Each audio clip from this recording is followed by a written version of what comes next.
this course on social media marketing by Simplilearn. When you scroll through your phone for just 5 minutes, you have already seen 10 brand posts, 3 reels, and at least one ad that somehow knew exactly what you were thinking about yesterday or maybe today. Social media is where attention lives today.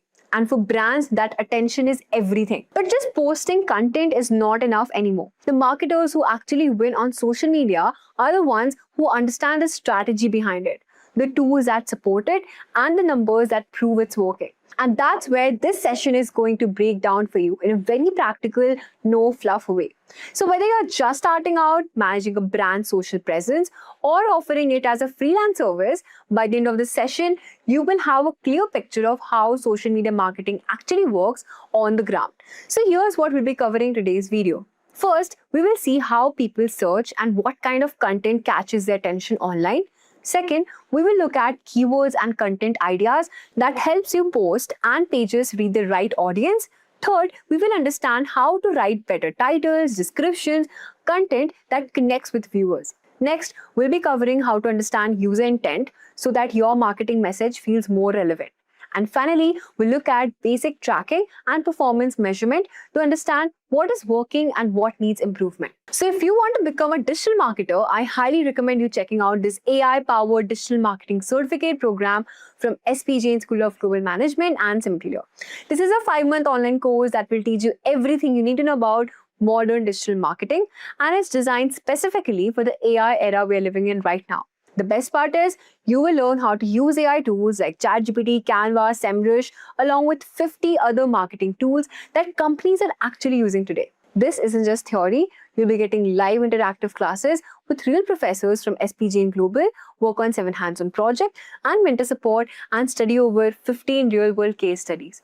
So what are you waiting for? Hurry up and enroll now. The course link is mentioned below. Before we move on, here's a quick quiz question for you. What does SEO fundamentals mainly help with? Options are video editing, search visibility, graphic design, or email writing. Let me know your answers in the comment section below. Now, this is a graph which shows that there will be more social network users than TV viewers in the US by 2025. Remove this US part. This is a graph from US, but that's going to be a worldwide phenomenon. By the end of this quarter, 2025, digital marketing is going to surpass TV advertisements. The total spend on a TV advertisement will gonna be surpassed by digital platforms. You see, so when TV viewership and advertisements were already at the peak, this is where we started. That's what I said, that around 2008 and 9 we started, right? And you see the gap over here is huge, from 79 millions and to almost 300 millions. This is the peak number of TV viewers, and you are nowhere, right? But significantly over the last 1 decade, if I'll just say from 2015 till 2023 or 2024, TV viewership is declining, which is ad spend is also declining over here, and the time spent on this kind of platforms or social media platforms is going much higher. And you see this is where the break even almost when the end of December, I read a report that TV and digital ad spends were neck on neck. Like there's hardly any marginal difference in this. And by next quarter, which is right now we are into, TV will slightly surpass the digital platforms is gonna be the biggest platform, or wherein the most amount of money in terms of ad spends will going to be utilized. And that's the reason I believe we are addressing this very topic, right? That why social media marketing? What is in it that every brand is spending their more money on that instead of the other platforms which has ruled the market for so long, right? I am not great at marketing your brand using the social media platform and providing them personalized requirements. And this question is related to this very phenomena as well, that what is the reason that social media saw the rise in terms of acceptability from brand or the from marketeers, from brands, from products point of view, right? And sharper targeting and personalization, yes, right? So if I'll just say what does social media marketing do, or what is social media marketing, it helps us to connect with your audience, to build brand. Now, this is where it's get interesting because it does a lot of things, drive traffic to your website. This involves creating and publishing as well.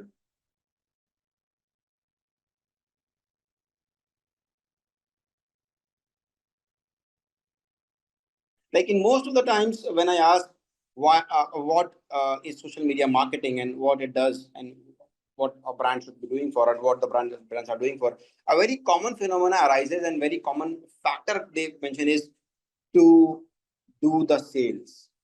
Now, do you guys agree to sell their product or to, to market product or to sell their product to increase the purchase of their product from the social media platform? Sales will follow. Very right point that sales will follow. And social media, to be very honest, guys, is not designed to make sales, right? And I'll prove that with bit of concept that I have in mind. Maybe you guys agree with that, but that comes later.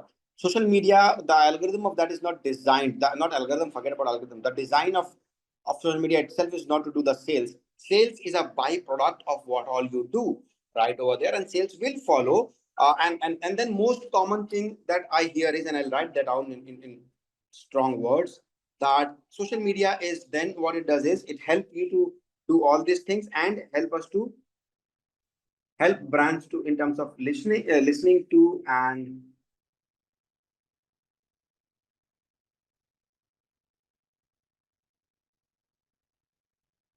audience, right? But then the very common question arises over here, and this is where I have a different take in that. Were the brands not selling their products earlier? Is it so that Nike or Adidas or any other brand is just started to sell to do the sales part of their product just now after the rise of social media marketing? Does Apple didn't exist before social media or digital marketing per se? Were they not selling products? Was Samsung just born today? Were they not selling products? Were they not doing market research and surveys to listen to their customers? Were they not doing trying to engage with their customers by means of different activities they plan, a customer loyalty program sort of things? Were they doing it or not doing it? The question is that whether they were not able to do sales before social media marketing or digital marketing, whether they were already listening to the customers and engaging with the customers, yes or no? And if they were doing so, then why this all of a sudden this shift to the social media platform? Because all of the factors we talk about reach, we talk about creating awareness, which they still do by means of TV advertisements, press, OOH, radios, newspapers. They still do. They still have a huge distributor network channel, sales channel. They can still do the sales part. They were still able to listen to their audience by means of different, maybe call customer services, whatnot, right? They were engaging with the customers back then as well. So not that these factors have came into a play just because the digital marketing come into a play, that now you can engage with the customer, now you can do the sales, now you can do the connect with the customers, right? Or sort of, or you can create brand awareness. These things are well established factors earlier too. They were doing these things earlier as well. Then why this all of a sudden huge force which is guiding the brands and the marketers towards social media platforms? This one, and this is my phenomena. Let me know if you guys agree with that or not, right? This is what I have learned over a period of time. The reason for all this success rise and shift is one factor, which these brands, which in terms of marketing is a very great form of marketing. There's no alternative to that kind of marketing yet, right? And the social media has given an access to at least penetrate in that form of marketing. That is nothing but what you call it is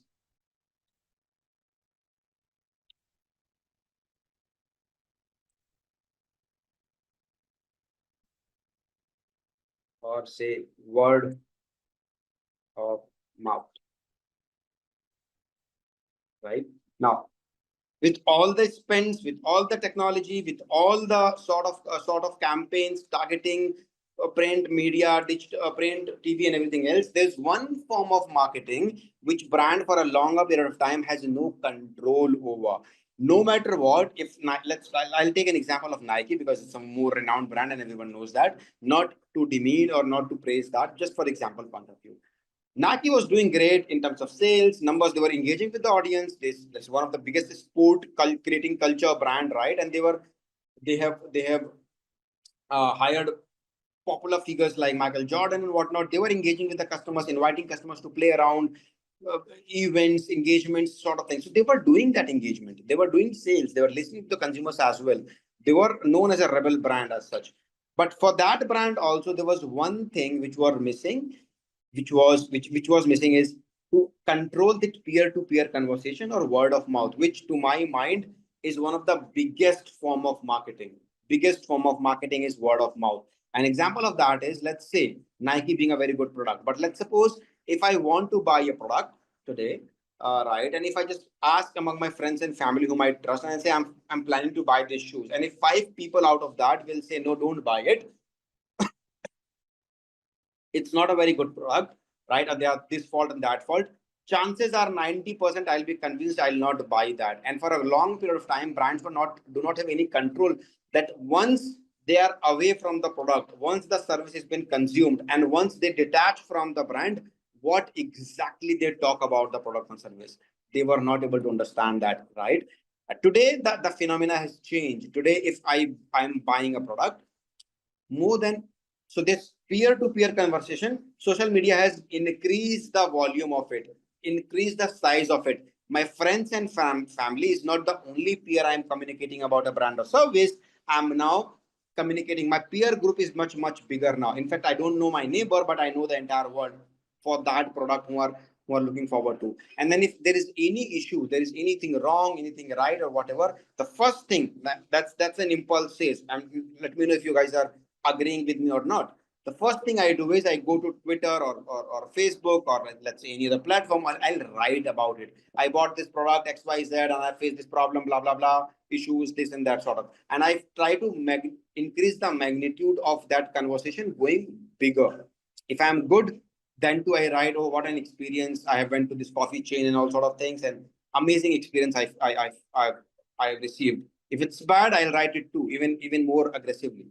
Uh, right now, what I'm talking about is from brand point of view, that what access it has given to you, given, and why they feel this is going to be the game changer, and that is nothing but to control over a word of mouth, right? So earlier, the conversation which was behind the doors, and I was discussing this, what brand is doing good or what brand is doing bad. Now, have as a customer, when they started to increase the size of this peer-to-peer conversation, instead of discussing that thing with my friend or my family, I'm discussing that thing with a larger set of audience. That's where the brand find a way to enter into the life to control this word of mouth. And because of that, if you notice, if some of you know, in most companies or in most of the brands, they have a team. They hire an agency, they hire a tools like Meltwater, tools like Radiant 6, tools like Hootsuite, tools like so many other platforms to do nothing but sentiment analysis. Have you heard of this term? Because the social media has then filled bridge this gap which was there. What our customer talk about once they are not part of the brand or the product or the service, right? Once they are done, what they talk within the peers, within the community, to the people, how good or bad they can influence the audience, and they had no control. But with the rise of social media marketing, since this conversation started to happen more on these platforms, they saw an opportunity to control this word of mouth by means of sentiment analysis. How many mentions I have done myself, like we have licensed to some of these platforms, and we used to measure, we used to make a report, a very detailed report, that what is the total size of your mention, the mention about your product. Let's suppose there are in a month, if somebody is talking about shoes or somebody is talking about your brand, how many mentions you have overall social media platform. Let's say one out of 1 lakh, you receive 70,000 mentions. Out of those 70,000, how many are positive, how many are negative. We do negative sentiment analysis, we do positive sentiment analysis, and then brand have an access. How? If you can just consider this as a word of mouth, the brand for the first time has a chance to trigger it and increase and make it viral if there is a lot of positive mentions, and make a campaign around it and spread it. Like people are talking about it, thank you, this and that and whatnot, and all those things.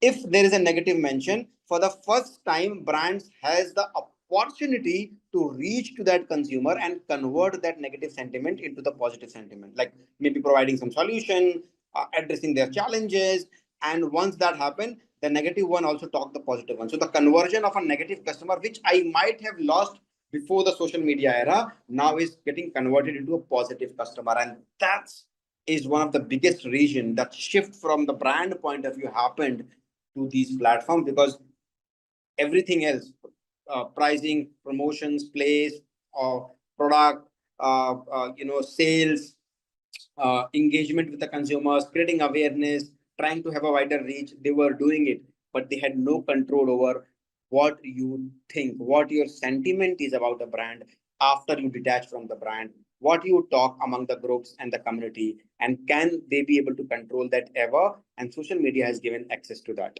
Making sense to everyone at this point? Right? And that's, my dear friends, is the reason that why uh, you know uh, all of these things started to happen. Now the start of this happened, I will just give tribute to those legends. Like, how many of you have tried this platform called Friendster and MySpace? These are the early ones, like the first ones, to be very honest. MySpace, yes. Okay. So early 2000 is something called, so those who think Facebook has just invented this, no, Facebook is just one of the product, but make it more bigger and successful. So early 2000, it was, I believe, Friendster, which was started in 2000, if I'm not wrong. Then there was MySpace. It was a big platform in US back in the days, much bigger than what you see today, Facebook or Instagram. Then what has made these platforms or the social media marketing more global? Friendster and MySpace was there, but some people are using it. Some people were just totally ridiculed it. I believe they were ahead of their time. The audience was not ready for platform which can help people engage over mobile phones or laptops or something like that. It was ahead of their time product. It's like, we talk about movies. The movie was ahead of its time, and that's why there was no acceptability. Same happened with MySpace and Friendster. But there was one platform which has made it more commercialized, or made it more as a common commodity for a larger people to use, which was Orkut.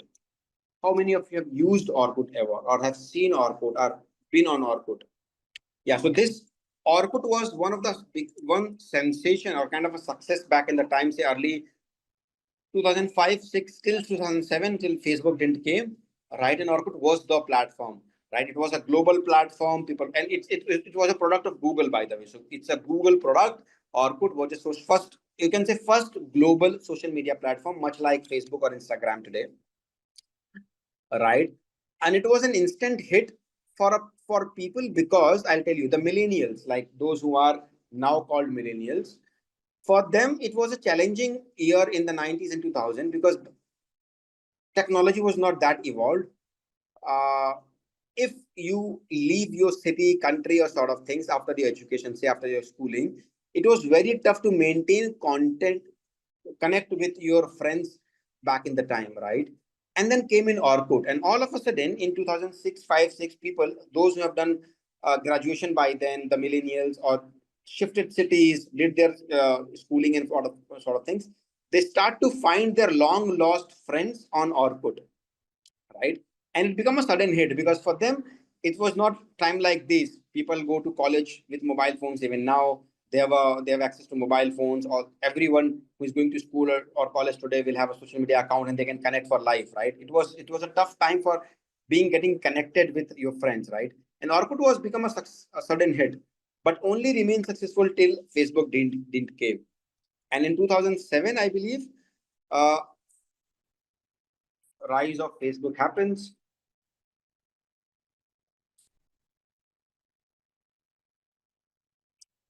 And I believe 2007 onwards. And then Orkut died its own death. Today we call it the most biggest platform called Meta, now Facebook, and other products of its, right.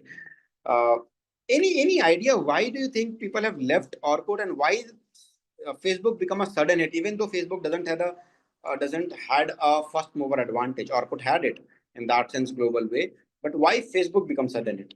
Any clue, if you could just transport yourself back in the time, back in the 2007-8 era, and think of it.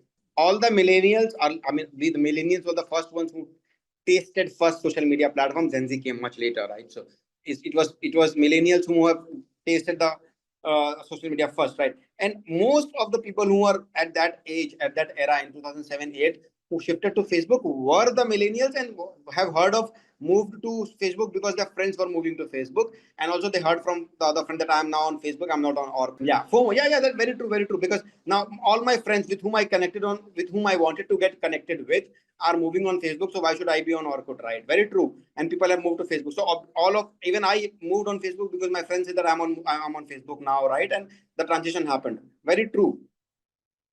Very true in that sense.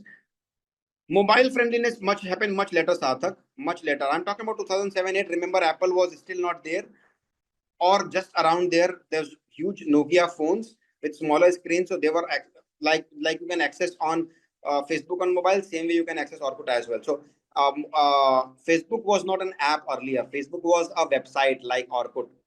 If you remember the old Facebook, it was a proper microsite, not mobile friendliness was not the region.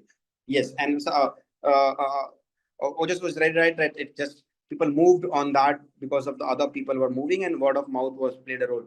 But once they moved, why the Facebook becomes sudden success and which Orkut can't replace? My theory is which Orkut didn't do, and of course there was lack of innovation on human psyche is what's happening in my life doesn't matter. What's happening in other lives, I'm more interested in to know that. What happenings in my friend's life, my neighbor's life, we are more keen to know that instead of what is happening in my life.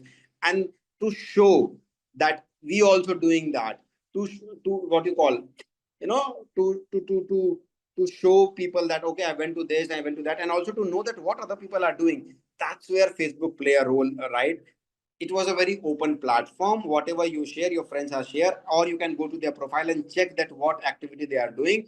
And it was, you can say that what you call eve teasing kind of thing, which they have opened, which Orkut didn't open, right? So Orkut was a very remote closed ecosystem. Facebook opened it, and you get to know about everybody what they are doing. You can also flaunt that what I am doing, and that's where they played it very nice, the human psyche, that everyone was more interested in what other people are doing, and that's how the cycle happened, and it's keep on rising, and that the platform become very, very big.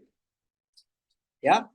So the openness of that, and of course the other point that you have mentioned, the superior experience, more technically enhanced product it was. Orkut faced lack of innovation, and more importantly, I'm sorry to say that at one point in time in countries like Mexico and Brazil, it has become the one point source of illegal activities and also prostitutions kind of thing happening on Orkut. There was security issues and challenges, which was noticed worldwide. And then, of course, the very audience who made the Orkut successful have shifted to Facebook itself. Orkut changed to Google Plus later on, and then Hangout. G Plus, it was another disaster. Then Hangout, it was another disaster. So Google has more failures than success. A small video which will help you understand how the entire journey of social media happened. So you see how the social media journey has started, the platform which we all have access to and started back in time. Today, almost none of that is there, and only the Facebook and YouTube is somehow battled it out, still remain at the top, and there's so many new players entered into the market, right?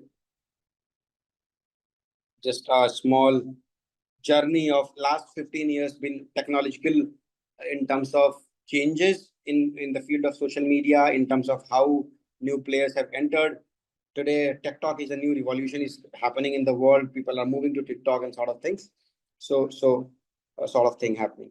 Now, let me open this presentation. Whatever we had discussed, let's understand a bit out of that, and then we will move to something else. Right. So, a learning objective: identify the user features, advantages, and disadvantages of social media marketing to improve business, analyze current trend, explain. For this, I'll show you a graph, of course, to see that how it works. Explain social brand management to enhance the product or brand perceived value, identify the ways of engaging with people, and define an persona, explore social media strategy, understand significance of storytelling, and key social media metrics. So it's an interactive, why this entire build up in the beginning of the session? Because so that we'll have, as I said, you all have a know-how of the social media marketing, social media platforms, and then the job is even tougher to explain you from different point of view, different perspective. And that's why this entire buildup was. And then we'll see what all things we have here. It's an interactive digital platform that allows users to share content quickly and electronically, and people can share various form of expressions virtually. We have discussed that, right? All these things. Personal use of social media, connecting with friends and family. This is what it started with, but it's no more just that. It's more of like brand pages and access to brand pages, more brand driven, more product driven. The idea was this, but now it's totally different altogether. It can express opinions. Spreading information is what I have discussed about, right? Word of mouth. And this is one point which has given access to the brands to enter and control those sentiment, control that information which is getting shared. If it's positive, make it 2x, 3x, 10x faster and bigger, the sharing power of that. And if it's negative, control that, try to convert that, control that, convert that, and convince, right? Control, convert, convince the negative one, and then make it positive, right? Then we have different kind of platforms, as we are talking about some of the leaders in social. Not this, I won't see a leader as such when I'll show you the graph, but yeah, more common platform, right? In terms of social media business promotions. Then we are here, right? So better reach. Many of us talk about it has provide better reach. It allows to share messages quickly, help build relationships among customers and followers. Very important point. And see nowhere even if it's mentioned, it's not mentioned, I don't know, but sales, always remember, is not a direct factor of social media platforms. It is a byproduct. It may happen, it will happen eventually with time, but it's not. And I'll tell you why also. Once let me finish this and I'll tell you why, right? It offers growth opportunities. It creates a loyal base supporter. Very important point. It creates a loyal base of supporters. It boosts inbound traffic and increase conversion rate. Now, brand loyalty is a very important factor. So many of you have talked about it. Creates awareness. It helps us to create engagement with the customer and connect with the customer. That's nothing to build community and build relationships and build connections with the consumers, which was earlier missing in a way, right? So creating an emotional connection, sharing relevant and timely content, providing values to the customers, and interacting with customers regularly. This is what has helped brand to not only create and develop brand advocates, but also continuously leveraging that potential on platforms or in some different ways to not only promote their product, but also in a way to create fan followings, to create brand advocates for them to make it a viral factor, right? Then we have other advantages. Improves customer satisfaction, as I just talked about. Converting negative one into positive one. Address the issues more conveniently, more easily, right? Help improve search engine ranking. It is cost effective and efficient because there's a lot of flexibility when it comes to cost to promote your brand. It's customizable based on your requirement. You can create brand pages.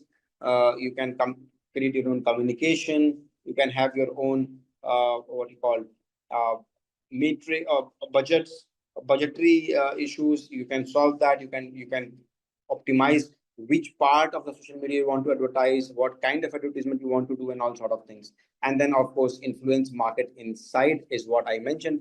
This is not only market insight, but also the sentiment that you can control that comes from product point of view or consumer's point of view. Then we have other advantages. For presence on social media help us to brand keep customers engaged and updated. And if I light on a light note, I always say that social media platforms is another is a direct way now for products or for brands to do the product launches. They make the announcement over here. Also, if you can, do you think social media nowadays, or specifically one platform, serve as a customer service platform? The de facto of that platform has turned out to be announcements and as a consumer service platform. Do you think, is there any platform, or do you think is X? Very right, because the way X operates or the Twitter operates, this has become more of like a customer service platform. And most of the brands today, you go and you see that most of the brands today at least available on Twitter, because the first thing people do about good or bad about a product is they tweet about it, right? And many times I have done that. Please let me know, say yes or no, that if you had any problem with any product or service, what you did is you went to Twitter, you write your tweet that I have a bad experience, blah, blah, blah, this and that. And the next thing you get is like, please share your details over the directly to us, DM us, and, and the team will get connected with you. Yeah. Yes, I have done that quite a few for quite a few product services that I've consumed, and we do get resolutions much faster compared to their own customer service platform. So de facto, it has become a active service platform for most of the brands, where consumers go and complain, and the brands also listen to their voices. If you remember, I mentioned about this listening and engaging with your audience and control over it, right? So this has become a de facto platform to address the complaints, serve customers issues, and they our brands are now in a way, if not willingly but forcefully, are there, because then otherwise people will talk about anything negatively and they will not be able to understand that what is happening. Okay, now next, right, create a favorable perception. As I said, word of mouth is all about the perception building, controlling over that, and generate a narrative, drive website traffic. I mentioned that already earlier, and monitor general opinion. This, my dear friend, these two things. Monitor general opinion, because word of mouth plays a very important role. What people are in general talking about, that whether they are talking about positive, negative, neutral, so that we can also improvise, they can also optimize, and they can control and convert that, right? Influence decision to purchase, and that's why I said sales. It's not the sales which is a direct byproduct. It's just influencing people by all these means to maybe converting the consumer into buying their product, because they are influenced enough by these things which has been happening over there on the platform. Then create attractive online offers, develop target market, right? This help us because this is more data driven. What kind of audience came, what kind of age group is interacting with your product or service on the social media platforms, how it's working, what they're mentioning, what they're commenting about, what they liked, what they didn't like, and it helps them to design the develop or target market. Then significance. Global news, mostly Twitter, help to influence the purchase. Customer service, I just mentioned about that how it is one of the important tool to serve the customer. Many a times they do not put very lot of importance on their own website to serve the customer or to have an active customer service, but they are more active on social media platform, and that's why there's the rise of social media agencies for the brands. And you might have heard that we handle their social media. We handle the social media of these celebrity or these products or these companies, because that's an important platform to be there to communicate and to serve the customers likely. New product and launches, right? As I mentioned about, these are now the platforms wherein, in fact, I work for an automotive brand where we have done the entire product launch of that product on social media platform, and then we did the ground activation activity later on. So social media become the digital first kind of a thing, and we did the advertisement first on that, and then move to the offline activity, right? Now, types of channels: organic, personal profiles, blogs, business pages, all that you can do, and inorganic, paid advertisements through let's say meta ad platform, which we will learn at the end of this session, not today's session, but this entire overall social media marketing session, that how to create ads and how to do that, much like what we have done with Google, right? And organic also is a huge role to play in terms of making your content viral, reaching to the larger set of bigger audience, organically develop a community, engaging with the consumers and sort of things. Then significance, it's kind of repetitive this part, but social media can be utilized to express thoughts, share knowledge, influence others, and gather feedback. Now, all these things work and align with the brand's need and the requirement which they have to do to understand the thought process, to share and to influence and get the direct feedback from the consumers. There's no third party in between. The direct feedback through the comments that whether the customers are liking it or not liking it. There's no filtration to that, right? And then they understand it clearly that which direction the brand is moving to. Significance of social media examples: express thoughts, Twitter users' opinion about a baseball match. So it's more opinion. We will understand each of the platform also more in detail, and that's when we'll talk about these things. That what is the purpose a particular brand? If you make a social media strategy, what kind of platform you choose? What is the purpose to be there on a particular platform? How the entire algo works? What is strength is kind of thing. So we will spend some time in the next coming sessions in understanding each of the platform as well. And yeah, introduction and launch of the products over here. These are just some examples. Influencing and the database kind of a campaign to make customer support or customer service on Instagram. So this is a brand called Airtel, which is an India telecom service. They are operating on Twitter, working as a customer support platform, right? And then here you see Tesla cars advertisements, creating curiosity about its cost and features. So total advertisements or promotions by means of videos or photos on social media platform. Then comes features of social media marketing. Requires constant creation of content and engagement with the audience. Is time consuming but worthwhile.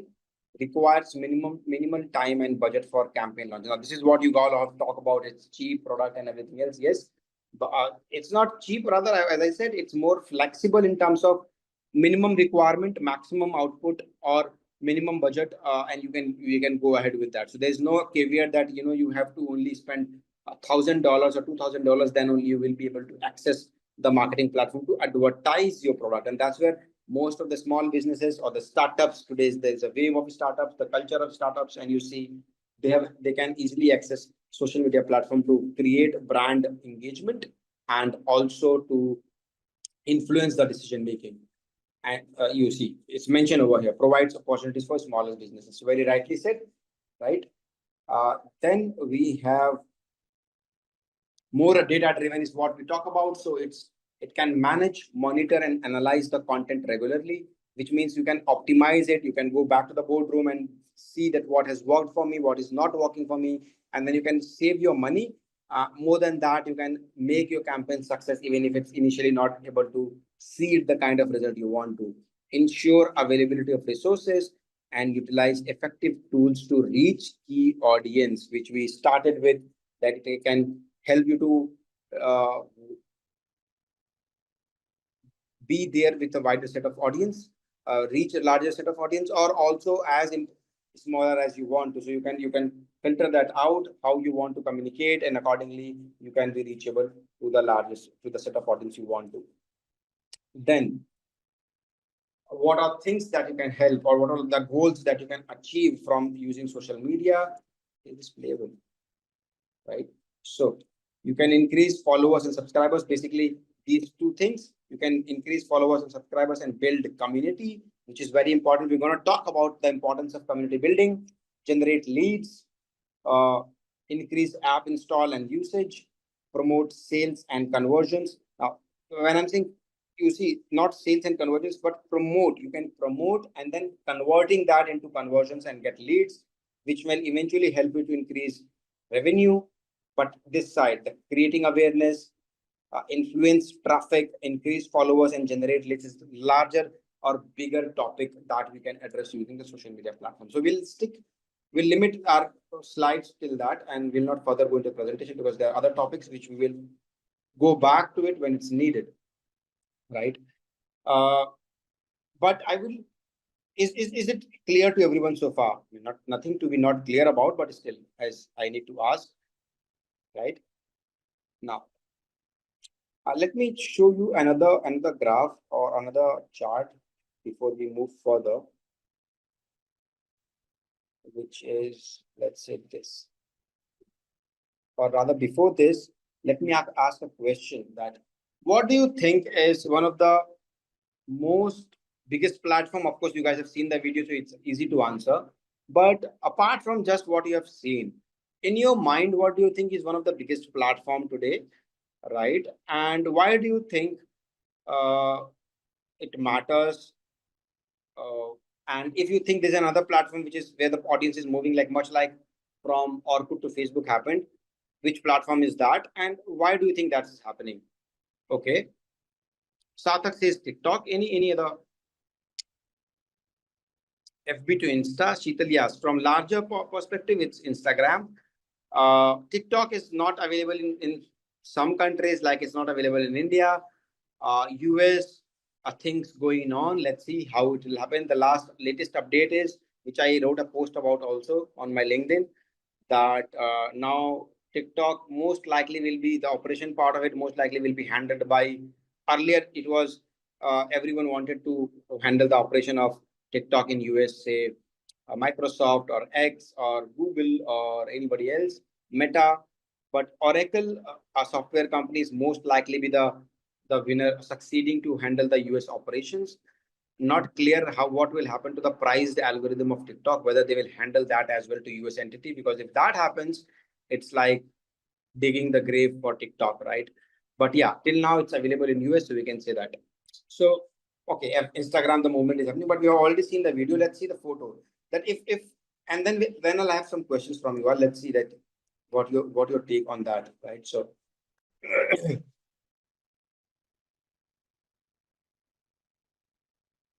is it visible to all? Right. Much like the same graphical representation of what we have seen in the video, it's more static, so it can hold here and we can see to it. Now today also, one of the biggest, now people say that Facebook is dying, and this is very common thing. I have heard. I visit some of the universities and colleges as well, wherein mostly the Gen Zs are going to these colleges, and they are spending, of course, they spend a lot of time on Instagram. TikTok is not accessible to them. Twitter is not their league. Maybe so Snapchat and Instagram is most likely they are using, and they like last month I was I was taking a master class of in one of the universities in Mumbai.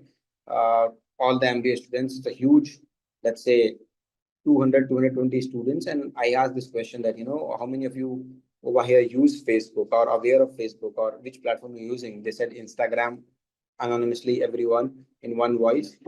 Facebook, most of the people said, I mean, I would say 80% of the audience says we are not using Facebook, right? and and they said Facebook is dying. Facebook is not relevant. All right. I can understand from their point of view also, because the average age group in that cohort or in that group was around, say, 20, 21, 22 at max. 22, not 20, 20, 22, 24, 25 at max. The question is that if Facebook is dying, and if the product of Facebook and Meta is the same product from sorry, Facebook and Instagram is product of Meta, right? So if we can see that, is it so that Meta is not aware of, or Mark Zuckerberg, who is smart person, maybe smarter than most of us over here, doesn't know that, or is he on purpose allowing Facebook to getting killed? If he can revamp Instagram or make it popular, he can just do the same thing for Facebook as well. At the end of the day, the same group, right? I would say why Instagram also, sorry, Meta also knows that Facebook is now, most of the young generation is not there, of course. But the older generation, the millennials who moved to the social media first, are still there, they're still using it, right? For them, they may not be on Instagram, but they're still connected on Facebook. Also, the strategy is now, if you heard of this term called uh, Facebook Marketplace, right? And they are now promoting Facebook more as a marketplace than a social media, and Instagram serving the purpose of social media and community building. Also, from brand point of view, if you think why that Meta is not doing anything on Facebook and still the numbers are increasing, still their 2.9 monthly active users, is because from advertisements point of view, Facebook sits on a huge set of data. In fact, Instagram is dependent on the data from Facebook. data point of view, Instagram is also dependent on the data that Facebook has, and Facebook has a huge set of data. Now, why Facebook is still one of the biggest platform in the world, and rather one of the biggest platform on of social media platform when it comes to ad spends, because the brand is the products, the companies still stick to the Facebook. The reason is, and here I'll think a little maybe different. The reason is, you see, most of the Gen Zs today use Instagram. But if I'll ask you a common question today, that whom do you think will have more purchase parity? The millennials, who must be in their mid 30s and 40s now, and those who have joined Facebook when they were in their 20s, or those college going students whom you called Gen Z? Whom you do think, on an average, I can't generalize it, but average, whom will have a more purchase parity? They are now in their mid 30s and 40s. They go to office. They have big, deep account, deep pockets, deep accounts, while the Gen Zs are still on pocket money and sort of things. Barring the fact that some of the Gen Zs are rich, and they are doing something, or on an average, millennials have more money, more purchase parity, and most of the brands with whom these millennials will connect, or the kind of product they consume, the kind of product they use in their service, are still on this platform for a reason, because the millennials still access Facebook. They have the purchase parity. The ad platform, which serves the basic money earning tool for Meta, are getting run on Facebook equally or maybe more than Instagram, because people consume ad on Facebook, and then the people who can purchase the seeing the advertisement can click and purchase the services directly are more on Facebook than on Instagram, and that's why Facebook still dominate the space. Even people keep on saying that Facebook is dying or this and that, and Instagram is taking the lead. Yes, Instagram is taking the lead when it comes to engagement factor.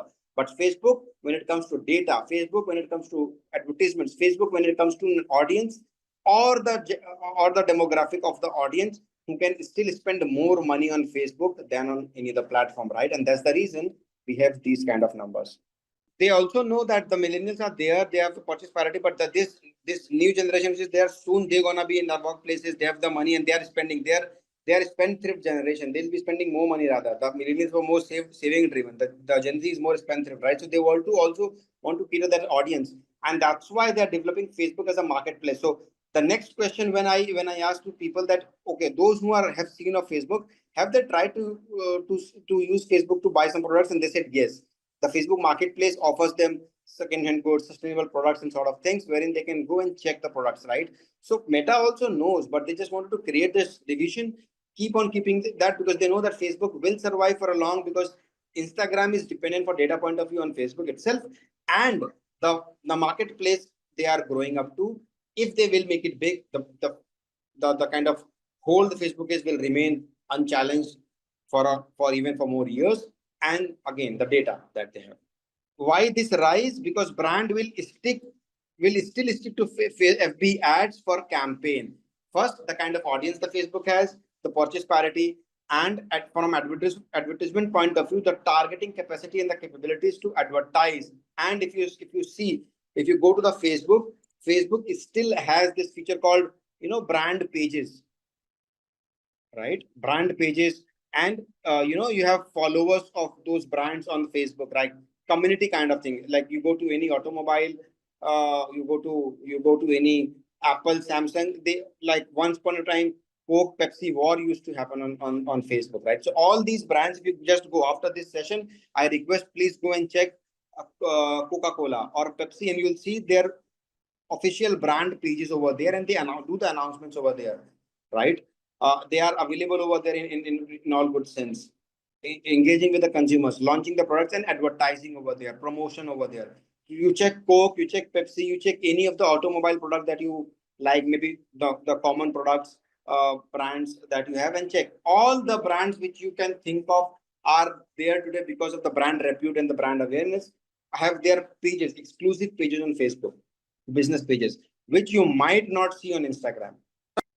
This trend you see because largely the brands are still sticking to Facebook because of its Facebook ads, campaigns, and the kind of audience they have. Until that time, brand will be there, the platform will survive, because at the end of the day, the money comes from the products, not from the consumers. Right? They are spending money in terms of ads, engaging. They are the ones building community and all sort of things, right? Now, the other thing you can see is YouTube, as it was in the video itself. YouTube is, so this is 2.9 billion monthly active users, which is, if you just convert this as a country, one of the biggest country in the world would be Facebook, with highest population in the world, right? The second is YouTube, which with 2.5 billion active users in the world, but this is largely the video kind of advertisements and the video content you see. We're going to talk about that in detail as well about this. And then I'm not considering WhatsApp right now, because direct advertisements is not allowed on WhatsApp right now. So you can build a community, you can engage, but you can't advertise directly on WhatsApp. So far, it's still not, it started it for our good, thankfully. But yeah. Then we have Instagram. We talk about, this is WeChat. WeChat is there, was there in India for a very short while, but now it's banned. It's not accessible in India. WeChat is a super app of China. It's governed by Chinese government in a sense that you can do everything. So you can do your KYC, what you call it, KYC in India. You can documentations. You can pay electricity bills. You can also use it as social media platform. So it's a super app in China right now.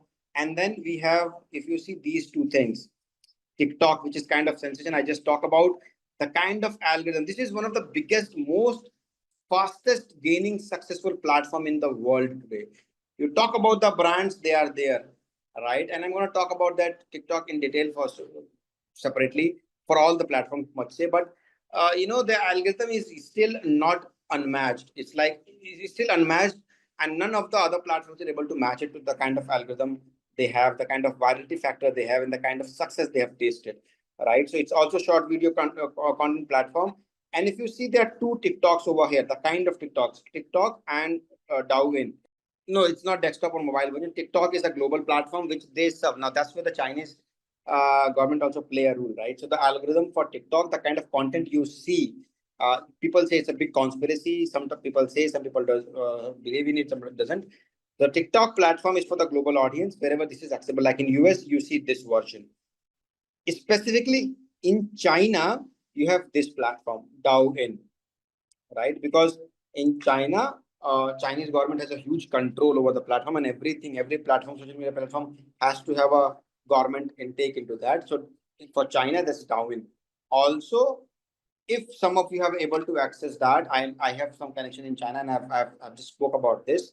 The kind of content you see TikTok worldwide, like all those at times just the nonsensical kind of content that you see on TikTok, just to keep the audience engaged, the youth engaged, and the kind of content you see on Chinese TikTok is hugely different. There, it's more education perspective. There's more about nurturing the youth and sort of things and developing that and sort of things. The other TikTok is totally different, right? So, but just the differentiation is, let's not get into that. This is only, Douyin is only for China, the TikTok version of Chinese audience. It's TikTok, but with different name. And TikTok is for the global audience wherever it is available, right? Then we have all other things, all the platforms over here, Snapchat and Twitter. One thing, if you guys have noticed, is this one prominent platform which was there in the, and I mentioned that, okay, it's not very popular, but yeah, you can consider this, right? LinkedIn is not there in this chart. Everything, when you are into marketing, you have to think from brand point of view. The moment you think as a marketer in a brand point of view, you will get all the solutions. Now, see, all these platforms over here, all these platforms, at least most of the platforms over here, brand used to connect and engage with the audience, right? By means of advertisements, promotions, and sort of things. The moment it comes LinkedIn, first, it's a more serious audience, not so the kind of campaign you could do in TikTok or on Instagram, you can't do in LinkedIn. The second thing is that brands doesn't use LinkedIn direct as a promotional kind of a platform. They do it like mostly in B2B, but it is, they treat it as, treat it more as a mirror website or a secondary website. Now take you as an example, right? Let's suppose you want to know about a company, you got a job offer or whatever, you go to their website and check. And the second most ideal thing, or most, I believe, the second best thing you will go and check is their LinkedIn page. Correct me if I'm wrong or right, whatever. Right? because LinkedIn serve as a mirror microsite or a mirror website of a brand, right? And since it's work as a website can't be same as an advertisement platform or a tool. A website is more different, more what you say, information oriented, more about themselves, about themselves, and this and that. Like for any brand, you can't see the kind of thing they have. A Nike will have on their website and the Nike running a campaign on social media platform, because campaign have a more creative flexibility or the liberty, right? And that's one reason. Second, of course, as I said, the audience itself is very different. The more serious audience on LinkedIn, and they are using it for a piece of information. Now, information can always be, people consume less than the entertainment, right? Entertainment is always on a higher side than information. All these platforms are source of entertainment. Somebody said in the beginning. That's why there's no LinkedIn over here in this series. Seeing this graph, if I'll ask you, like, uh, what are the trends in, let's say, I will come to this topic later on, Facebook, of course, when we'll discuss the social media platforms. But seeing this graph, if I'll ask you, what are the trends that you could see? Is there anything that you can see in this? If I'll, as a marketer, if I'll ask you that, conclude 3 or 4 learnings if you need to design your marketing strategy or social media strategy from this graph. If you want to conclude something that you need to implement in your social media strategy, what are the things you think would come to your mind, or what are the things that you have in your mind you can make out from this graph? Okay, if I'll see to this graph, and if I have to say, let's say I have to bring two or three kind of uh, uh, inputs from this graph. First thing, of course, what Jitendra has already mentioned, uh, that for advertisement, Facebook is still the thing, still the king, right? So brands, I would say, brands are still sticking to Facebook ads and Facebook platform for community building and advertisement. So for my campaign, I can't ignore Facebook as an advertising platform. I like it or I don't like it. I consume it or not consume it. But from advertisement point of view, Facebook is still a thing, and I will have to keep a focus on that. That's one. Yes. Then second, if I'll see the graph is, if you see YouTube, Instagram, the rise of it, and TikTok, all these platforms are gaining the momentum and rather are more popular, which means, and also YouTube is there. So video content will be preferred. Rather, more importantly, if you just summarize that YouTube, Instagram, and TikTok, right, and they're all now featuring in the same direction, there will be the vertical videos, the content, the brands which will be promoting vertical videos will be decisive, will be decision making, will be more engaging, and these are the kind of content that will help us to connect better with the audience. So the rise of short videos is very, very significant, and it is going to, yeah, shorts and reels, but vertical videos, like back in the days, if you remember, people used to watch videos on a bigger screen. With the short videos concept, people watch in a landscape mode, no, vertical mode, and watch videos in a vertical mode. They don't even do landscape because it's become tough, right? So mobile phone, and then the rise of vertical videos platform.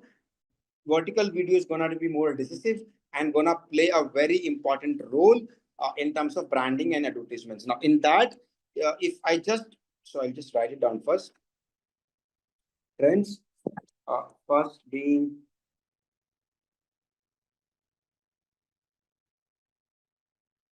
this I have read recently, like that as per a report, there's a sudden rise and spike in the video consumptions of vertical video consumptions, and 30% more rise of of of of vertical videos and all those social platforms because of these kind of videos. If I'll ask you, do you guys have any idea what is the average time spent per visit on YouTube? Let's say YouTube is bigger platform, so we'll talk about YouTube for now. What is the average time spent per visit? Not like in the day, if you go to 10 times, then you calculate it. If you go one visit, what is the average time spent on YouTube watching the mostly videos and short videos? See, after the rise of this 2 hours, that's very long, but it's okay.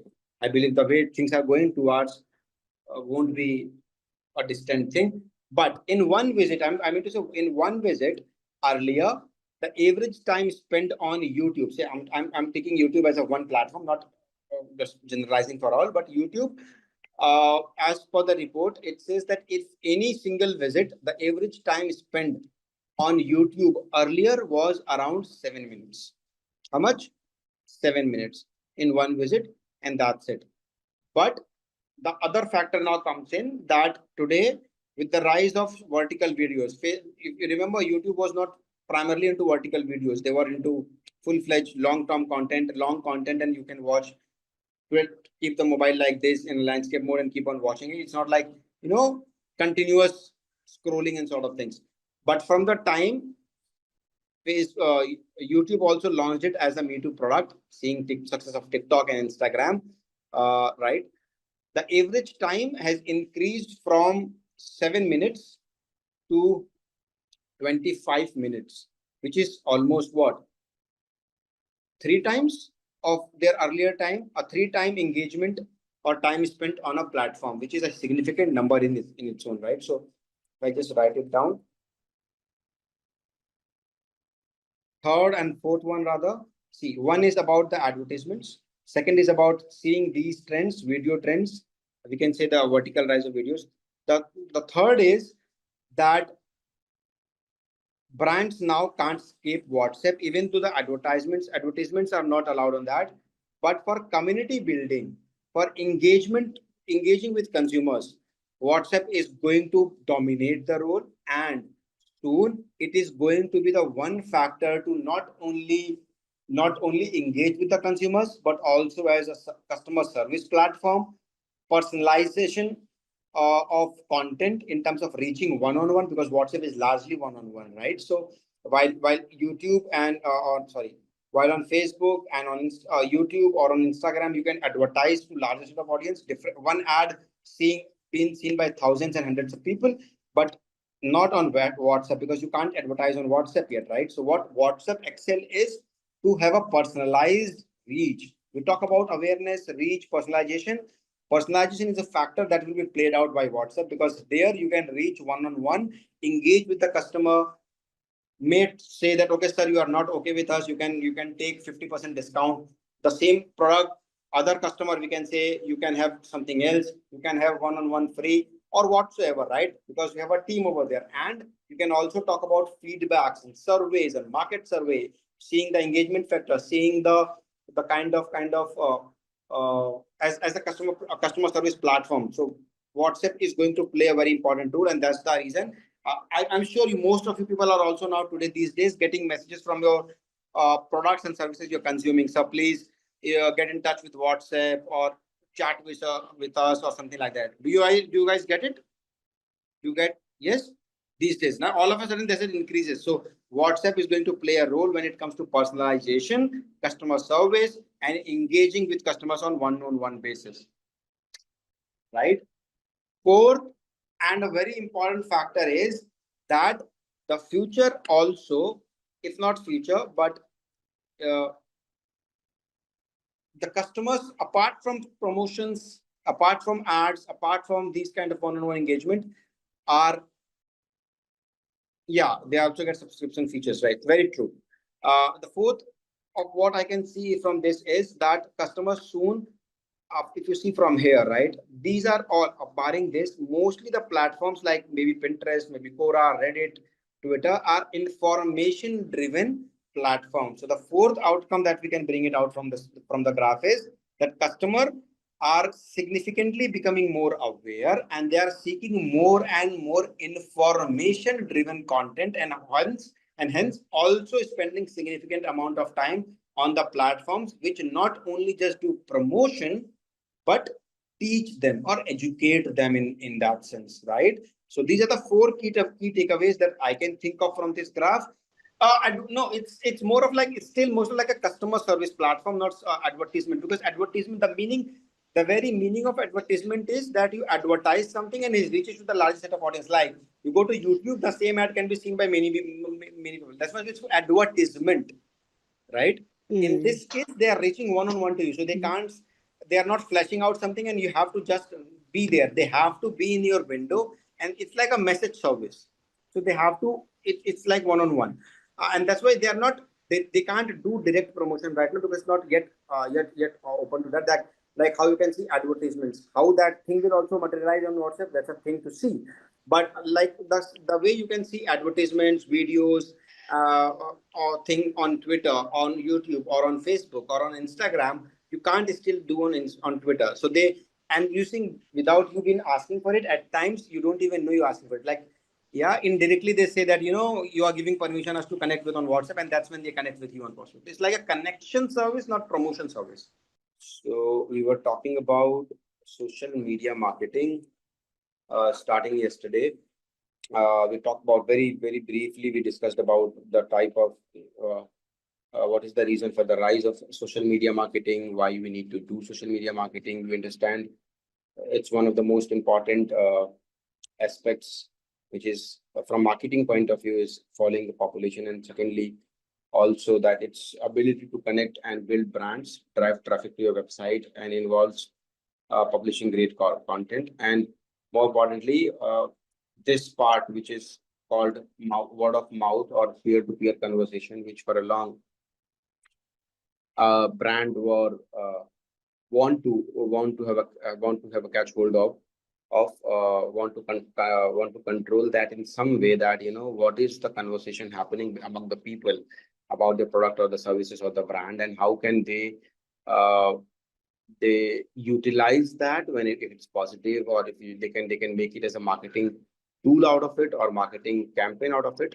And if it's negative, how can they convert that, how can they convert the negative sentiment into positive, and also how they can convert a negative customer into more positive customer or a loyal customer in that sense. And the rise of social media marketing has given access to that peer-to-peer conversation. Not only given access to that, it increased the volume of it. So the conversation which used to happen behind four walls of the among two, three, 10 people, now it's happening to the entire world, to the largest set of audience, and then that the effect of that also is equally that.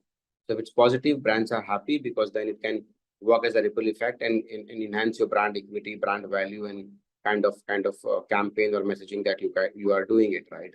But if it's negative, brand have to be very quick because it's a two-edged sword. Social media is, and then the brand have to be very actively not only do the control the negative PR which is happening on social media platform, but also try to convert that into negative. And then we have seen many a times wherein all of a sudden a brand done something, or even if the brand has not done something, someone associated with the company has done something, and then the brand is getting to trend on social media all over the world for the negative thing, and then the brand have to come up immediately to release to do the counter PR, or to try to release their side of the story, or to counter that and sort of things, right? So that's one thing that the reason that the brand or the companies have moved to these platforms, because they know if they will not be on this platform, anything happening in the industry they are in, anything happening for the brand they are in, if there is anything goes bad,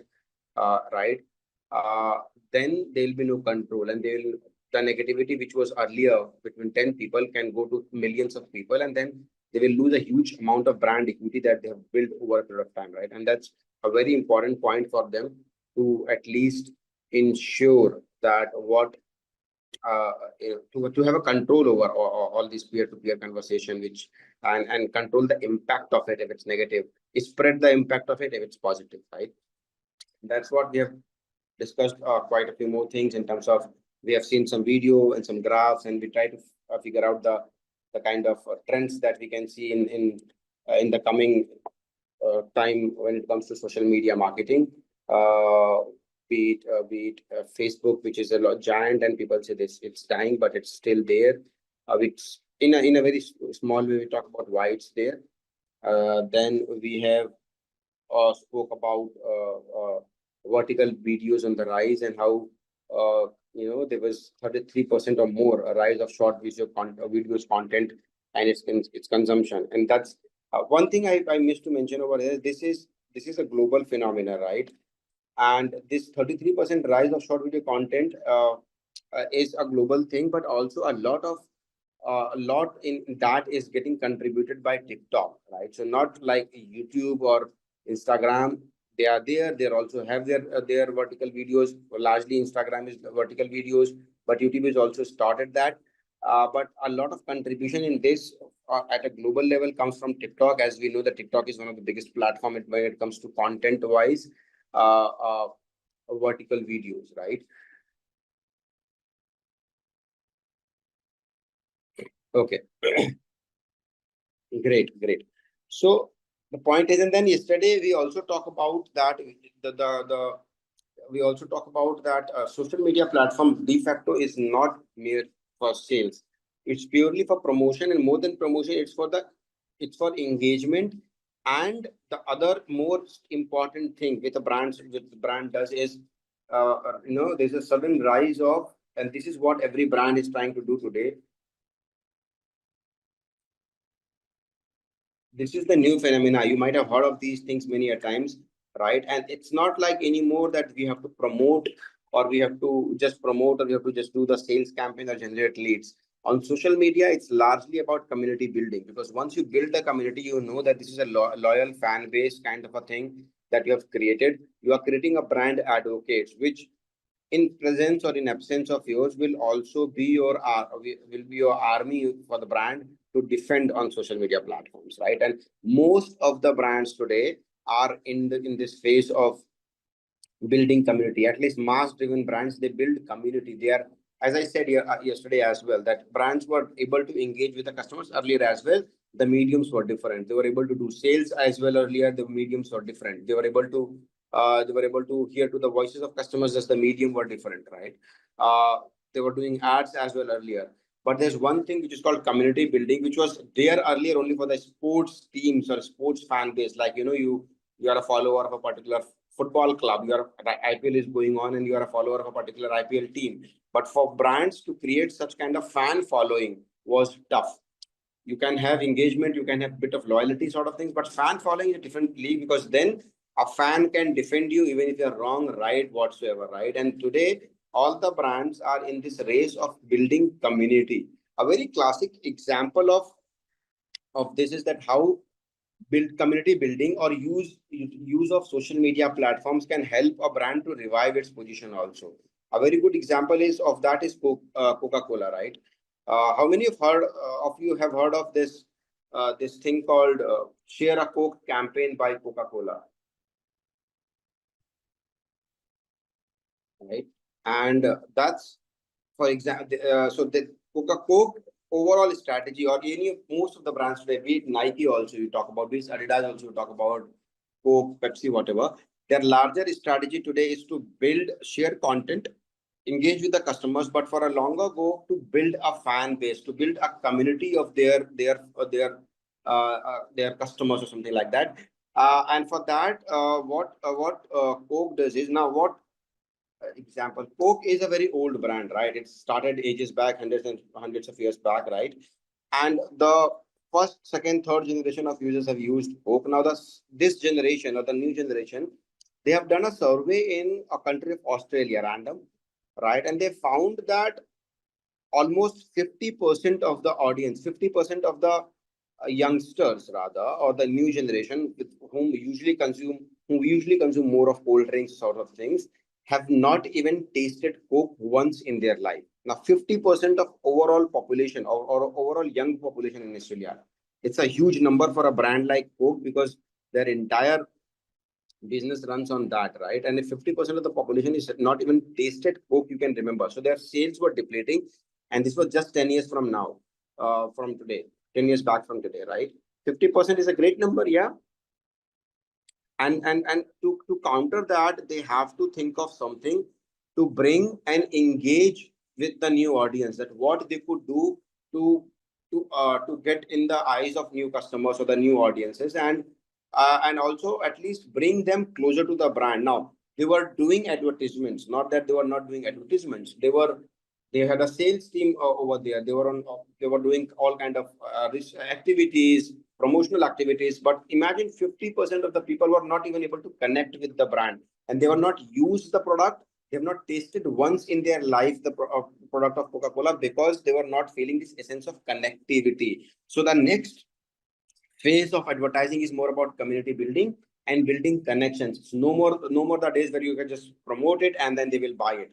It can happen, but if you want to stay long in the game, if you want to look for a long-term vision, long-term picture, you have to have something like community building activity for them. So what they have done is they come up with this share a Coke campaign, right? And first they started in Australia and then they developed that worldwide, that kind of a campaign. So what they've done is they have encouraged users to share a photo. If I just maybe go to here. Yeah, so this was the campaign that they started, that you have to they are on social media, there are QR codes and all sort of things. They also did offline marketing or retail kind of marketing, or all those things, wherein all you have to do is just share these names of your friend or your name and something like that, and Coke will they also integrated that in dispensing machines over there, right? You have to write in the name and the Coke can will come with your name or your friend's name added to it, right? You can see the video on YouTube later on, fine, to see that. Now what it has done is that it's connected so well with the new generation 22, like the Gen Z's or the millennials. It's connected so well with an audience that there's something called personalized touch that Coke was providing it to them, right? And what this all said is, whenever you have this drink with your name or with your friend's name, when you share a Coke, just share your image or something like that with us on social media platform, on Facebook, either on Facebook or Instagram, right? You will be amazed. Forget about sales. Their sales increased by 7 to 8%. Most of the in Australian market, and then overall worldwide also, their sales share increased by at least 8 to 9%, which is a huge number when you talk about Coke. 8 to 9% rise in the sales itself. We're talking about millions of dollars, right? And what they also achieve out of it, more importantly, is that their social media platform. Now, this is very important part of community building. Hear me out. That a brand which was struggling to penetrate among the young audience in the market, right? And I spoke about the numbers.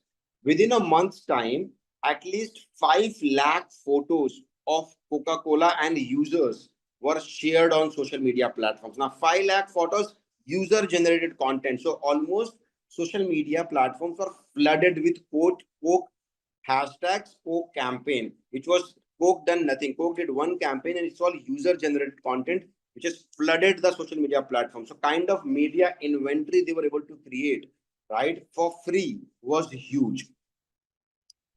Getting the point? Not only that, it has increased the brand engagement, brand yeah, this Sumit is sharing that. Yeah, share a Coke campaign, right? Not only that, uh, they were able to increase their brand engagement by 20% among the customers. Now, 20% is a huge number when you talk about a Coke, which is already a known brand. In that, increasing 20% is a huge number, right? More important than that is that they were able to build a community of the users, those who were never tried Coke, now are a fan of Coke, right? And it is the same audience, the same people whom they are struggling to build the connect are now fan of theirs on social media platform. They are promoting that, they are sharing photos and all sort of things. So 5 lakh photos for a brand in 1 month was a huge number. Imagine, for one brand, users are sending 5 lakh photos and flooding the social media platform. Can you imagine the kind of media inventory that they were able to achieve for free, right?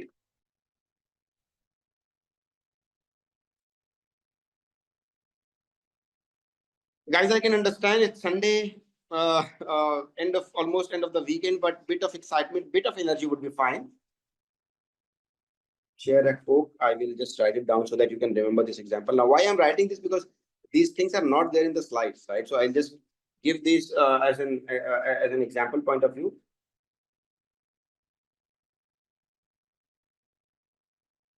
Encouraged users to share photos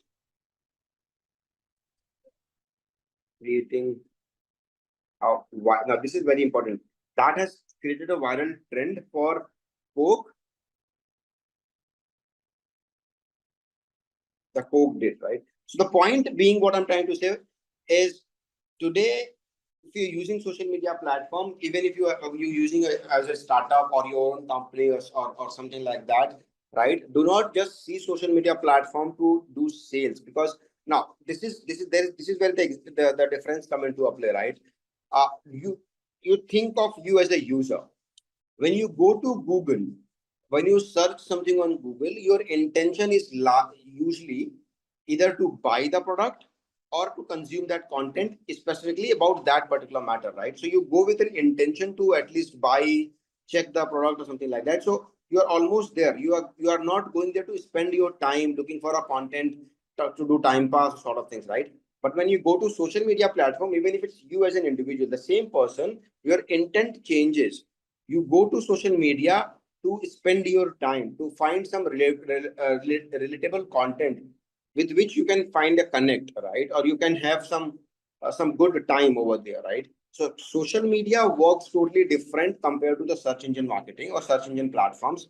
What majorly people the goof up is that they treat both as same. They run a campaign on search. They also treat social media also as a quick fix to their sales, which is not. As I said earlier, also sales will happen, but here, since the user itself is not coming with an intent to buy. Now think of like this: if every brand on social media platform start to scream, buy me, please purchase me, and this and that, will you find it irritating, or you find it like soothing for you to, and you feel like to go to the platform again and again? I believe in most cases people will be irritated. You are not irritated seeing the ad on Google, because that's what you go for, right? That's what you go for. You know that on Google I'm coming for a product to achieve. So your intent is there, you're mentally there. But if all the same brands start social media to just promote ads and this and that, it will be irritating for you. That's why you have to blend the campaign also. That's why you see the campaign also on social media platform in a way that it doesn't scream buy me or purchase me or do the sales or something like that. It's largely to build a base for you. It's largely to build a connection with you. And then with de facto, if sales happens, great, right? Right. So whenever you think of your brand also to strategize, think of social media as a platform wherein intentionally customers are not coming to purchase. Intentionally customers are coming to consume. Once they find it relevant or become a fan of yours, they come to your platform, your page again and again. The sales will happen, right? And and a very good example of another example is Starbucks, right? Now Starbucks is a great example of utilizing social media platform, right? So Starbucks utilize their Facebook as a hub of customer interaction. So they share, they release their, we are coming up with a new coffee flavor or new taste or new food, or and also interact with the, if consumers share their can of Starbucks or whatever the cup of Starbucks, with that they interact with them on social on Facebook, right? And they want user to do that. So not that Starbucks were not able to sell coffee earlier, but the point is now they are giving this sense of belonging to the consumers, right? That even if you share an empty can of Starbucks or your past can of Starbucks, they interact.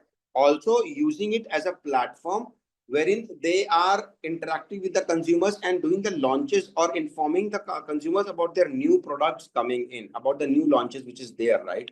And what they are, what other things that they are bringing up, that they are bringing to the market, right? So that's a very good way to connect with the consumers and give them this sense of belonging. If you are not able to create that, you will not be able to succeed on social media platform, right?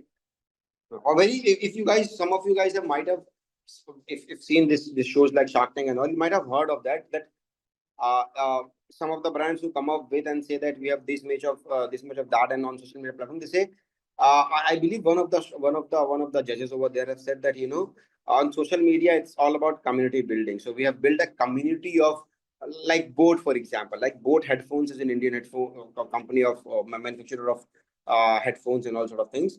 And if I'm not wrong, he said that we have built a community of, what you call, had there's a term he used.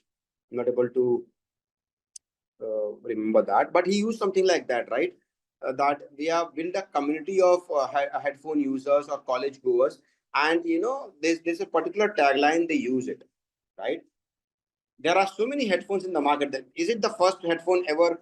Boat heads, yeah, boat heads. So they build a community of boat heads, right? That's a very strong term. Now, is it the only headphone? To be very honest, the best headphones that ever created? No. Is it the first headphone? They have the first mover advantage? No.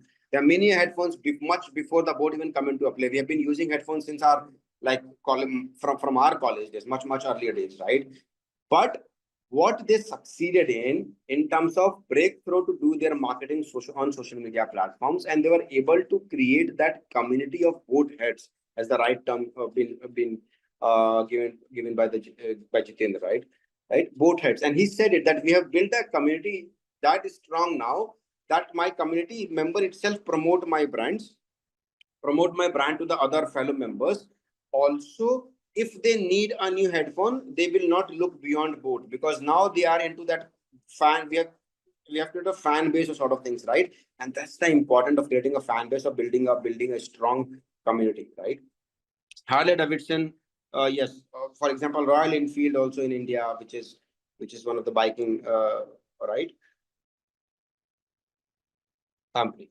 Now, so what should be the messaging? Then important question comes in, that when it comes to social media platform, what are the things that we should be keeping in mind uh, when it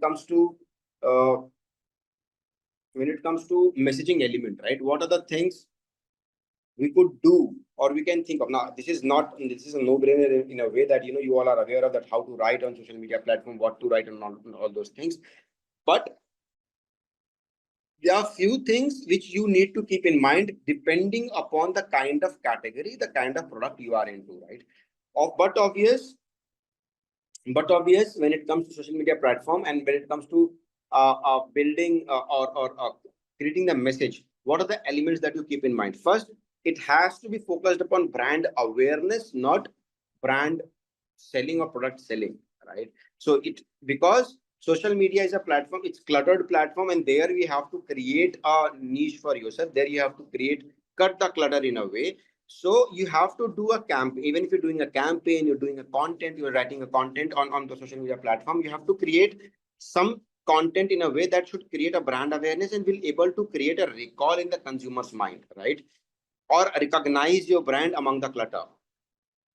And it should build a connect with the target audience. And that's why when I go further to talk about every platform in detail, we'll talk about that which platform serves what, right?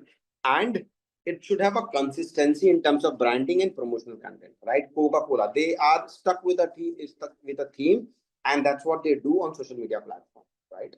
So I'll write these things, but before that, I want to explain. Now, other thing, if not brand awareness, the other factor should be in your social media content should be value for customers, right? It should communicate the benefits. Now, in most cases, if it's not a mass driven brand, it's not a mass driven brand, what you have to do is you have to create the benefits. You have to talk about the benefits and what is there for in this, what is there in this for the customers, right? The customers should feel the sense of pride. When I'm saying, not just like USPs, okay, I have this, others have that, and this and that. Whenever you talk about the value of a customer, it should be around an aspiration, that why customers should sense a feel or sense of a feeling of pride, right? Uh, Owning that brand or owning that product or consuming that product. It could be by means of just content. It could be by means of, let's say, just asking them to share a photo or something, or connecting with in that sense, maybe a video, or the story that you narrate is so important that the customer should feel that connect, right? It could be something engaging and something valuable. Now, valuable doesn't mean that only the product USP or the product features. It should be valuable in terms of emotional as well. You're giving some emotional aspect to the story, that's where they find the value in your storytelling, right? And for example, a very good example, so let me quickly write it down as well. So first thing, of course, value, or messaging element is brand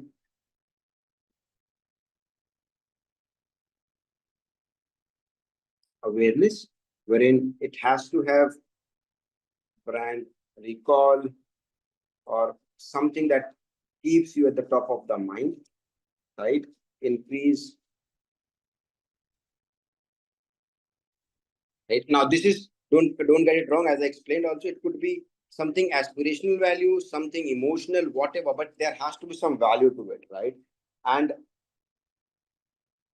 also, this is where you need to be very proactively addressing the customers' likes, dislikes, and make them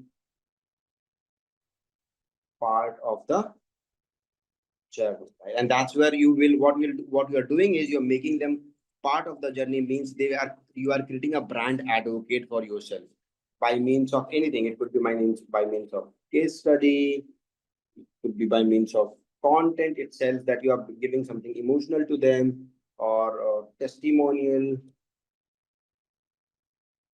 Yeah, but make them part of their journey. Very good example of value for customer kind of a content is uh, if I can think of Dove. Dove is a very classic example wherein what they do is they teach the customers. They don't promote that on social media platform or anywhere else, right? What they do is they talk about skincare products in terms of creating health, right? The name is a Real Beauty Campaign. So if you go and check.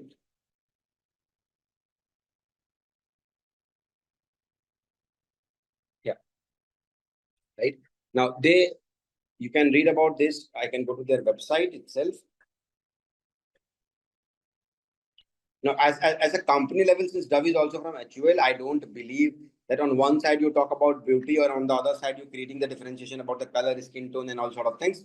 But if you just see product Dove or the brand Dove, that's they are utilizing in a very effective way. They never talk about that Dove they never talk about that in terms of just buy Dove for this reason because it can make your skin this and that and whatnot. They talk about, see, you can see that on the website itself, different ways or different, right, of different type of skins or sort of things, different kind of hairstyles or whatever. And that's what they have generated a huge connect or community building on social media platform, right? They did uh, uh, kind of a campaign or a case study, or trying to engage with the audience, the female audience worldwide, saying share. Yeah, overall it's called a Real Beauty Campaign. Sometimes they come up with the skin, sometimes they come up with a curly hair campaign sort of things, but it was largely the Real Beauty Campaign. That the Real Beauty Campaign comes in all shapes, size, color sort of things, even if it's hair for skin and sort of thing. And they said share your journey with us, or share your photo with us, whatever you are, from wherever you are, right? And that has built them in terms of some value, some emotional value. Somebody who has not been considered beautiful, maybe, or have some incident, some story sort of thing, or some bad or good experience about it, right? They started to share and narrate their story with the customer. Now, in this case, the value they are talking about is not the product, that my soap is without maybe without chemical or this and that, or it's made of this and that. No, they have created a value for the customer in terms of, we are here to listen to you, right? In form of your story, in form of your case study or the testimonial, but we are here to listen to you. And that's the greatest value they have created for the consumer. And that's why they were able to build a strong base, or strong community base, right? So I'll again give an example for this. Example. Yeah. Yeah. Great. Yes, Sensodyne can also be considered in the same league. But they are more in a very direct approach, like, okay, Sensodyne, this is what you do, and your teeth sensations and all sort of things can be cured. Dove takes it to another level of being very emotionally driven. Yeah. The third factor, when you consider in the messaging element, either brand awareness, value for customer, the third is differentiation.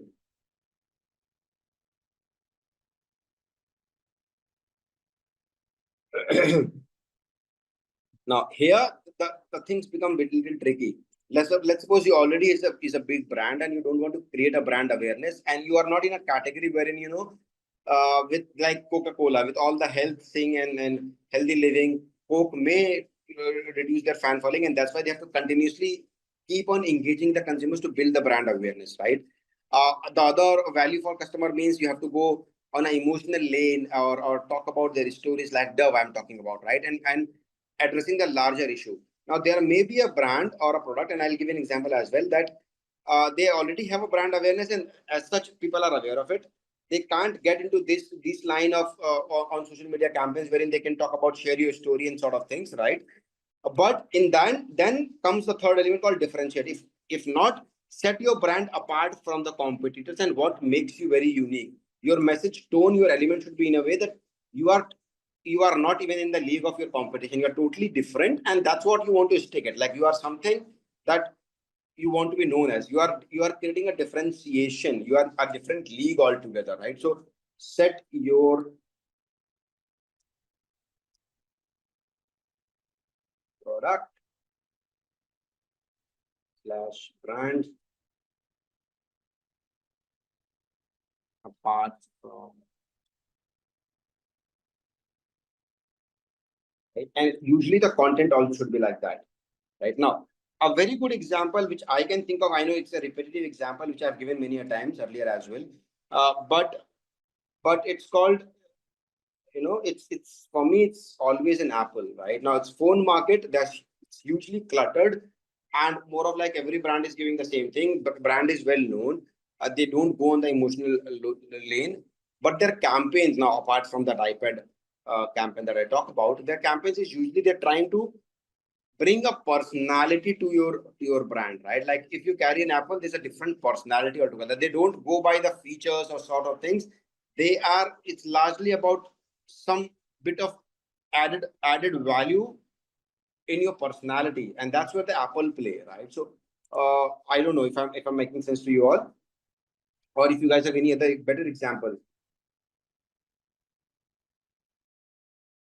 They kind of play in a zone where they kind of bring a personality to a brand, like this is something unique, something different, which none of my competition can offer you, even if it's all a clutter market, right? then there's some then there are some small elements that you need to consider when you create a messaging element. It has some accessibility, depending upon the goal that you have, right? Which means a clear call to action, easy, you can engage with the users, what you can listen to what they are saying, it a clear call to action, that to make them visit to a website, or what you want, like you want to share their photos or whatever you want from a campaign or expect from a campaign. It should be accessible to the users, and very easy way to explain. And last, I believe, is the way you tell your storytelling. It's a very important thing,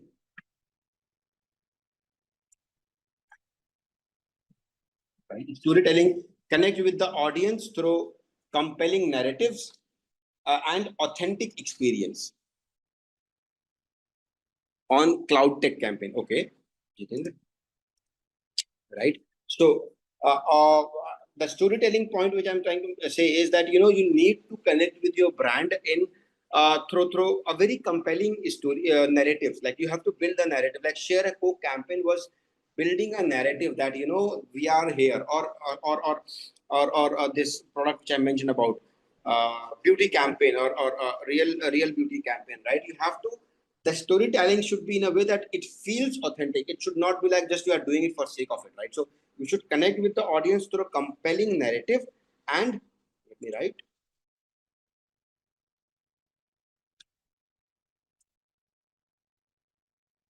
in this last term which I mentioned is very important, because social media, as I said, is a two-sided sword, right? And you have to be very authentic over there when you share your story, or when you talk about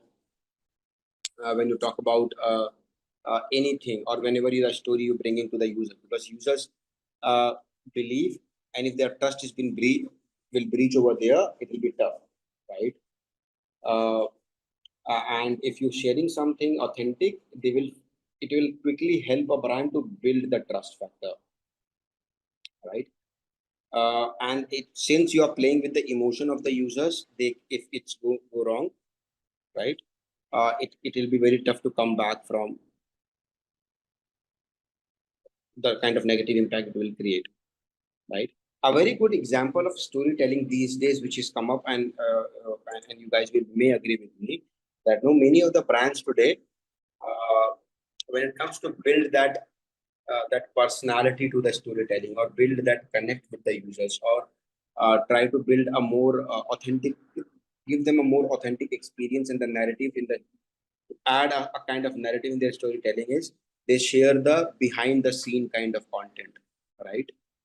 Must have seen that, even if it's a fashion brand, or a food product on social media, or a restaurant chain, or any hospitality industry sort of things, they share behind the scene kind of content, that okay, this is what had, like sometimes the brand share that what went down to create that particular ad which you have seen, or like for a share a coke campaign, later on they release that how they have executed. It was a hefty task, how the names will be printed on the coke bottles, how the entire campaign will be executed digitally. Later on they share behind the scene, that give a more of authentication, an authentic experience to the users, that it was not a gimmicky thing, it was really the team has went and spent a lot of time into that, right?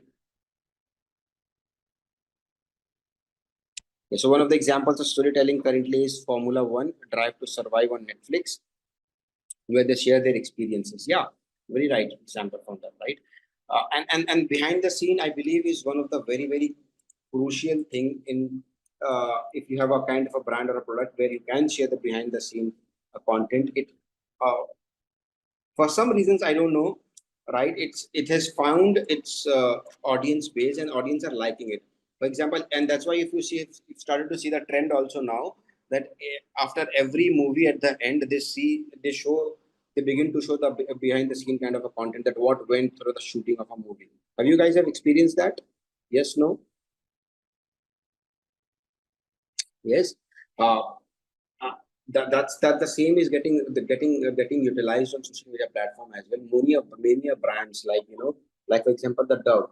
So they show that when they meet the particular person to tell their story, how was it, and what she shared, right? So a very raw form of content, which which feels more authentic and create a very compelling narrative over there, right? And so I don't know the reason for sure, but it has been accepted by the audience for a long, and that's why many, as I said, the movies also started to show behind the scene kind of a content, because it's a direct way, a good way of storytelling. Many a times people like the behind the scene content of 10 minutes behind the scene content more than the entire content itself, right?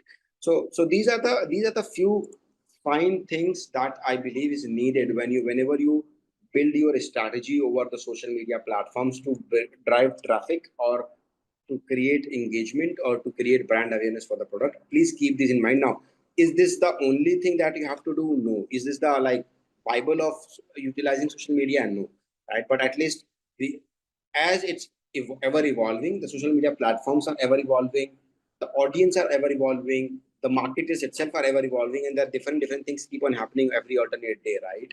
So it will change, but these are the few things which I have experienced, that brands overall build their narrative around these junctures, around these elements, which I wanted to share with you also, that when you go to the social media platform as an individual, as a for a brand, for anything, please keep that thing in mind, right?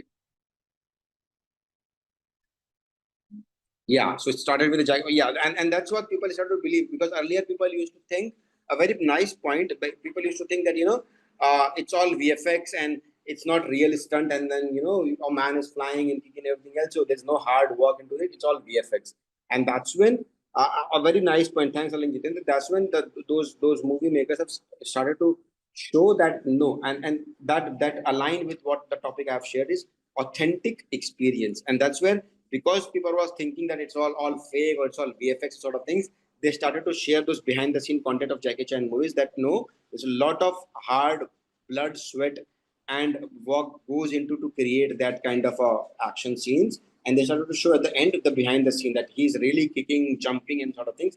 And then later on, it built a lot of connect among the audience to know that what we are seeing is something real, something really, human driven experience that they are showcasing to us. Yeah. Very true. Very nice point, Jitendra and Sumit. Yeah. So that's from there on, it's picked up, and then the brand also, it will show that we are not just there to do a campaign. We really put in what went into to create such a masterpiece for you all, right? And you also, if you are in a kind of business, you can use this. You can use these kind of things. It really clicks.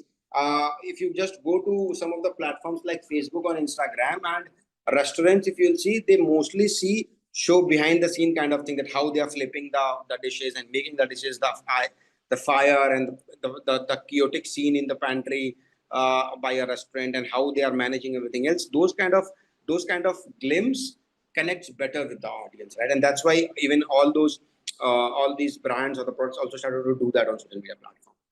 Now we are since we have covered just basic elements, and social media is all about the multiple platforms. So now we will get into to understand most. Now this part you already know, but we'll try to understand more in detail, right? Most popular social media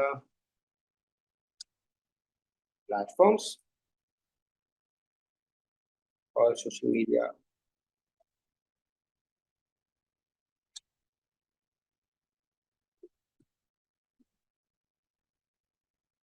marketing platforms,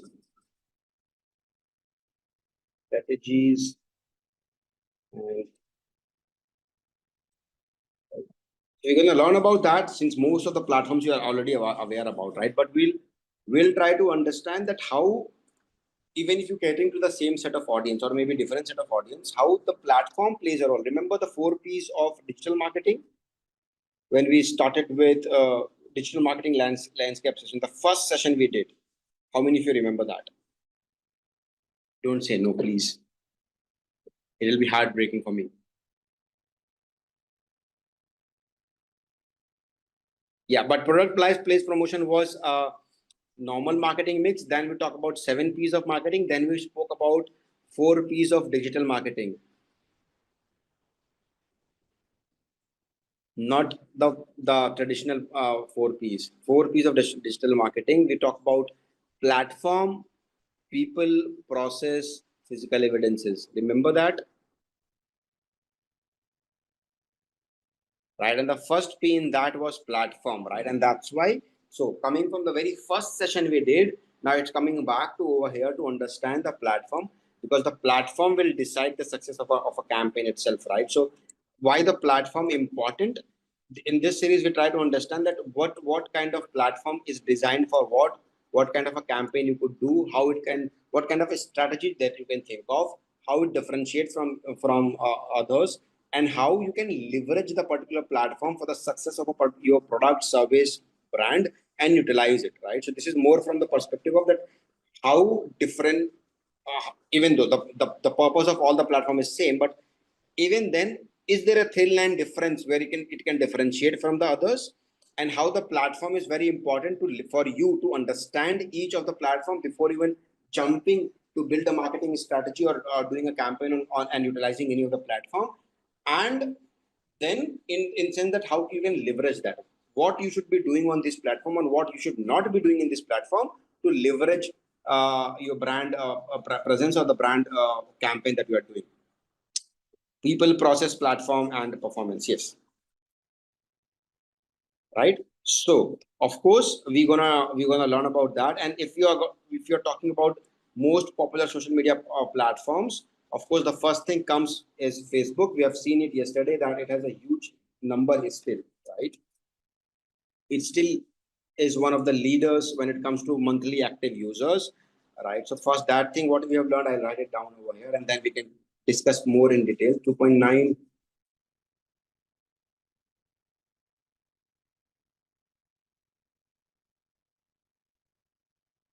billion monthly active users is what we have learned about.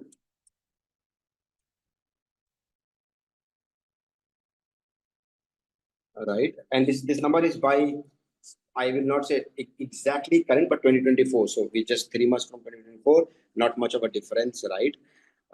Anyone who can say what would be the demographic for this platform? Now, of course, the audience will cross over into all these platforms. We cannot say that there's a distinctive audience for this platform and distinctive audience for this platform. But for understanding purpose and the mindset of the audience, mindset of the brands over here, we'll try to understand, right? So any idea, since Facebook is 2.9 billion active, billion monthly active users, what is the demographic for Facebook as a platform? And then we talk about key strategies, how it is different, and other things. 30 to 50, okay. Yeah, so see, to be very honest, one thing I would say, it's Facebook is still caters to demographic wise.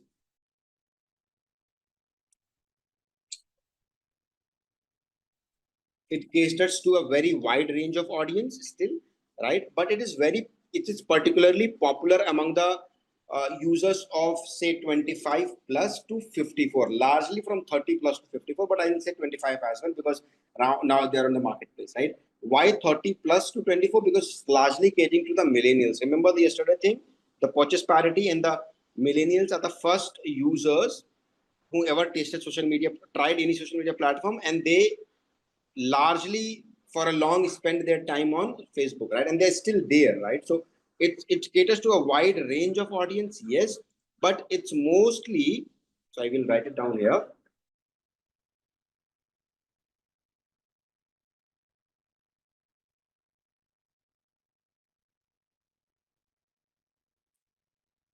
Right now 54, 55, whatever you can say, but this side will be on the higher side in terms of user base, right? Now Gen Zs are not, Sumit, Gen Zs are not most likely to be largely on Facebook. They are moved to Instagram.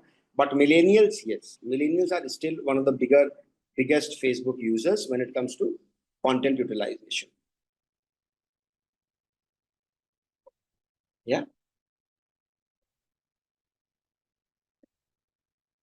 Now, what are the key strategies that we can look for? Why the brands are there, right? Now, before I go further to deep down into Facebook, see, I told you yesterday that most of the brands are there today. Let me just log into the Facebook. Let me just stop sharing my screen first, right? And is my screen visible again? Yeah. Okay. So if I'll go to see Facebook, and meanwhile I just put a search term over here, right? You can see most of the brands today. Now this is where the difference come into a play from Facebook to the other brand, other social media platform. Here it's more about building fan base, right? Followers and all, it's okay, but fan base. If you go to, and why I'm saying that, let's say I go to Coke, right? Now Coke has its own community page over here. People can interact, share, comments, and talk, and all those things, and they can announce it. Uh, Back in the days, to be very honest, back in the days, I used to like these business pages or the fan based pages on Facebook much better than what it is today, because it's more I believe now Facebook is trying to be like Instagram, right? But earlier it used to be very different. That's one. Secondly, why it differentiate in itself is, you see, this is all Coke. It's around 1.109 million likes and 109 million followers. Okay, right? But and similarly, you can check for Pepsi also. Yeah, so this is Pepsi page, a business page over there, and you see, they have like 36 million followers over here. And sort of things, they have all the photos, content, user generated content, they share, and all those things. But if you just uh, also see one thing is that they allow different users to create their own page. There are communities on Facebook which is not owned by the brands, but is a huge discussion points. Like if I just search for Coca-Cola again, apart from just a Coke page, or let's see, I'll search for no Creta.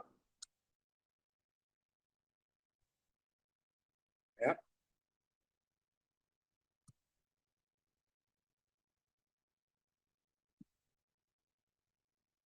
You see, now this is where the Facebook differentiates itself, because it's largely community building or fan base building platform. Apart from the company owned page, there are fans who create their multiple pages. So for any, you see, for Hyundai Creta is a automobile. It's a car by Hyundai, right? Now you see, this is Hyundai Creta owners, which is 61,000 members, 119,000 members, 27,000, 8.4K, 12K, whatsoever, like, right? Some of the groups are very big, some of the groups are small. But there are multiple groups which it is getting created by the fans itself for the product, right? So for a product, it's very easy. So what they have to do is, they know there are 19 groups or 19 Facebook brand community for my product is there on Facebook. Whenever they launch a campaign, they directly provide a link on those pages. You might be also following some of the pages, some of the brands. You see that even if it's not an official page, it's very easy for a brand to know that what kind of fan base I have, how many communities which are there on the Facebook, and I can directly reach to them, directly share the coupons or sort of things, and they're my primary target audience. Yes. So from targeting point of view, Facebook is very easy based on the data, based on the business pages, based on the community fan pages has been created, right? It's very easy for a brand to build or target the audiences, also utilizing the database of Facebook.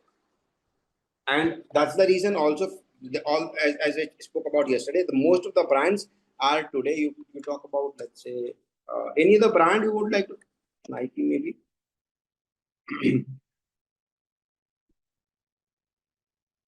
See,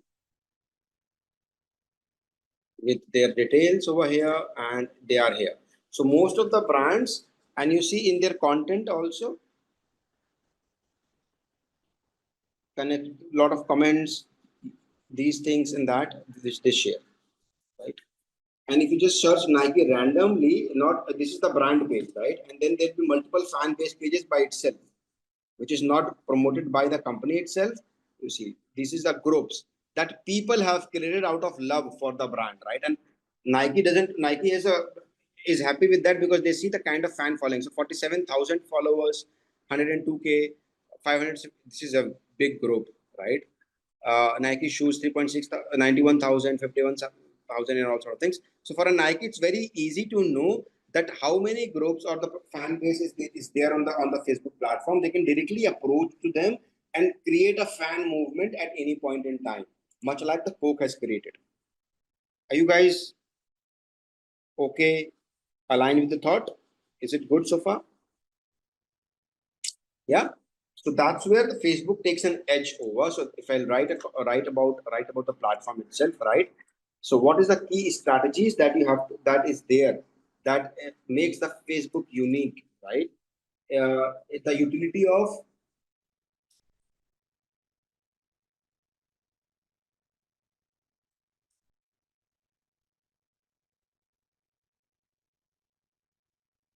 based on interest, behavior,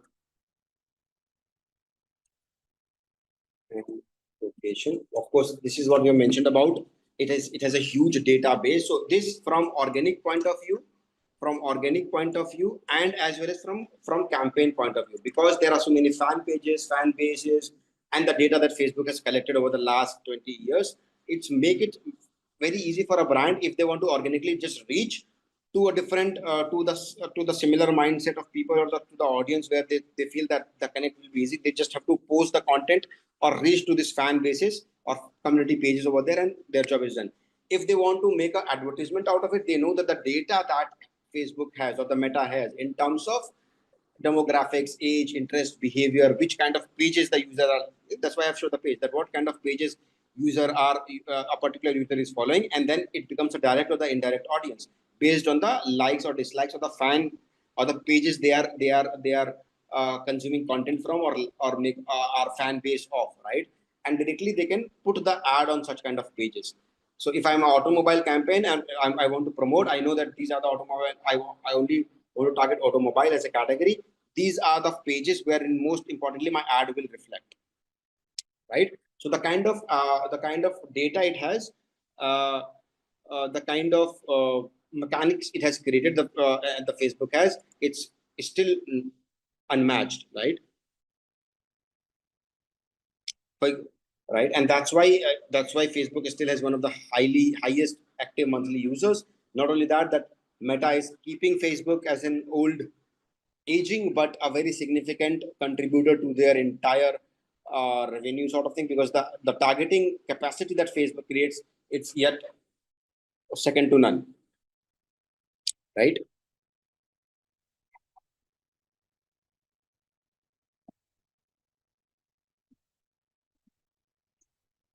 Also, this is where a bit of difference when it comes to Facebook and Instagram, right? Video content now it's all integrated.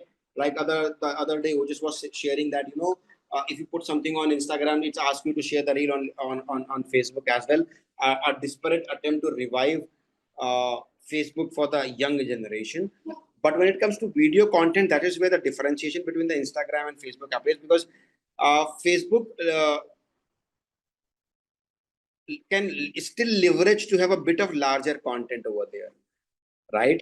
Instagram, I don't know. Instagram has to be between like 30 seconds, 60 seconds at max, right? Facebook still have a mix of it. So if you go scroll your own Facebook page, if you are there on it, you see the reels, you see the stories. But apart from reels and stories on, you'll also see some of the groups which you follow. Maybe those who are the content driven pages, right?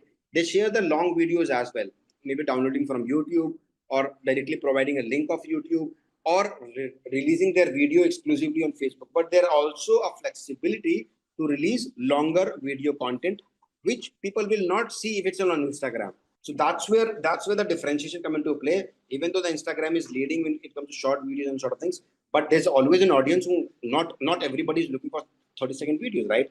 I need entertainment. I need to follow a page wherein the comic videos are released, the longer series of videos, and I can see that. So in a way, this is where the differentiation Facebook creates for itself, which means for a brand, from video content, you can leverage that facility.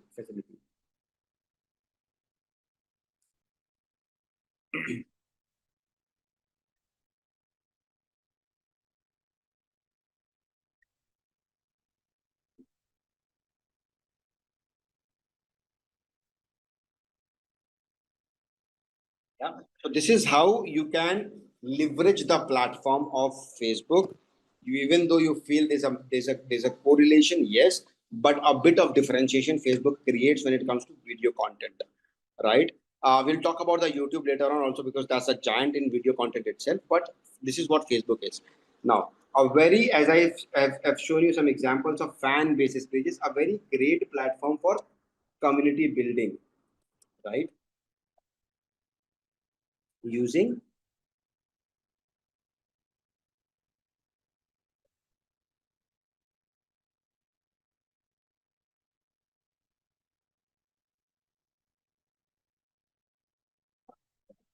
right? So this is a very unique feature, and that's what I've shared with you all as well earlier, right? Why I've taken an example of Creta, because I've seen, I was just scrolling to the Facebook, I've seen that so quite a few groups created by users. There's one group of Creta itself, and wherein the group is much bigger than the Creta share their own. If there is something happening, they share on that fan base, and the people interact with over there. And I have seen it's like why I've written the discussion around the brand, because people discuss that what is new thing happening, what is the new product happening, what are the changes done by Greta, and people talk and respond to each other in that group. So the fan base building ability of Facebook, and a strong fan base building ability of Facebook, where people not only just make a page and then disappear, they interact, engage, and talk about the brand, is very powerful. And that's what I've seen, that many of the brands go to these fan bases and directly talk about the rewards, that what is the new thing happening. They talk about the product launches, and it works in the favor of the brand, even if it's not an official fan basis, but they are the product fans. They go to a level that they create a fan base. They are doing the job of a marketing for these products without getting paid or anything, right? So very win-win for a brand, like a situation. And this community building or fan base creation thing ability of Facebook is unmatched yet, right? And that's the reason Facebook is still leading, because at the end of the day, it's not only the users who will drive the force on a social media platform, it's also the brand, because at the end of the day, it's the brand who pays the money, right? and the brands are still sticking with Facebook. Reason, it creates an ability to create a discussion around a brand. The more the discussions, which means the more the mentions of a brand on a social media platform. And social media is nothing but all about the mentions. How many mentions about a product will give a leverage to a product in terms of its share of voice. We'll come to that, what is share of voice, but that's what it does. Right? So what's different, if I want to conclude this platform and move to other?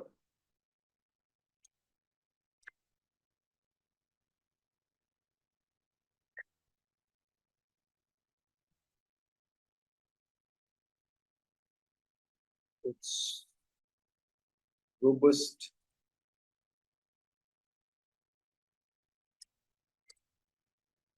targeting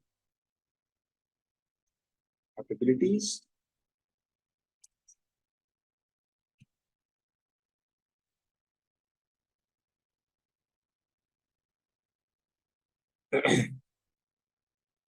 measurable campaign when you are looking for a paid campaign, right? And making it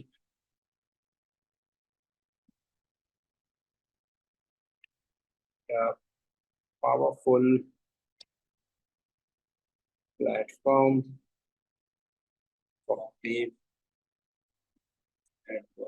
advertisements and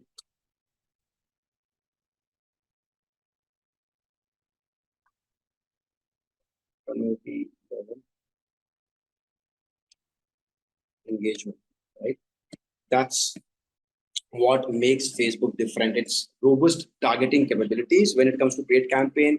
The kind of data it has and extensive analytical tools allow highly specific measurable campaigns, and making it, the other point is making it a very powerful platform for paid advertisements and community level engagement, which we have just discussed about and seen that how it works, right? Okay. Now, just whatever we have learned, summarize it from this point of view as well. So, whatever we have discussed about in terms of Facebook, outline the evolution, various elements, role of Facebook and page and messenger, and categorizing different type of posts that Facebook does. Right. So, this is what uh, Facebook has evolved over a period of time from just image to video-driven content, as we just talk about through reels, but also the bigger kind of content or a bigger, longer videos over a period of time. Facebook has proven its mettle when it comes to video content. It gives an edge over other platforms, not YouTube, but comparatively, right? Now, right now, the social feeds in Meta reflect algorithmically recommended content. So a lot of AI integration is happening when it comes to Facebook. So you have to be careful of that as well, that you should be along with the trend, what is there in the industry and what your communities or the fan base is talking about, right? The content of groups that are not followed are also displayed, you see? And there's a drastic change in the scope of social feeds, right? So a lot of AI integration is happening. Then in terms of organic, so the term now they use is called edge, refers to any activity performed on Facebook. So it's called edge ranking on Facebook. Earlier it used to be called edge rank, right? The edge rank was used by Facebook to rank the feeds for priority, to prioritize the visibility of a content based on that what kind of likes and things that a particular activity is achieving. They call it an edge rank, right? And accordingly, if the algorithm finds it better, it used to provide or push that content more in the feeds to increase the visibility of that particular content, right? So EdgeRank is defined as the algorithm used by Facebook to decide the user's news feed articles that you see in your news feeds in the Facebook. So Facebook today is kind of trying to be Instagram plus Twitter mixed together and a bit of YouTube also into it. So it's a bit of confusing state for maybe users, but that's what they're trying to do. And then a bit of Amazon also, because they are creating a social media, social marketplace, right? Facebook marketplace. So it's kind of why they are doing it. It's kind of trying to be a platform for all set of audience, all different type of audience or demographics that we have. to provide something for everyone, right? Or maybe a master platform. And in that sense, maybe not content wise, maybe not very engaging as the Instagram is, but at least it facilitates all kind of users is what their try is, right? So the algorithm creates the feed rank by considering the product factors like affinity, decay, and weight of the content. That how much you can associate with a particular content, or the user can associate. What is the is it getting old? Is it kind of something fatigue which is creating, or what is the weight it holds in terms of overall engagement value? Right, and based on that, the edge rank is getting created for the organic content, not the paid one. This all is not for the paid, but the organic one. Then integration of machine learning is happening.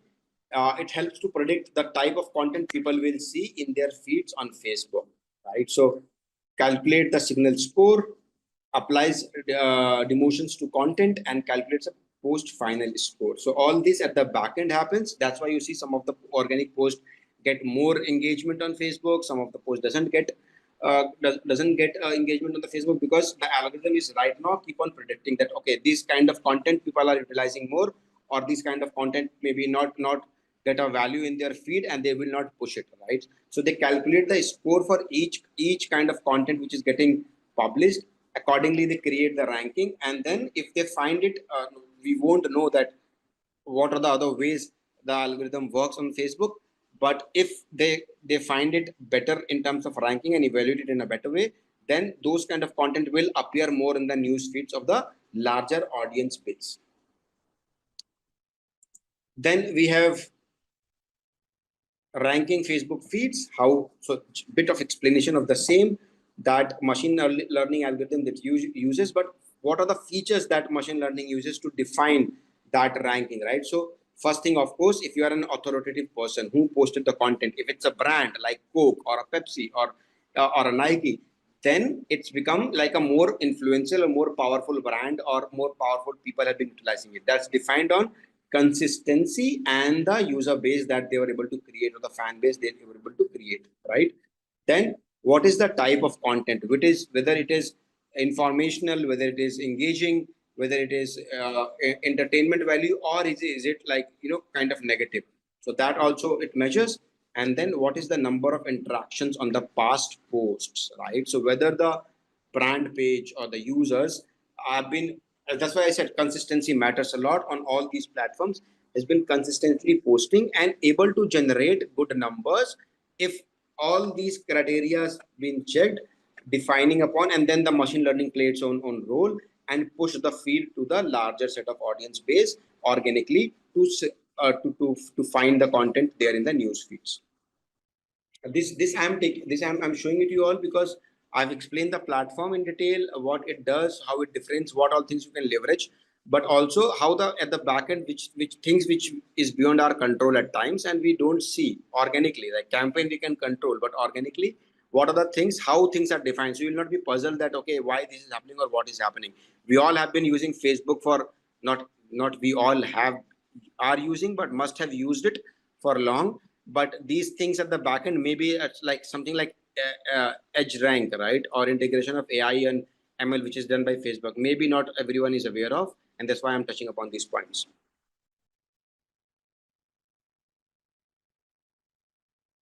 Yeah. Then comes ranking Facebook feeds process. So it evaluates and assigns a score to the post, which will get to know based on the features that I've discussed earlier. Based on all these parameters, it assign a score to the post, and then arrange all posts in descending and non-chronological order. All posts in that category, right? And accordingly, it sequence in the news feed of the users that what kind of content will go in what order, and then repeat the process when a user refreshes the feed, right? So it evaluates the rank, evaluate and assign a score based on the scoring. The algorithm, much like the Google, right? They in that they add the content or the website in terms of depository. Their indexing happens here. They just arrange all the content for that category into an order based on the score the algorithm has created.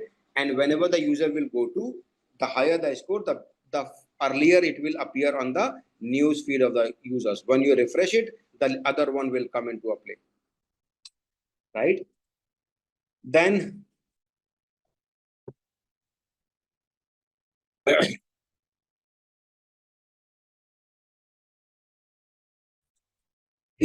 the steps to align post using ML algorithm are: post informative content, create authentic content. This is what I have explained to you already earlier, that you should have brand awareness, you should have something informative in terms of testimonial, have an authentic content which should be engaging with the audience and all those things. And then a page should be the content owner should be engaging and connecting with the customers. I've just explained that earlier as well over here.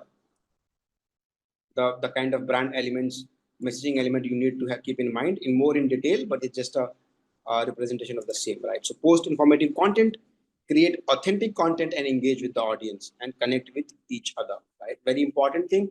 If you're doing these things, algorithm notices it, and then chances are organically your content will be spread faster and to the larger set of audience, right? And then now this part, optimize Facebook stories and reels, which is a new feature, not very new, but yeah, after Instagram, this is also there on Facebook. You already have experienced that, so you can also optimize your content being placed over there.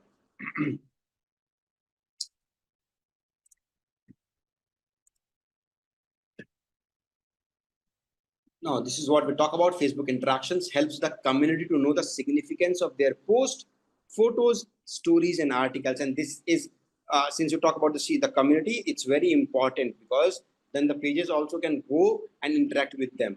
So Facebook interactions is very important, and that's why all the brands go and also interact with these community pages, and they sometimes post their new things or new something new which is coming up, right? Because it helps Facebook to predict what content is significant and what must appear on the news feeds. Then we have ranking content, so we'll not get into that, how the ranking get done in terms of liking and commenting and all sort of things, which influence the entire algorithm. So these are smaller things which you are already aware of.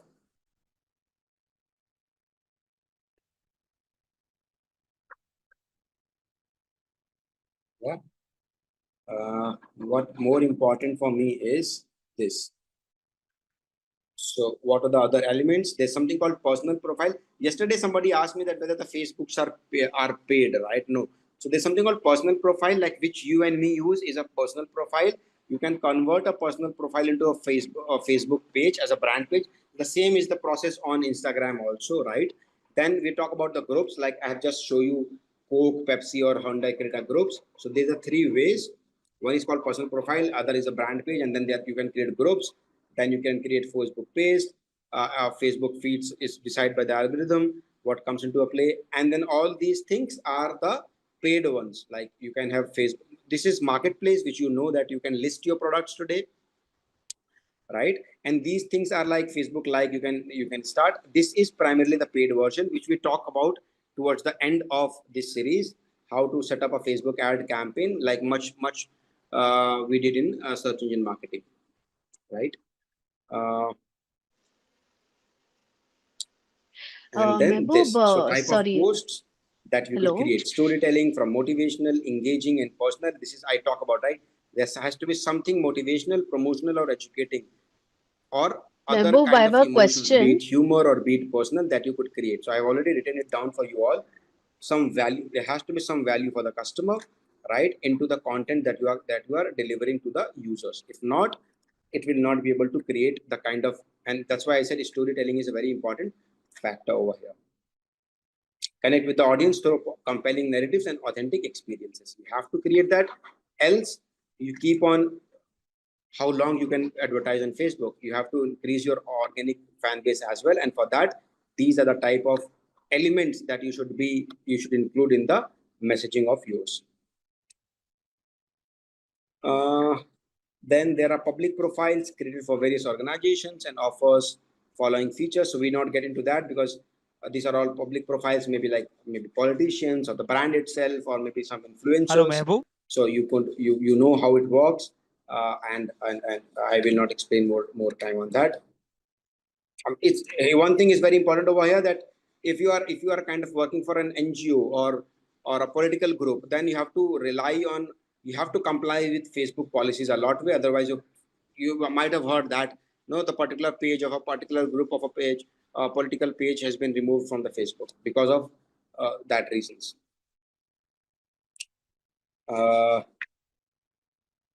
This, I believe, you can run ads, track analytics. I just talk about that, what a difference, link to website and increase brand visibility. This is what I talk about, huge analytics capabilities, and you can run an ad and track that more efficiently over there.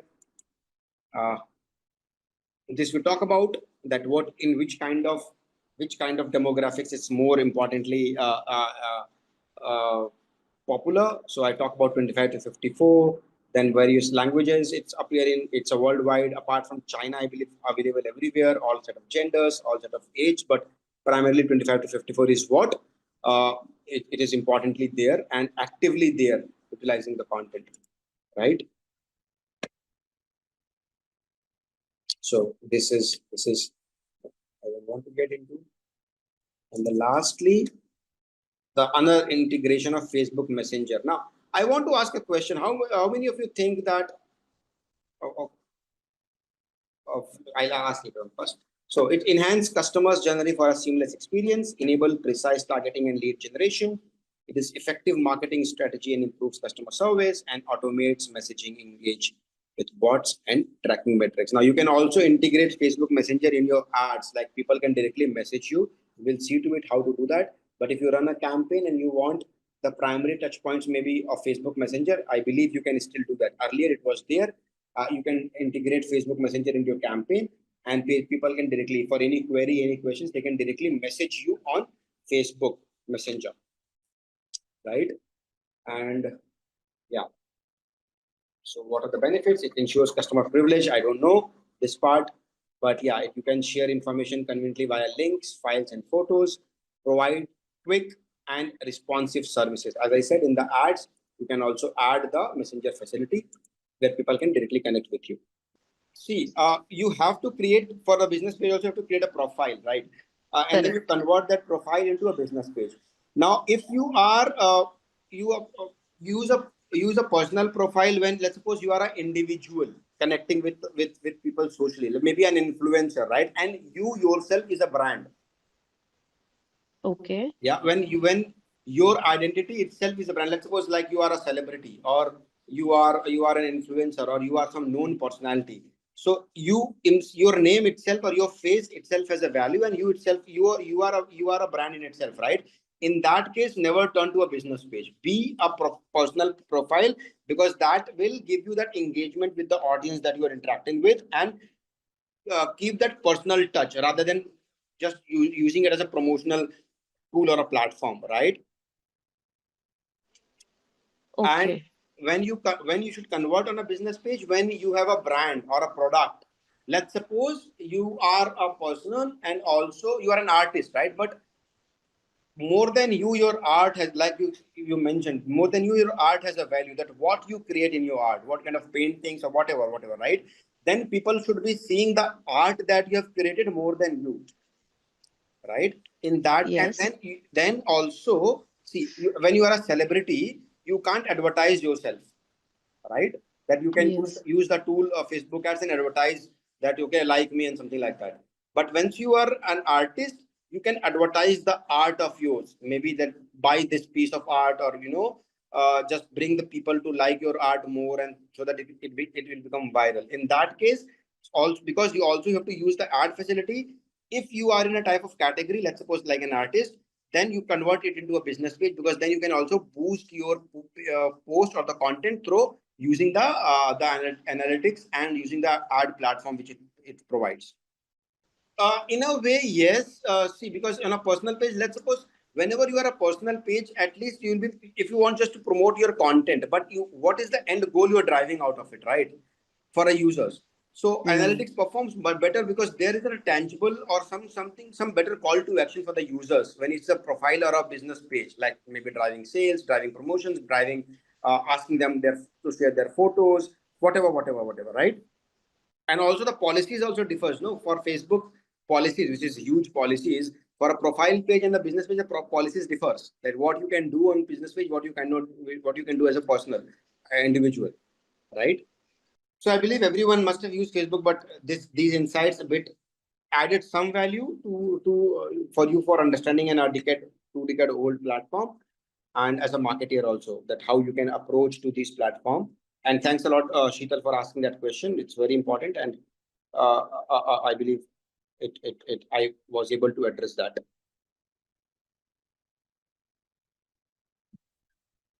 Yeah. Then the other, let's talk about, I believe, as in we have, so let's talk about the other platform, which we have here is called.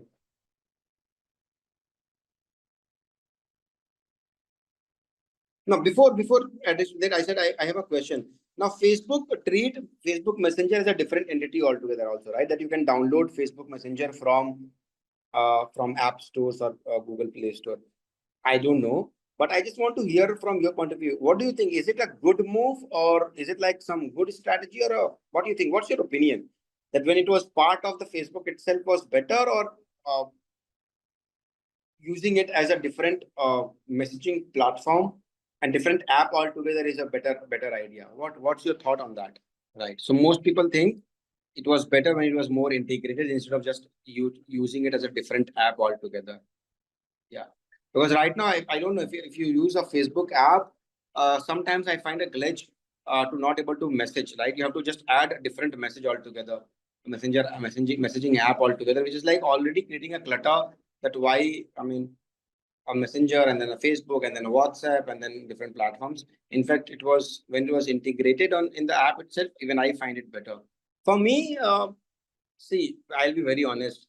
When I have to see that people who are part of my life and not physically connected, not nearby, what they are doing and sort of things, what they are sharing, what they are doing in their life, I check Instagram these days, which was earlier on Facebook, but now on Instagram.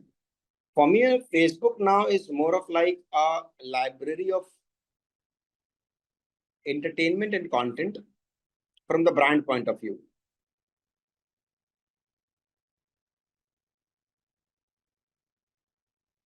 Yeah. So that's what I do. So from me, Instagram is fast paced and more about, let's say, just to get the attention. I do something, I vent something and do that.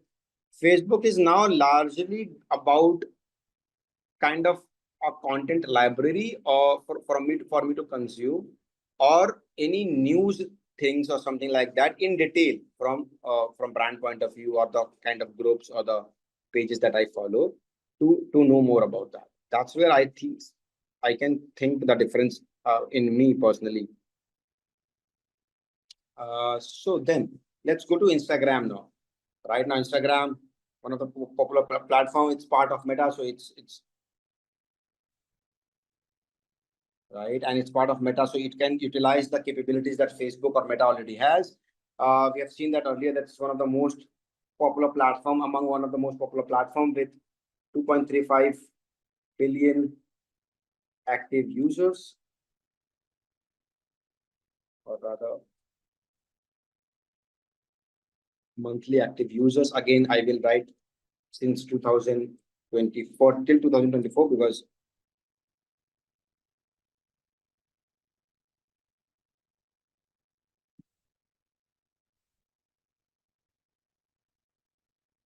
yeah. Then, so what is the demographic over here? I will again ask. I would like to understand more from your point of view, rather.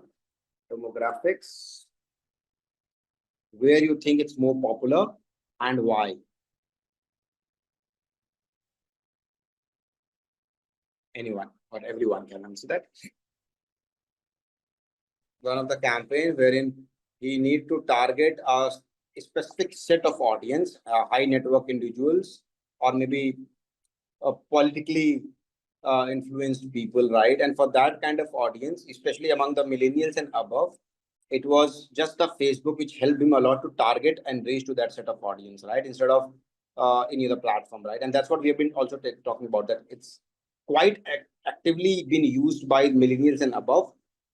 also the kind of engagement and the kind of as it's not very fast paced compared to Instagram, right? So it's easy to connect over there with these set of audience, right? And it helped him. So that's the reason also that Facebook is not dying and Facebook is still there, right? It's largely about the community and the fan base created. So if you go to Facebook, you see there'll be a regional communities as well, like some, a group of Rajasthan or group of Tamil Nadu. I didn't wanted to quote that example, but maybe there'll few international audience in the group and they will not able to relate to it. And that's why I took a brand type of examples. But yes, that's where true, which is kind of a USP for Facebook now developing into it. And that's the reason they are able to encash that into marketplace, because the kind of penetration they have deep down to the tier 2, tier 3, tiers and small town areas and the village areas, that they can utilize that marketplace to reach to that kind of people, that you can sell goods from tier 2, tier 3 cities as well, right? So yes, there's a huge capability over there they're developing on. So demographic wise, I will not write something illegal over here. So I'll go with the legal age, and I will say very, very popular among, to be very honest, 18 to 34. I am writing 18. You can consider it from 15 and even at times 12 or 13, but 18 is the legal age to use it. So, I'm writing 18. So this is a very young, fast-paced, dynamic generation, and this is where the larger. When I'm saying, see, you can't say that okay, I am 35 and I'm 13 and I'm using Instagram. It's not like that. When I'm writing the demographic popular among, which means most interactivity and most amount of engagement is on Instagram is coming from this age group. Right now, you can be 40, 45 as well. You can be 40, 50 as well, and you be there on Instagram. But the group that create the difference on this platform is what, from marketing point of view, is what I'm mentioning about, right? So that is between 18 to 34. 1 second.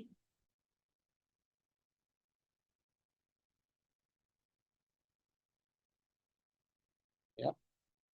Okay. Now, of course, as I talk about more, for Facebook and all those things, I'll talk about the key strategies. Now, this is very similar to Facebook, but bit of difference over there. And you can see the use case when you use the platform itself. Strategies, right? This is Facebook is more about the, as I said, fan base, content, writing, and everything else. Instagram is more about visual storytelling, right? You can't write like on Facebook, you can write a paragraph or an essay or entire journey. Like I also do that at times on Facebook, right? Instagram is not a place for that. Like you write this big story and people will read to it. It is out and out visual storytelling platform. Facebook is both visual plus text-based storytelling also, that right? You can connect, you can engage, you can share your thoughts, people will come back, you can create a thread out of it, and then and all sort of things. But Instagram, nothing doing. It's out and out visually appealing, visual storytelling platform. Yes, do you think? And focuses on very high quality content, high quality visual content rather. How many of you agree? That's the reason if you go to Instagram, upload a photo, on Facebook you might not, but on Instagram you get like from start only, not now. Not now, every platform is trying to be every other platform, but Instagram has those filters over there, right? And they have their entire USP is that even if you share a story, even if you share a post, right, even if you share a general photo, this huge amount of a filter which is excuse me, filters which still can't be matched by any other platform, right? Really, really nicely integrated filters. When you share a reel, when you share a story, right? You can swap about the kind of filters they provide to you, that you can use it to make it more visually appealing, right? So Instagram is out and out visual storytelling platform. That's their key element.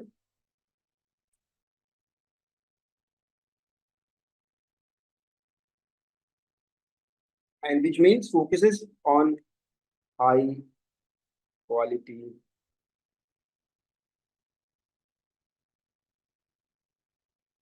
visuals. At times you feel like there's something called Instagram catalog, right? At times you feel like there's a if you see the brand page, you see like you are seeing their product catalog, that high visually content they prefer, right? And that's what they need, right? So focus on high quality visuals, leveraging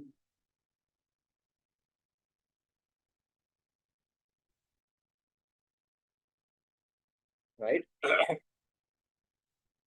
Yes, but the other area, this is the key strategy, like you more inclined towards visual appealing content. But the other part, which Instagram, now Facebook is about community and sort of things. We talk about community building, forums, pages. The edge where Instagram now differentiate from itself from Facebook. Right? This is where the differentiation by and large comes into a place that Instagram is out and out a platform for influencer marketing. You must have heard of I'm Insta influencer, Facebook influencer, very rare. I mean, it's just a replicate. The same person maybe posting the same content on Facebook, but Instagram over the last couple of years has evolved as a tool for influencer marketing, and all those influencers that you see is largely on on Instagram, and brand can capitalize using the benefit of these influencers to promote or reach their product to a larger set of audience.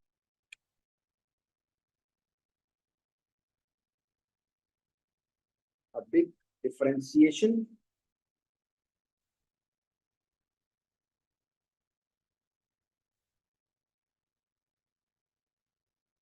So this is where the brands from face is also there on Facebook for its analytical capabilities, community forums, and more genuine content wherein people like thousands of people, you and me, are discussing about a brand or product.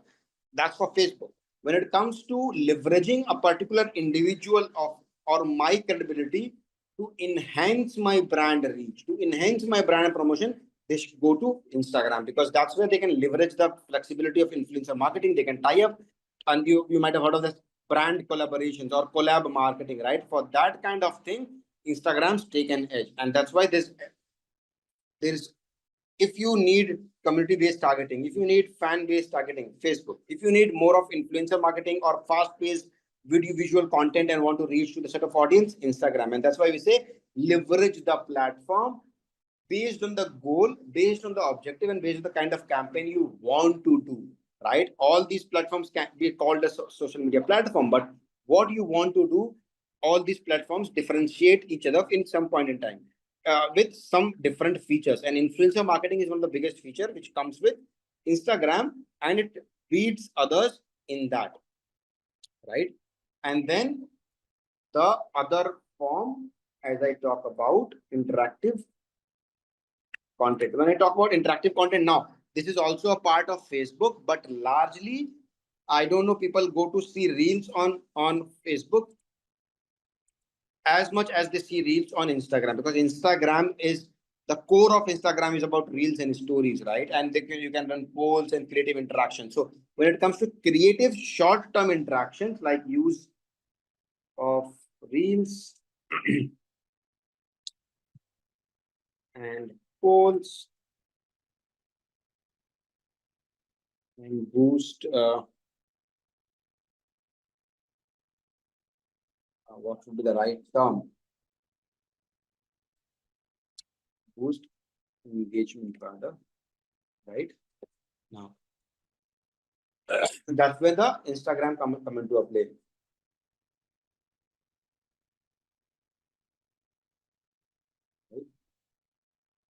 And then what's different in Instagram? So of course we talk about that. What's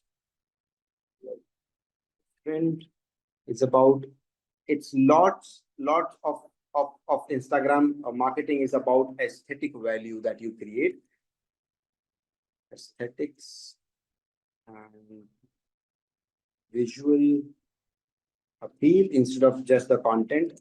And also it's an ideal platform for now. This is where it's also differentiate from Facebook, right? Facebook is for all kind of category, like Sumit has shared for political or high network individuals he want to target, and it's there, right? Then you have to, like Jiten has shared, for vernacular or regional content, you can find it. For brands, mass-driven brands, be it Coke or Pepsi or Nike, you will find it. For maybe B2B kind of companies, you will find it. Eco-friendly, sustainable product companies, and they have a page and they have a community base and fan base over there on Facebook itself. Okay, but Instagram is largely, now all kind of companies can be there, yes, and they are there. But Instagram over the period of time has been found beneficial or more, what you call, an ideal platform for 3 or 4 categories like fashion. You go and check the Instagram, what are the more prominent industries there on Instagram? And I believe you will be able to correlate with what I'm saying. Fashion, beauty, lifestyle products, and food, like restaurants or food joints. These are the 4 most used categories on Instagram, or the audience that you will see. The audience that you will see, mostly the Gen Zs, right, are around these, are following these kind of products. Fashion, beauty, lifestyle, and food. Yes, somebody is speaking. No? Okay. And that's why if you go to these shows like again Shark Tank, elevator pitch, into the Dragon's Den or something like that, most of the companies who comes for the pitch, which are into food, lifestyle, uh, fashion and beauty, like somebody's beauty products and fashion products or food, they say we are strong in terms of community, or we have a this many followers on Instagram. Yes or no? If you guys see this ad, if you can recall some of the things, right? They don't mention Twitter, they don't mention LinkedIn, they don't mention Facebook. They say we have, especially for these 4 categories, if there's a pitch, they say we have this much users on Facebook and we are driving sales also and consumers based on personal community building or interaction building on through Facebook. Yes. So that's where the Facebook differentiate.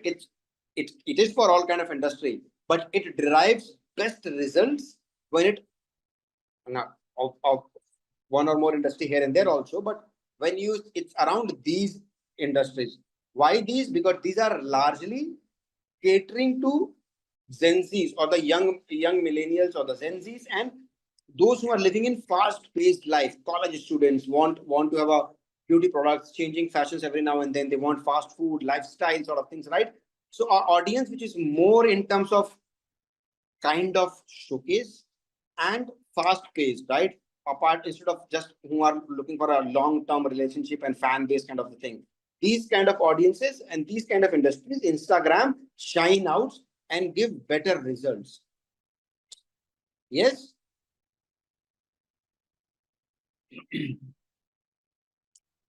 Okay. So that's what was there for Instagram. Largely, then after that, I didn't mention other things like in terms of advertisements also, because advertisement on Instagram also run through Meta itself. So you can utilize the Meta capabilities and directly run an ad on Instagram. So all the ads that you see on Facebook pages, sorry, Instagram pages, reels, and stories, that can directly run through Facebook itself or Meta itself. So that we will get to see when we'll do the practically setting up an ad and all. So that's where it's again close to Facebook, because it's same platform. All into is all you as a user, as a brand manager, as a marketer, need to decide that which kind of inventory, much like that we learn on SEM, search engine marketing, which kind of inventory you want to place your ad, and then accordingly you can target the audience over there. Right. Also, one thing, it's I am not using it over here, but I was not planning to use it, but hashtag plays an important role over here.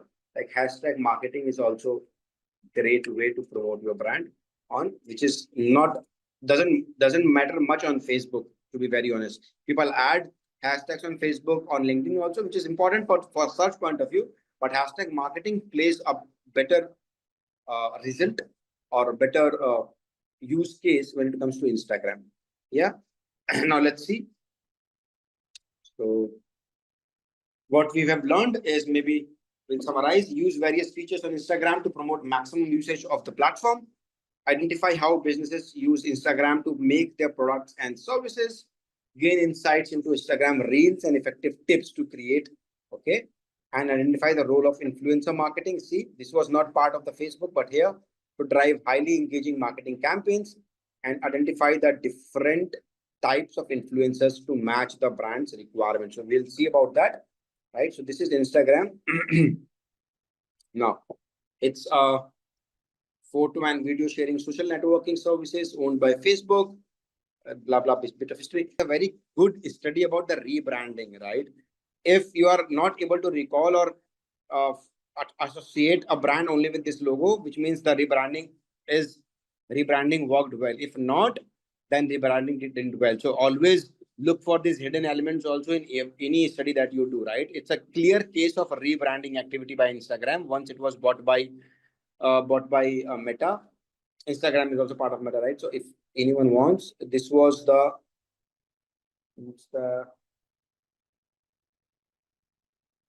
old logo.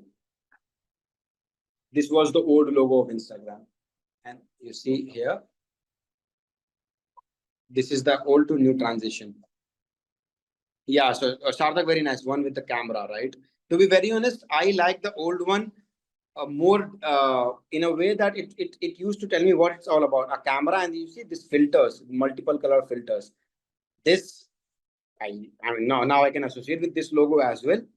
But yeah, if you go to more in detail, see 2010, 11, 16, 22. This is the new logo, right? So it's a very good case study of rebranding, which you can also use it for your own learning later on. I just wanted to share that. Anyways,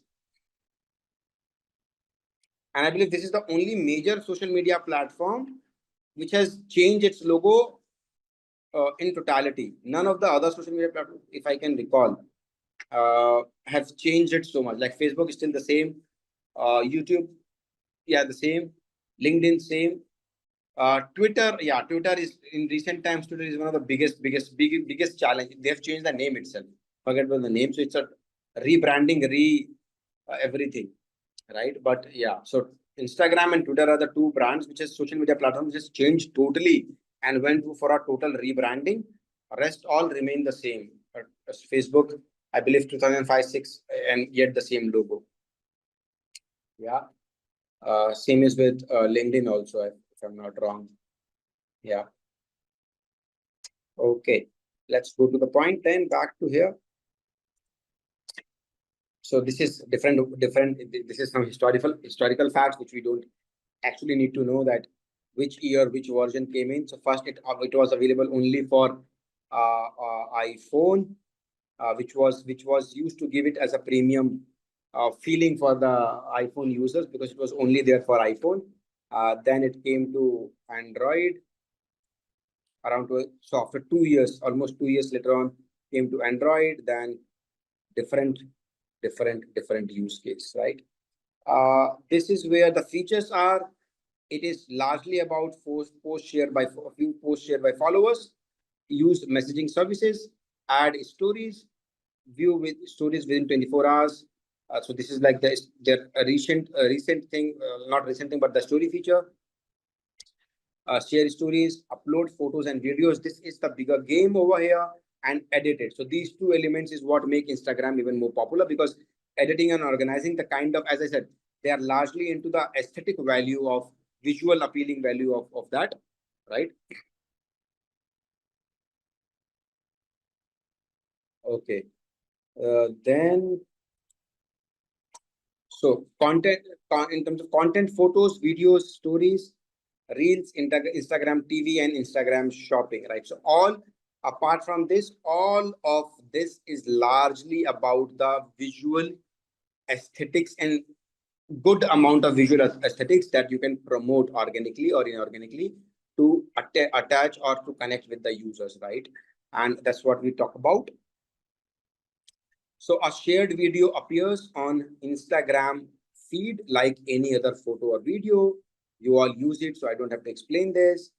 I go further rather, and yeah, so Share photos through feeds, direct messages, profile pictures, header, as well as stories. And these are also why we are showcasing these things, because these are also the areas where you can utilize the meta ad targeting capabilities and put your ads as well in these sectors. Stories, feeds, direct messages, profile pictures, and headers. You can also do advertisements, paid advertisements of your product. Then comes temporary stories, showcase latest happenings, disappear after 24 hours, and allow anyone to view. Right now, why we are talking about this? Because this is a great kind of impulse testing of consumers. Right, it will only be 24 hours, so it kind of create that fast-paced environment to Instagram, which it is known for, and the kind of target audience which is largely you can target over this platform. And you see they are vertical full screen videos with maximum duration 60 seconds. So the rise of vertical videos, Instagram plays a very important role in that, but largely TikTok. However, after TikTok, it's second is Instagram, and also more available in most countries, right? It's offer filters, captions, interactive backgrounds, and stickers, wherein a brand can capitalize about sharing a short story, a very fast-paced story, to their consumers in a very short span of time, because consumers also don't want to see a big ads, right? In that sense. Then comes ways to make impactful Instagram reels. The following factors make Instagram reels more impactful. So those of you who are looking forward to create reels and want to be a kind of small influencer or generate a more better content on your pages and connect more with the audience, you need to be consistent. That's I have been telling you. You need to be consistent on any of the social media platform. It should have a hook word, right? We'll learn about the hook words later on, but it should have something which can attach or get the attention of the users. Captivating cover pages. Use right cover page for your brand, for your profile or whatever. Must be short duration and viral audio background. Trending music on Insta. Very right. Now, this is not on Facebook, right? Trending, like you might have seen most of the Instagram reels or the videos share a similar kind of videos. Some popular, like I remember a few, like same when it comes to emotion, something like that. When it comes to fast pace, similar audio background, because these are trending music and promoted by Instagram itself. So those also add value to your content, right? So always use these viral audio backgrounds, which is provided by the Instagram, if you want to become a real creator and want to be an influencer in that category. And ideal posting hours, we're going to talk about that, but it's not like that you can post at any point in time and every point in time and you will get to see by maximum set of audience, right? So leverage the timing as per your audience and the content that you put in. Okay. What is Instagram TV? Is just a diversification of Instagram itself. It works as a different platform altogether. IGTV for a long form of vertical videos. Remember, and that's why I said that's where the Facebook takes an edge, because within the Facebook environment itself, you can put long-term videos, right? And you can target the audience, you can tell your story, you can narrate your story and everything else. But when it comes to Instagram, it is specifically made for short content for our audience, which is Gen Zs largely, and a more younger generation. But if you want to post a longer videos and want to captivate your audience in that, then you have to go to a different platform altogether. Instagram in its isolation doesn't allow that. So you have to then go for IGTV or Instagram TV. In you activate it and then use it, right? Then Instagram shopping, it helps to this is just an extension from learning from Facebook Marketplace, and for the type of category that I talk about, like fashion, lifestyle, and food and beauty. Instagram is also, you can shop the products. You can activate a shopping account over here, so you can discover brands and products, get recommendations, make immediate payments. So the payment gateways are also getting integrated in the Instagram shopping app and reveal products details, right? Again, much like Facebook, you can have personal account like you and me and everybody else using it. Then you can have a business account. You can convert your personal account into business account altogether. It's very easy. You have to go to the settings and then switch your personal account to a business account, and your account will become a business account, not no more a personal profile page, but a business account. It's very easy. We'll see to that. And then you can also create a creator account in that, which is largely the influencer creator account, right?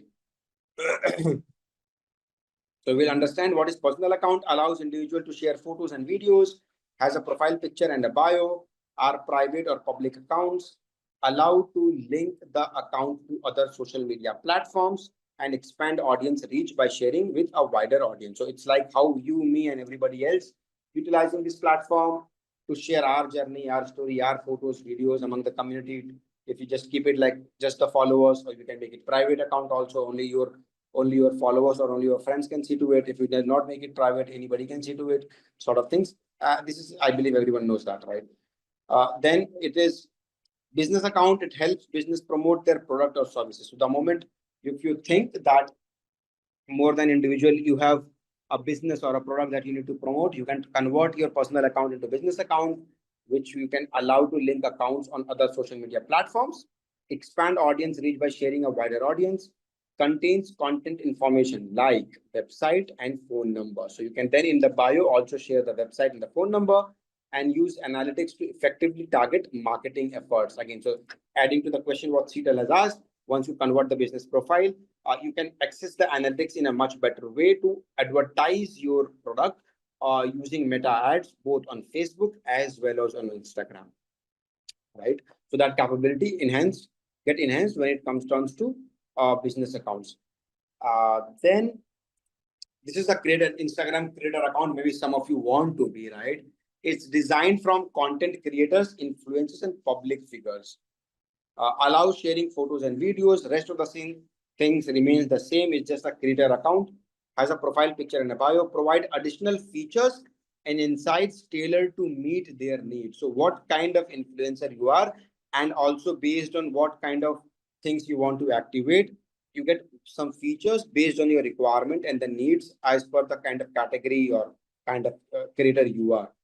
Enables linking the account to other social media platforms and facilitate sharing photos and videos across platforms for a wider reach. Yes. Then, so this is where as I said, you see fashion, travel, food. Okay, I missed the travel industry as well, but yeah, I covered lifestyle. So you can say travel, also travel and lifestyle, one category. So business use Instagram for marketing their products or services. It is useful for businesses such as fashion, travel, food, beauty, and lifestyle. Also, I will add it. They are only saying 3, but beauty products and lifestyle products are also very great in that category. So 3, 4, 5 categories, which is where the Instagram takes an edge and perform better, is what I said earlier, and that's what we can see in the presentation here as well, right? Features such as stories and live videos encourage the development of creative content for these categories. Then again, you see, so Instagram gives equal opportunities irrespective of business size or type. Established brands promote new products or services. Small businesses improve awareness and drive sales using their different tools and the platform that offers, and influences marketing that build brand and expand their reach. So this is where a very unique concept which you can utilize on Instagram using the influencer marketing in a very great way, which you can live largely, as we talk about, that knowing the platform help us to leverage the platform for our content to reach to the bigger set of audience, right? And influencer marketing is an edge that is provided by Instagram, which is not there on the other platforms. YouTube is also provides influencer marketing, but YouTube is a different case altogether, which we will learn as you go to YouTube. So this is what it does: attract more likes and comments, increase the reach of post. Largely, it's about reach and quick announcements, right? So it to avoid appearing spammy and discouraging potential followers, use hashtags sparingly and thoughtfully. So you have to use the hashtags, but not just spam with hashtags. Use it with very thoughtful, and also the prime focus of Instagram is to in a very quick manner increase your reach of the post and attract more engagement from the users. Not a fan building, but more engagement at that point in time for your content, for your advertisement, for your product, for your services that you have posted upon. Analytical tools, I will not much go detail into that because it can help you to identify influencers and brand ambassadors, track competitor activity, and leverage Instagram real results using the meta data analytics, improve marketing strategy, understand content performance. This is very important because, as I said, it's largely short form content and visual appealing content. So what kind of content is performing on Instagram? You have it helps you to understand in that way, in a great way. So Instagram ads, this we will talk about. It can help you to reach and target the right set of customers based on the interest and behavior. We will set up the ad as we come closer to that session, and we'll show it to you all. Then, yeah, tips of creating Instagram ads. I will just leave it for now because once we will create in practically when we'll do the session, I believe that will be better way to do that. So I'll just skip this slide over here right now. Yeah. Then influencer marketing and types of influencers. So this is very quickly we can run through. Influencers are social media users with a large following that can help you to enhance your brand reach and build trust among the users, utilizing the trust that these influencers are able to build among their users. So paid post caption, make use hashtags like ads and spawn. Paid partnership you can do with these influencers, and then we'll learn about, as you said, it helps to replicate the trust and the credibility these influencers has towards your brand, right? And then you already have a huge set of audience following, so you don't have to do things from scratch. You can utilize their potential, their influencing capabilities, and their fan following to transfer that for your brand or product, right?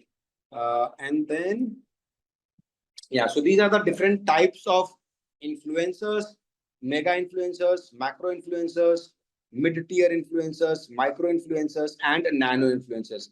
Among all these, this one category is on the rise. The micro influencers category is highly on rise among the small to mid-term businesses. Why? First,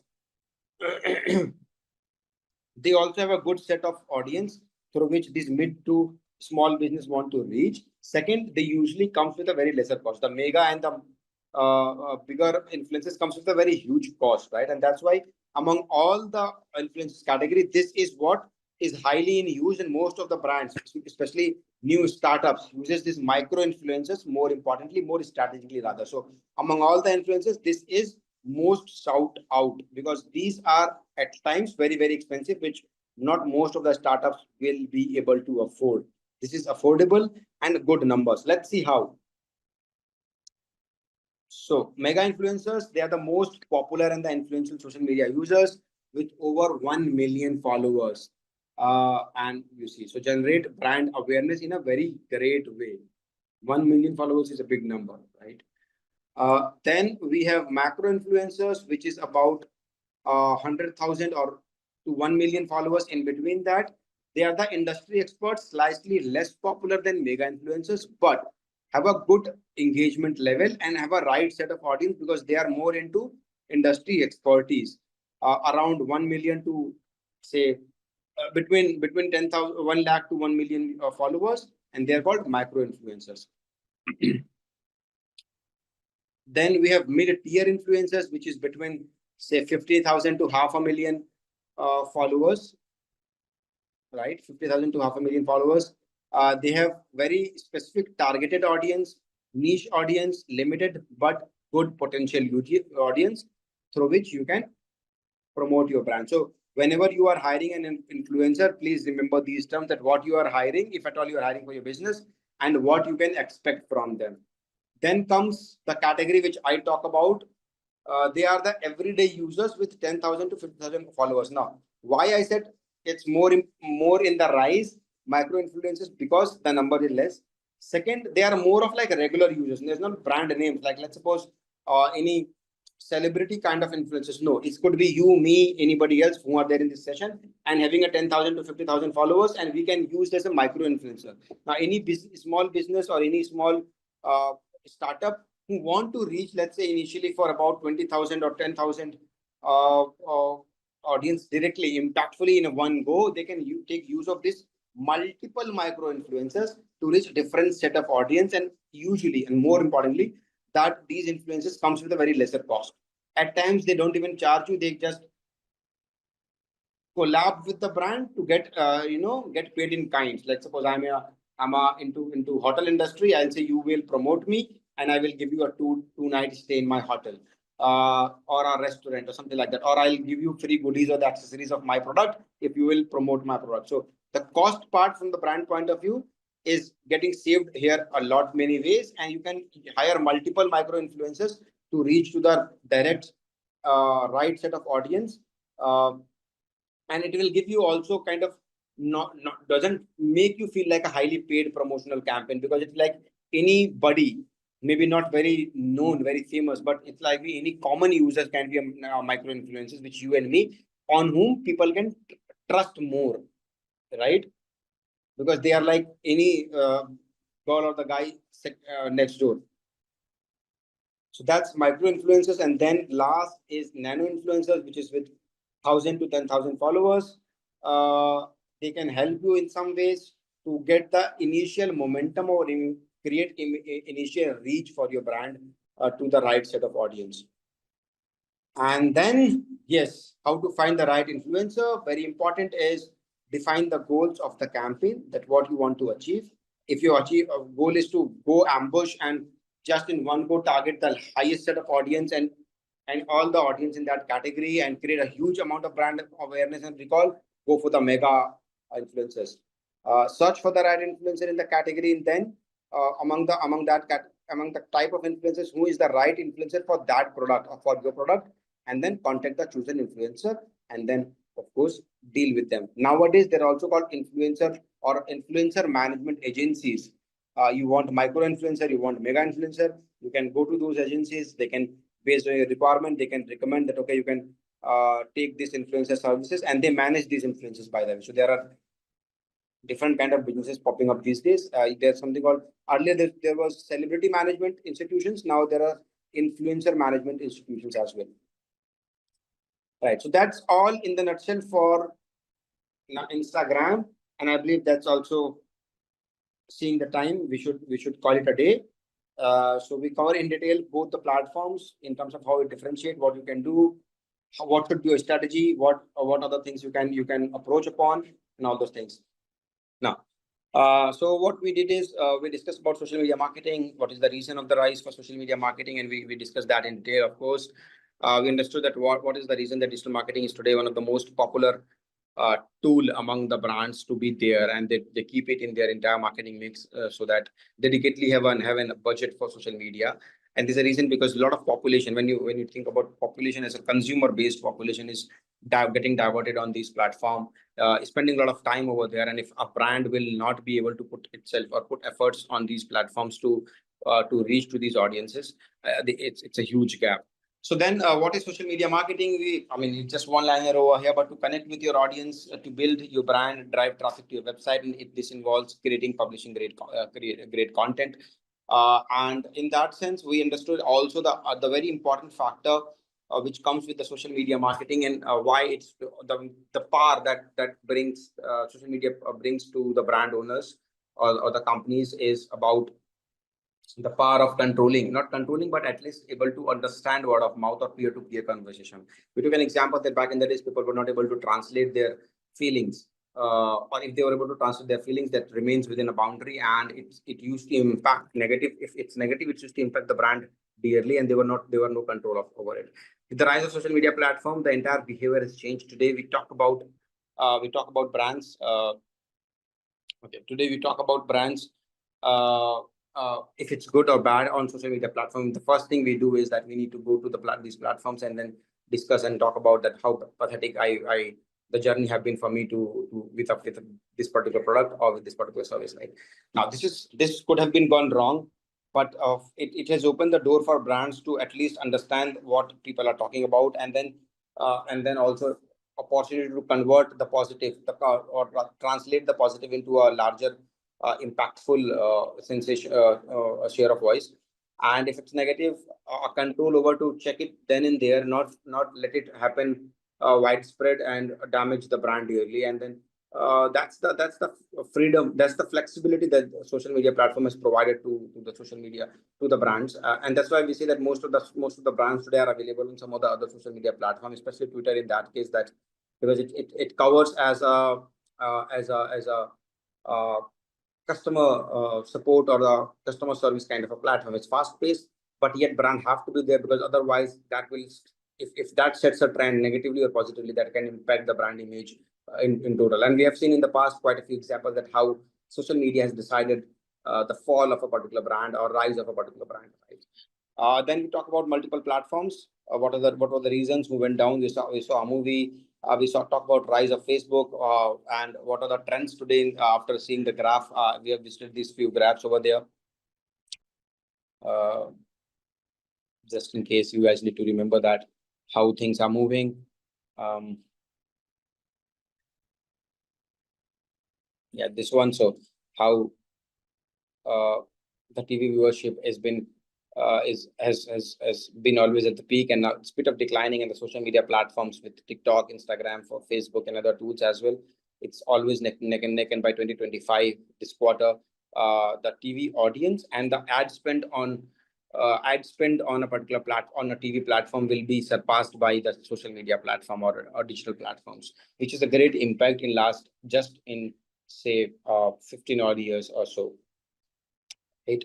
Also, we talk about numbers and we try to define the trends, that what does this image shows, why the Facebook is still a giant, even though most people think that it's dead and most people don't spend time on it.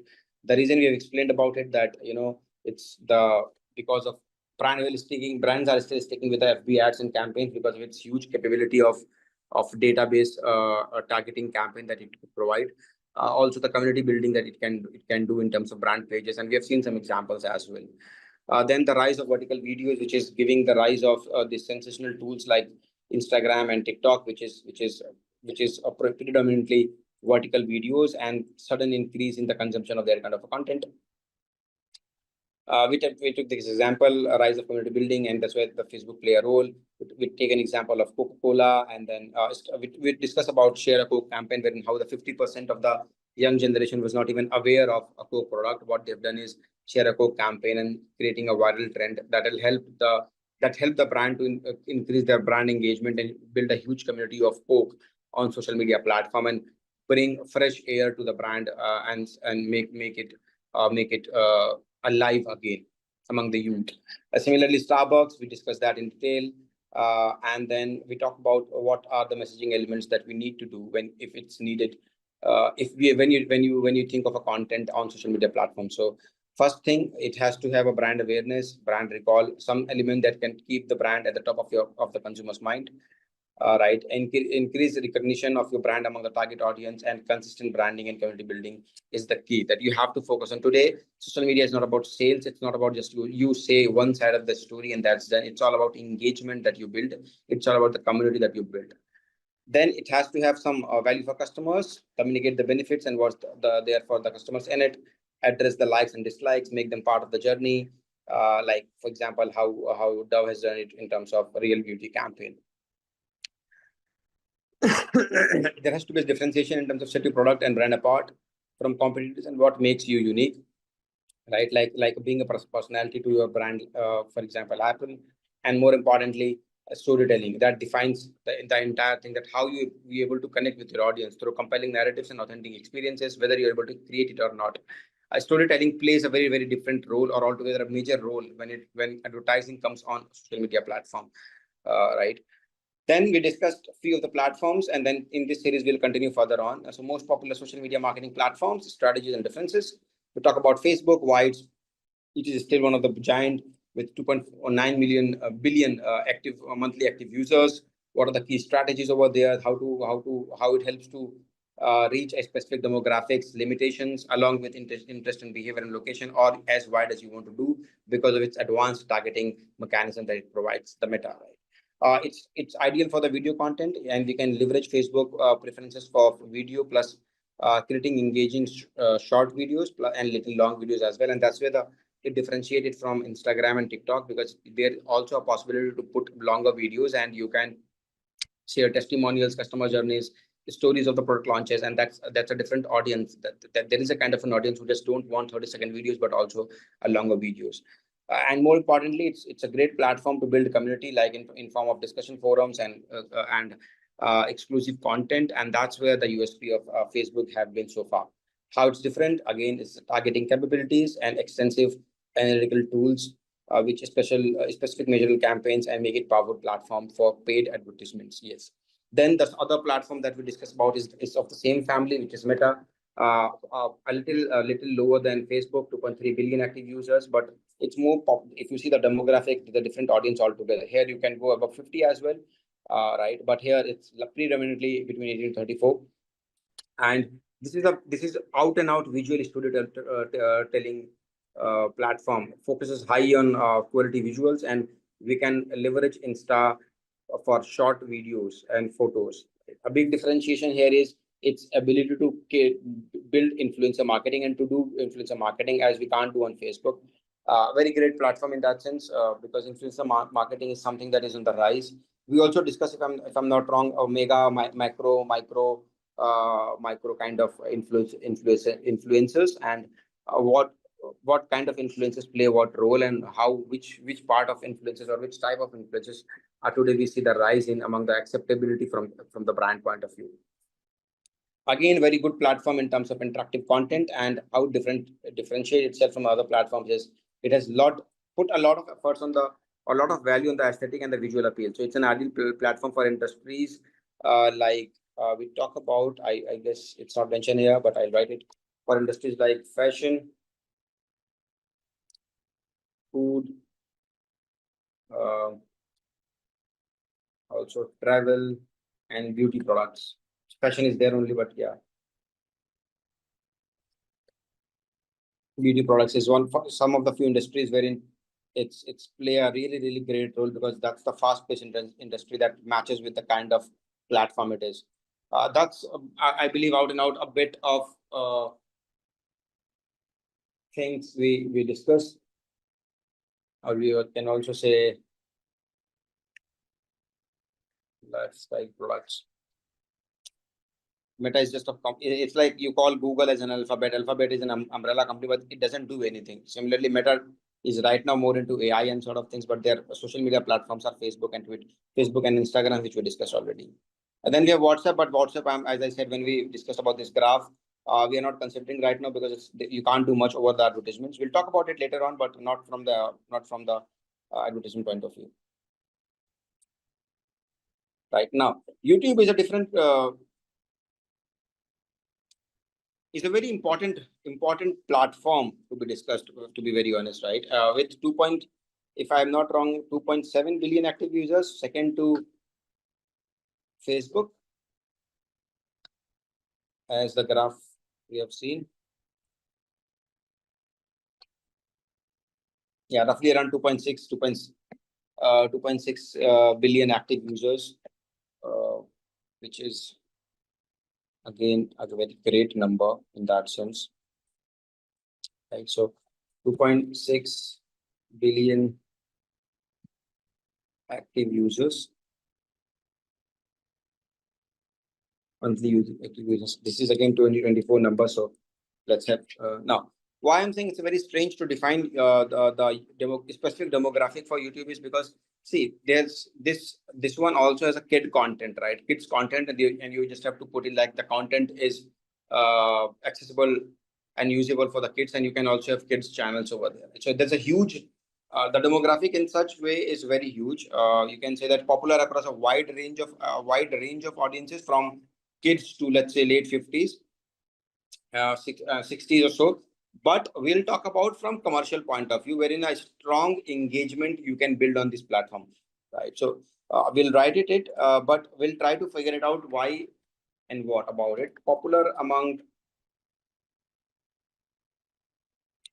or across wide range of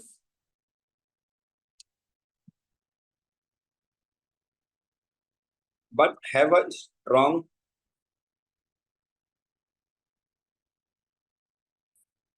engagement among, and this is what my gut is, among age between 18 to say 38, 18 to 38, 39, whatever you call it. Right now, why I think it's popular over there. Of course, from content point of view, it's a huge range of audience. There's youth, there's Gen Z, there's millennial, there's kids, there are older generation as well, and there's something for every generation over there. But when it comes to strong engagement, which means the kind of audience which brings a lot of traction and engagement on these platforms. Others are there for the content point of view, but the generation, the age group or demographic which brings a lot of engagement point of and making it popular, making it more viral, making it let's say for which most of ads been generated today or ads been running today is this platform, is this age group 18 to 38, and you can say 34, 35, 38, whatever, but between this range. Now this is also, this makes very this make this platform is very unique in its nature also, YouTube, because it's only social media platform driven by Google. It's only successful social media platform by Google in this entire social media network that we have. Google has tried many a platform, but this is the only successful platform that Google has it, and how it's one of the most dominating player in that. But what differentiate this platform in its nature is that this is the only social media platform.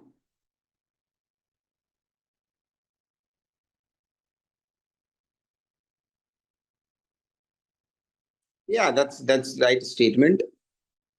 That's right statement, Sadak, that if older generation prefers it, and but I would beg to differ from the first point that it's just the older generation prefers more detailed and longer videos. Yes, largely they do, but we'll talk about it, that whether it's really the attention span or whether it's really the content or the time. But you rightly said that to cater to the younger generation, they brought shorts and the reels kind of a content, YouTube shorts, which is very appropriate, right?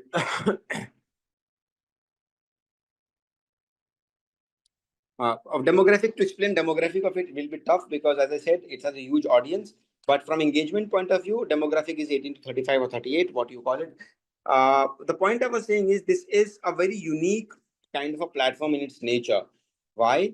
Because it it behaves as a social media platform, right? And hear me out. It behaves as a social media platform, but is a search engine in its nature, and that's where it differentiates from all other platforms in social media marketing which we have. And the YouTube is different altogether, because it act as a social, as I said, it acts as a social media platform. And I'm saying act as a social media platform, what does it mean? You can advertise, you have a lot of content, visual contents.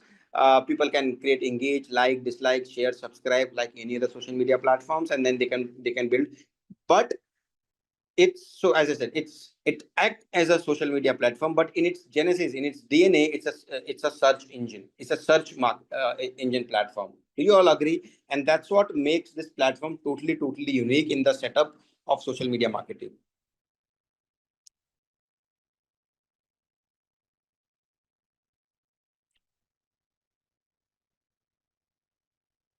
Yeah.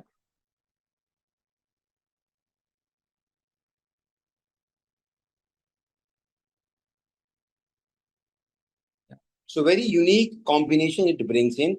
While you can use it for social media engagement, build content, and your fan base and subscribers or followers on this platform, indirectly or directly, what it does is it becomes part of your. So it is social media, it is search engine, it is search engine marketing, it is search engine optimization. It does all together, and this is the only platform which does all of these things together.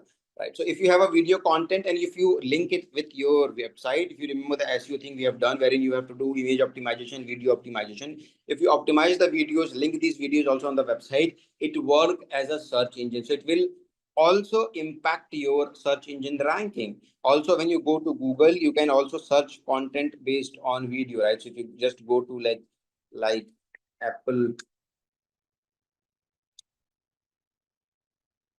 laptop or something, and you just see over there, and then you have over here we sorry over here videos content, right? And that's largely from YouTube. So you see all the YouTube content. Now this is on the search engine, and then it is one of the biggest it is one of the biggest search engine after Google itself. It's second most search engine platform in the world today, right? So it's very tough categorization of YouTube, because whether you want to put it on social media or on search engine, you don't have to do all that. You just say that it act as a search, it act as a social media platform for its visual capabilities and the kind of content that you generate and the kind of targeting the brands can do, wherein in its nature, it's a search engine because it can optimize your videos, it can optimize the content on your website, bring traffic on your website, and you can also do campaign through Google Ads. If you remember the search engine marketing campaign that we done, we can do video ads targeting YouTube. So in SEM, we have search campaigns, you have a display network, and you have a video network, which is primarily YouTube, right? Yeah, so it's a very, it plays a dual nature, and it benefits the brands in a dual, it plays a dual role and utilizing YouTube. So that's why I said understanding the platform is very important, because when you decide about your marketing strategy, what you want to achieve from a particular platform and from your particular campaign, and then deciding the platform. It can't be that you decide the platform and then design the campaign. It could be always that you decide the campaign and then what you want to, your goal should be very specific, that what you want to achieve. Then you decide the platform, that which of these platform will help me to achieve the goal that I have in the longer goal, right? And that plays that will be a better way to do it, right? And why it's a search engine in its own in its way, social media, but yet a social search engine. I'll just tell you in few minutes. So first, let's understand key strategies.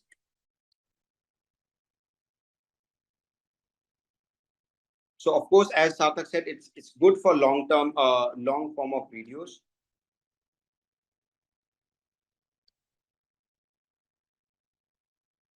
Use it for, now this is where the difference is, and this is where I'll talk about the time span or time span getting decreasing and something like that, right? Attention span, product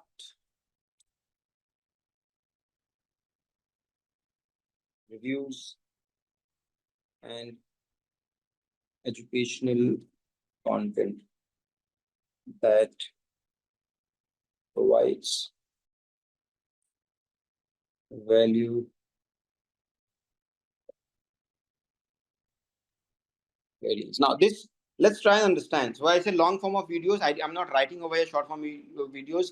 Primarily long form of videos, use it for tutorials, product reviews and educational content, and provide value for your audience. Now let's dive deep into this and try and understand that whether it's really the attention span or it is just the audience is changing.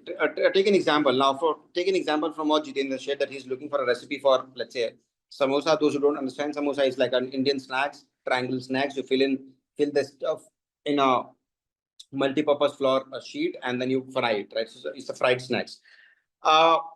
When you and me, now answer my questions in like yes or no. When we go to Instagram, right, we swipe more fast and we see 30 seconds or 60-second videos, yes or no? And then that's the entire purpose of it, right? But how many of us who go to YouTube, like we search for something like, let's say, a recipe, or let's say we also search of how to do basic AI course, or how to use a product. You bought something online like a DIY kind of a product, and you say how to utilize it, how to fix it, or how to cook this particular recipe. You go to Instagram or you go to YouTube? Put your hand on your heart and say that. YouTube, right? Now, when you go to YouTube, do you expect the entire content? Let's suppose you want to understand about digital marketing, or you want to understand about AI, or you want to understand about DIY, that how this entire thing can be fixed and use it. Do you look for 30-second video or a longer video? So Sarthak, you also can answer, right? Yeah. So you look for a longer video. When you look for, let's suppose, product reviews, where you go? You go to Instagram and you or YouTube or TikTok. You go to YouTube.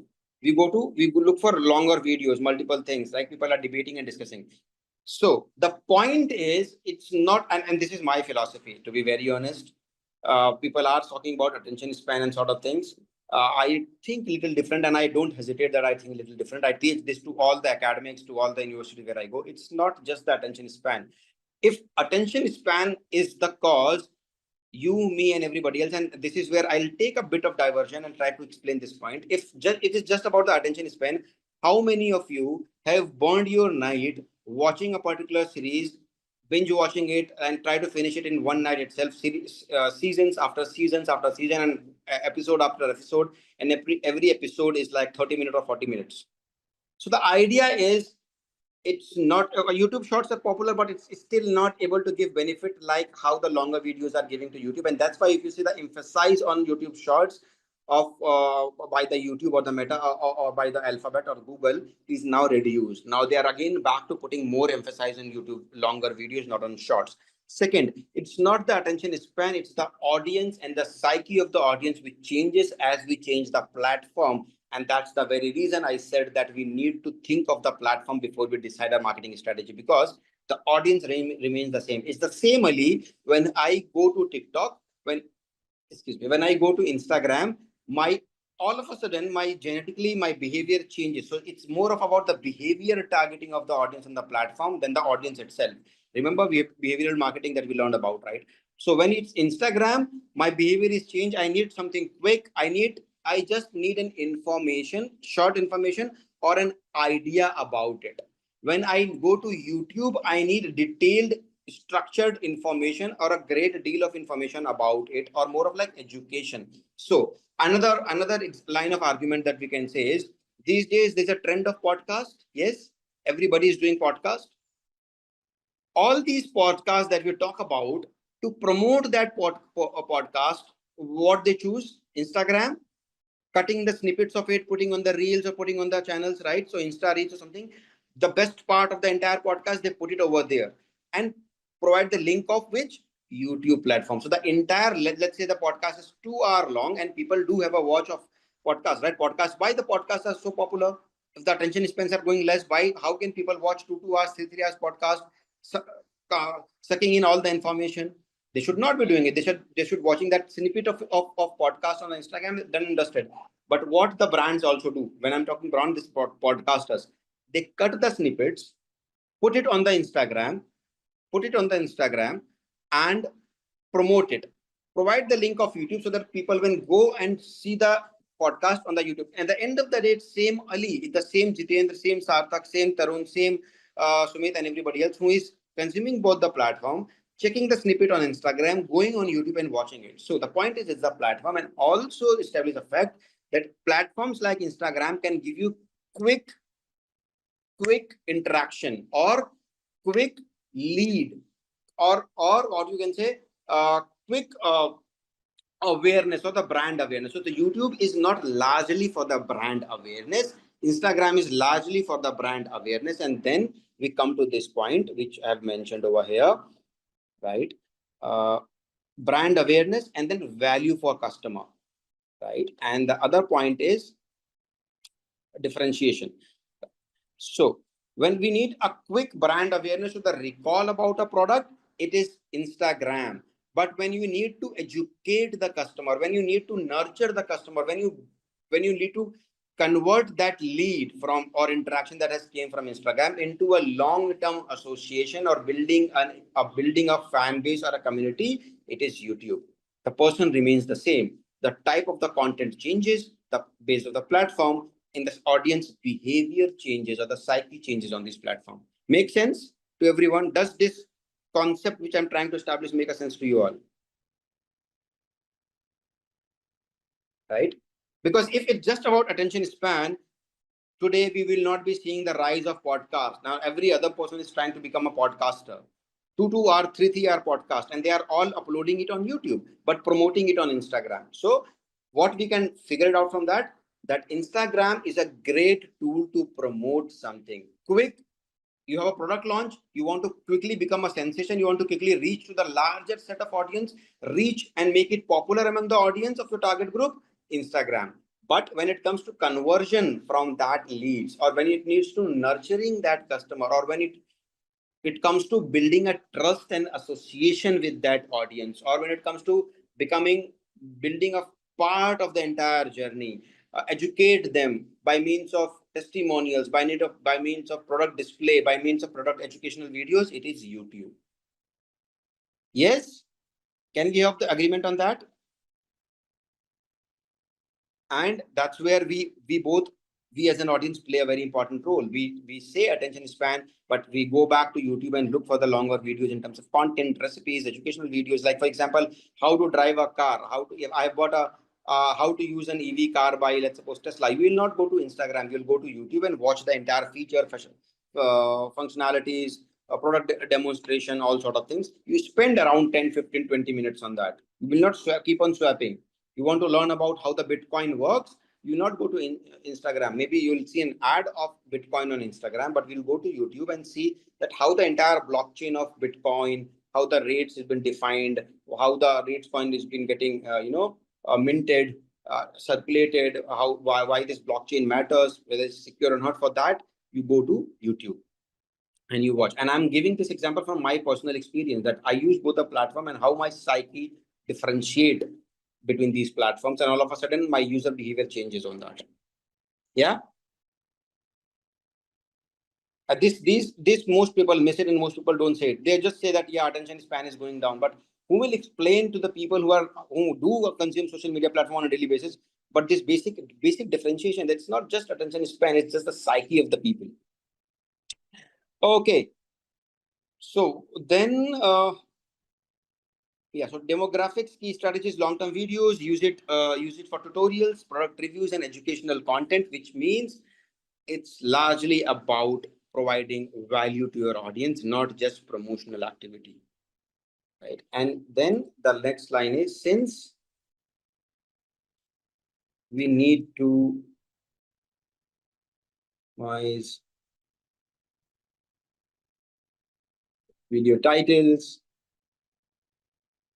descriptions, also add tags for search to increase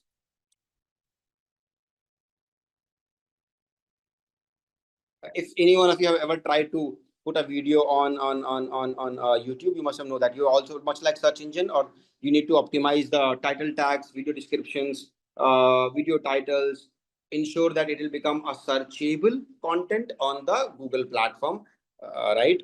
And that's why I said it plays a very dual role. Search engine in its overall character, but act as a social media platform, right?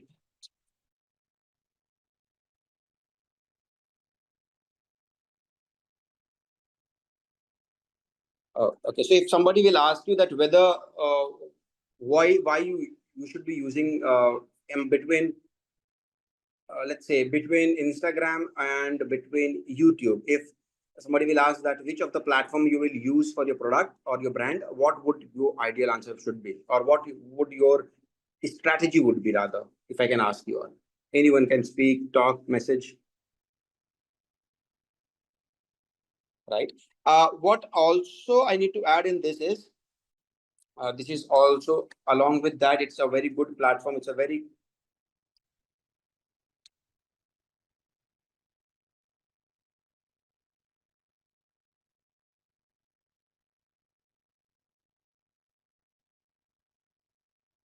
capabilities. And another very important factor of YouTube is that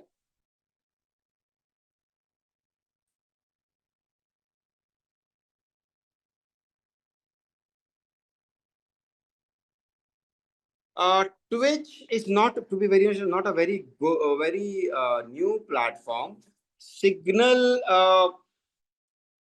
since it's totally purely for professional use, if I'm not wrong, right? And that's, Signal is more of like a WhatsApp, since WhatsApp is the more popular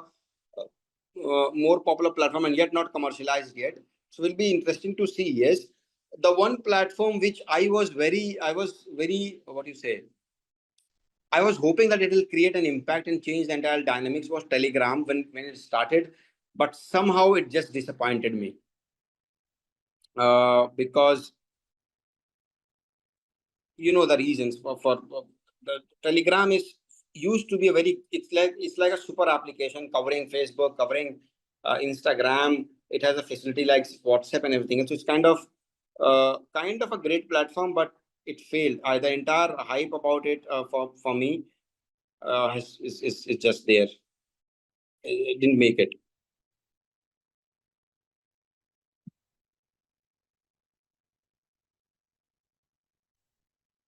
Then there are, it has potential, but now I believe it's a sinking thing because of all the kind of bad things happening over there. It's like a very, to give you an anecdote, it's like a studious topper student gone rogue after a point in time. That's Telegram for me, right? Which has a huge potential, and during the school days, everyone thought of that this guy will do something big and something great, but something wrong happened once the guy entered the college and went rogue and totally a bad company. That's what Telegram is. Twitch and Signal, to be very honest, not very consumer driven, Kuhan. So would be interesting to see. Rather, what will be competing with this platform is the same platform which is competing with search engine, which is the AI, right? And the kind of race over there, with the rise of video driven generating AI, generating AI, and all sort of things. It will be interesting to see that area, but I right now will not be able to say that how it will develop. Then we can say that some of the platforms will come in, and there are few platforms which are creating an impact, but that's very regional. Like some popular app maybe in Germany, like there's something called Shine or something, if I'm not wrong. There's some platform in Germany. Then there'll be some platform in other part of Europe, let's say Switzerland, like in a homegrown platform. Then we have, like in India, there was a platform called Cuckoo Bird or something for replacement of Twitter or X, but it died its own death now. It's no more active because it was just trying to replicate Twitter. So that's where we have to keep an eye that if any of the regional platforms will make it big. Like for example, in China, there's WeChat and there's nothing else. Like WeChat is huge over there. Yeah. For WhatsApp, yes, I can say WhatsApp, I can say there is one platform which may give it tough, which you guys are also aware of, Slack, because the kind of penetration it's doing.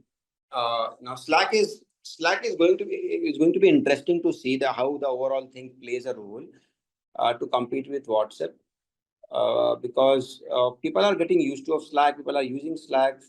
So let's see.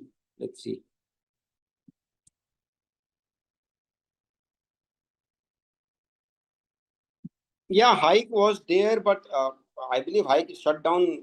It's been 4-5 years. I shut down. They couldn't keep it the pace, and they see in these kind of platform.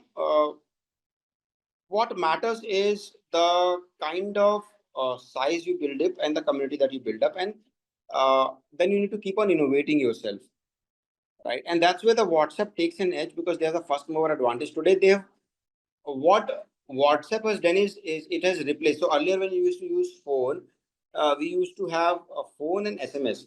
WhatsApp today has replaced SMS services. Now I don't know most of the people do SMS. They do WhatsApp. Now for any other platform to replace WhatsApp, they should bring this habit of changing WhatsApping and doing things. Today we have our photo library, documents, and everything on WhatsApp. So the ease is there already, and then we don't think of to move.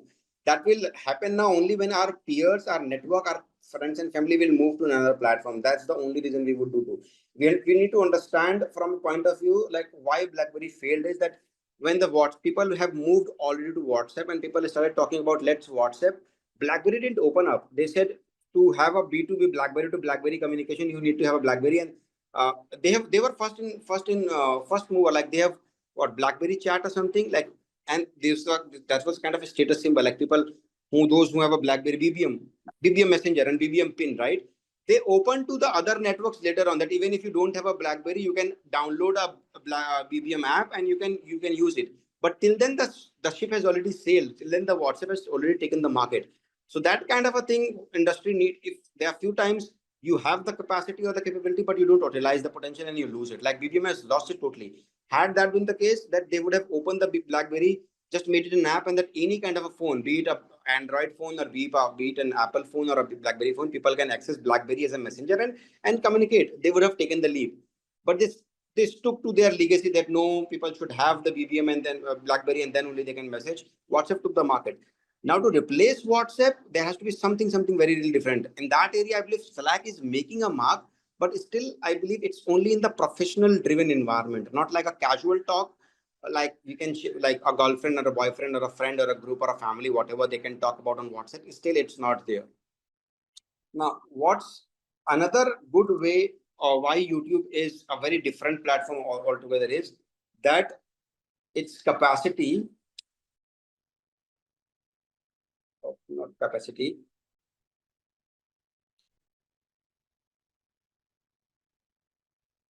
let's say user generated content for brands. Now, there are few brands who totally utilize the potential of YouTube uh, to always being at the top in the category and let user only define their success by creating a lot of content. Any example you have in mind? Any brand example before I quote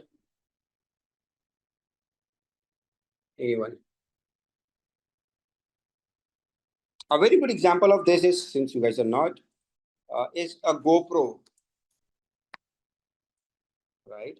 And GoPro is how they have utilized the platform. That's why for GoPro, you might not see a lot of things about GoPro on Instagram or on Facebook or on Twitter, right? They are primarily using YouTube and how. So if you go to just say GoPro, right? Now, a lot of these videos that you see is from user generated content, right? And they have got 12K, 131K, 48K, 17K, and it's doing a great thing for them. So they have opened the platform itself and they said that you share your journey about GoPro in multiple terrains, be it cycling, be it skiing, be it surfing, be it paragliding or whatsoever that you do, right? Be it just enjoying the sports or road to a specific kind of a road, off-roading, on-roading. And it's a great platform for user-generated content, which I believe none of the other platform offers.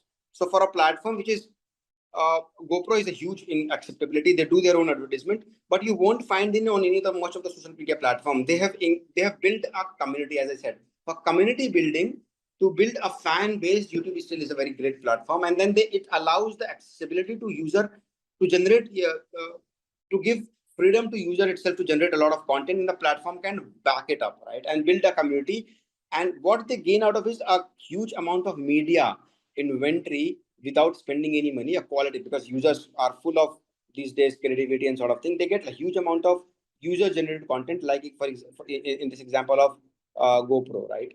GoPro community, if you see, right, and you see the kind of videos, the kind of engagement they are able to GoPro athletes, feature channels, tapes, motorsports, and all sort of things, staff topics from the user. So whatever the user has created, they pick the best of the videos and put it on their platform with huge amount of views and sort of thing. Then GoPro award. So the user generated content, which GoPro recognize it and award it one of the best videos sort of thing, right? So go capture the interest, your passion, your life with GoPro. You see, capture your interest, your passions, your life with a GoPro. Submit your best photos and raw clips and video edits here. We'll be granting cash awards for your favorite in video sort of thing. So everything by spending a bit or nothing, they are building a huge community, and more importantly, they are building a huge amount of content or the media inventory for them. Just taking use of the audience itself and the fan base that they have created. Yeah. Now this is Beyond Limits, the Jackson Goldstone series, and that's all. So many other kind of videos, right? So yeah, go. So user generated content, its ability over the YouTube is huge. Another way to differentiate itself. Then we'll talk about something just to officially formalize it. What's different over here is, as we have discussed, the only social media platform with integrated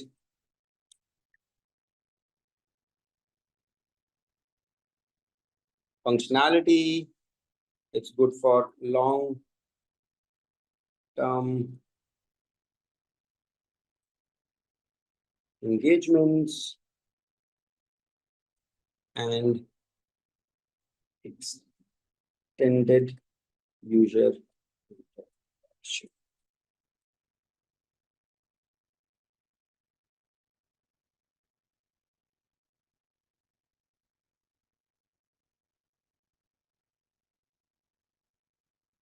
Yeah. So that's about YouTube. And I hope you all like the insight about the platform. Of course, you must be aware of these things already since you all use YouTube in your daily life, but in a way. Then the other platform is that I have in mind to talk about is, of course, because the reference of that came quite a few times already. So let's talk about that. This, I believe, is a very easy one, and I will not spend much time on it because everyone is aware of it in some or the other way.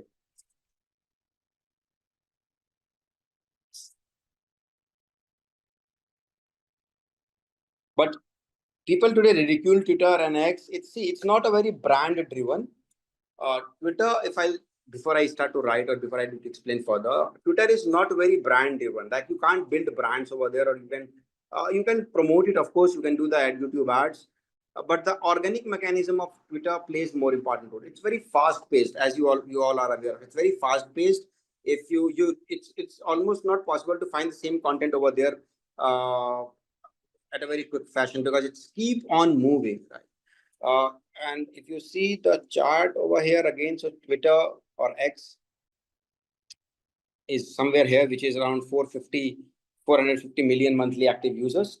Not a huge user base in that case, but the impact of that is because also not a huge monthly active users because the people are not coming on Twitter for entertainment.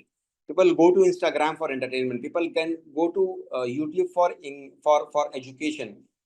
But on Twitter, they only come for the piece of information or just put their opinion. So it's kind of an auntie in your neighborhood who is very opinionated. She's an opinion about everybody in the neighborhood, like bad or good, but opinion over there. And same is what Twitter or X does. It's highly opinionated platform, and hence it's the kind of audience over there is now you can say that there are few abusive audience and sort of thing. Yes, but it's mostly between 18 to 45. So some piece of audience.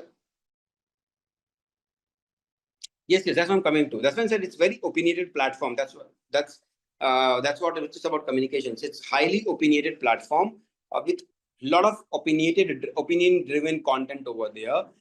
So let me just explain it while writing. That will make it better. So it's about 450 million active users. Again, 2024. Let me mention that so that there'll be no confusion about it.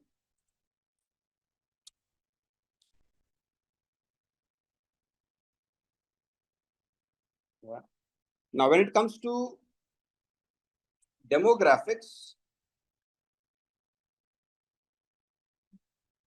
it is popular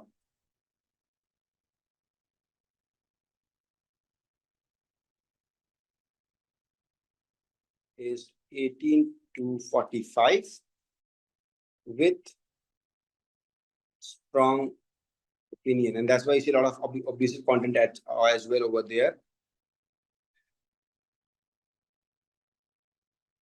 Now, how it matters is differentiators. Let's understand from a brand point of view. YouTube for education, Instagram for promotion. How does that Twitter fall into a place? Now, it could be individual as a brand or a product as a brand that you have in mind. Also, one reason is see on Twitter we talk about we have around 450 million active users. On LinkedIn we have around 900 million users, not active users. Now that's where I will differentiate in terms of right. Why it's also been not made in the chart is that even though it says 900 million users, they are not active. Like most of those accounts are not active. People get active, like larger portion of people get active on LinkedIn when they're really looking for a change for a job, right? or at that point in time. They have the account, but they don't visit LinkedIn as much as they'll visit to YouTube or Instagram or maybe X. They only become active on LinkedIn, let's say after March, April, or during the October, November, when people are really looking for a job switches and job changes. And then once they find a job, they update it, one post from them, and then gone out of the platform. So that's the reason we don't have actual active monthly users count over there, and that is pretty less. And that's why it's not there in the chart. So just wanted to clarify that why it's not there in the chart. Now let's understand the platform itself, LinkedIn. So it's, as I said, it's roughly around 950 million users, not really active users, but overall users, right? Demographics, if I talk about, so this is predominantly, as most of you have already said, predominantly, my spelling is wrong, predominantly professionals,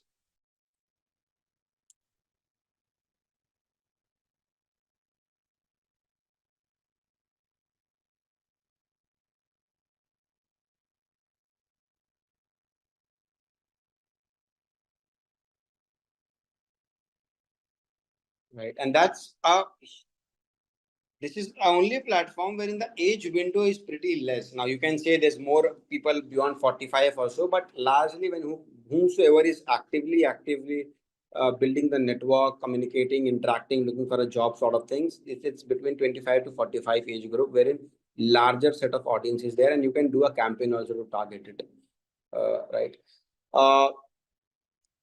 Now, it is very interesting to talk about LinkedIn because on one side it is a social media platform, but it is not very social. How it is then for a brand, right? Now it's an amalgamation of all the platforms, but in a very serious way. So the moment let's take in an example from point of view you as a brand or me as a brand.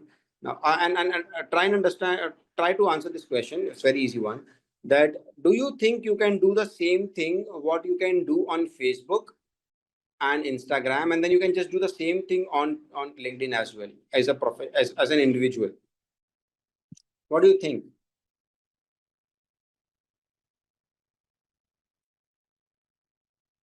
No, right?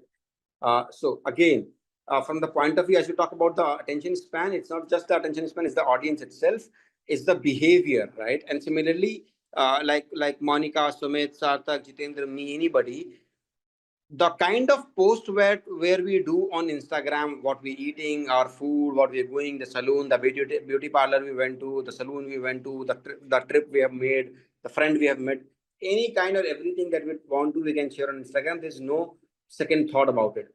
But the moment the same audience comes to LinkedIn, all of a sudden you visualize that person in a more suited attire, and you don't do that kind of a thing that you do on Instagram. So again, it's just all this platform is about understanding the behavior of the audience and more of a behavioral marketing on that. So LinkedIn is not making a cut in the chart also because of the reason that I explained, because the people are not very active on it. They get active on a seasonal basis and the requirement basis when it comes to job change or people looking for a job. Second, it's a very good platform to do the webinar, and this is a very important piece. Let's suppose you got a job from a job uh, request from any company, or say, or kind of an interview thing. The first thing you do is that, of course, you'll go to the website, check their website details and everything else. But after that, what would be the second best platform that you will go and check? Will it be their Instagram or Twitter or their LinkedIn? Just I want to just answer that. In most cases, LinkedIn, right? So what LinkedIn does is, for any brand, it serves for most of the brand. In fact, some of the small brands don't have a website. They just treat LinkedIn as their website, right? And to other brands who have a huge website, they treat LinkedIn as their second best place as a website or a microsite for a detailed information.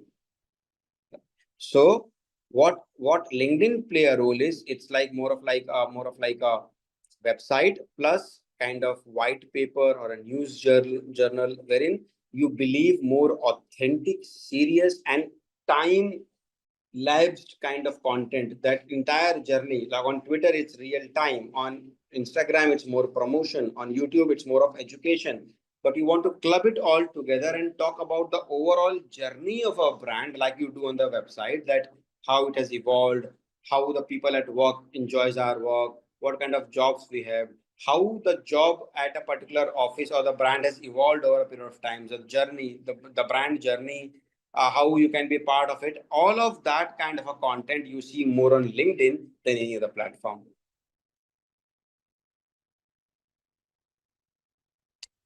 Yes, that's individual point of view, Sarthak, that we as a manager, we try to develop ourselves as a corporate entity. But we're talking about the brand point of view.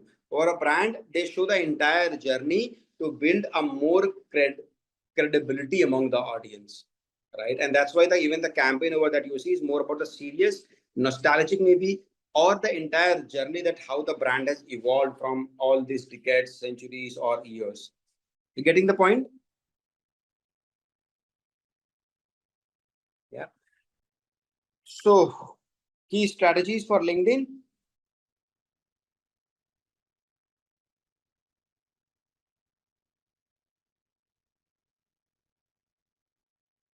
First thing first, it's a very ideal platform for B2B marketing. Of course, one of the biggest tool. All the other platforms are largely B2C. LinkedIn is the only platform that you can dedicate it for B2B kind of a marketing and get success, like unlike other platforms. So very important factor in that case to reach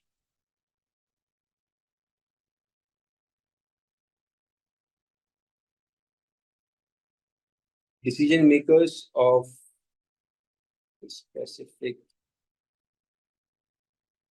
industry. As you rightly said, some of you professional networking,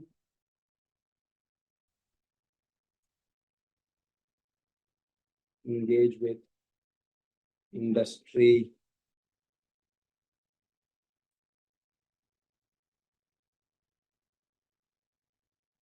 influencers. And there is one use case which only YouTube serves, not YouTube, LinkedIn serves compared to other platforms. And that is something I want to hear from you all. Just think, take a minute or two, think over what is that one thing that every brand want to achieve. And LinkedIn plays a great role in helping that to achieve.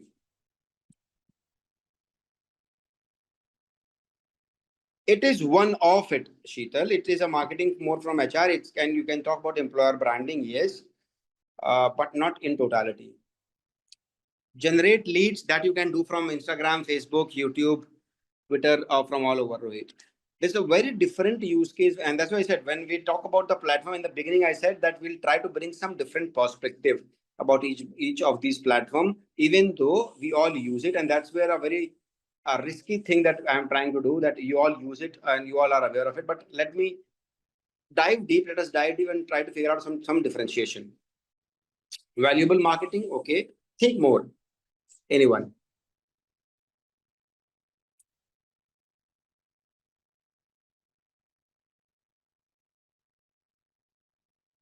Hire people, okay. Yeah, employer branding you can do, and you can hire people from Instagram. Very true.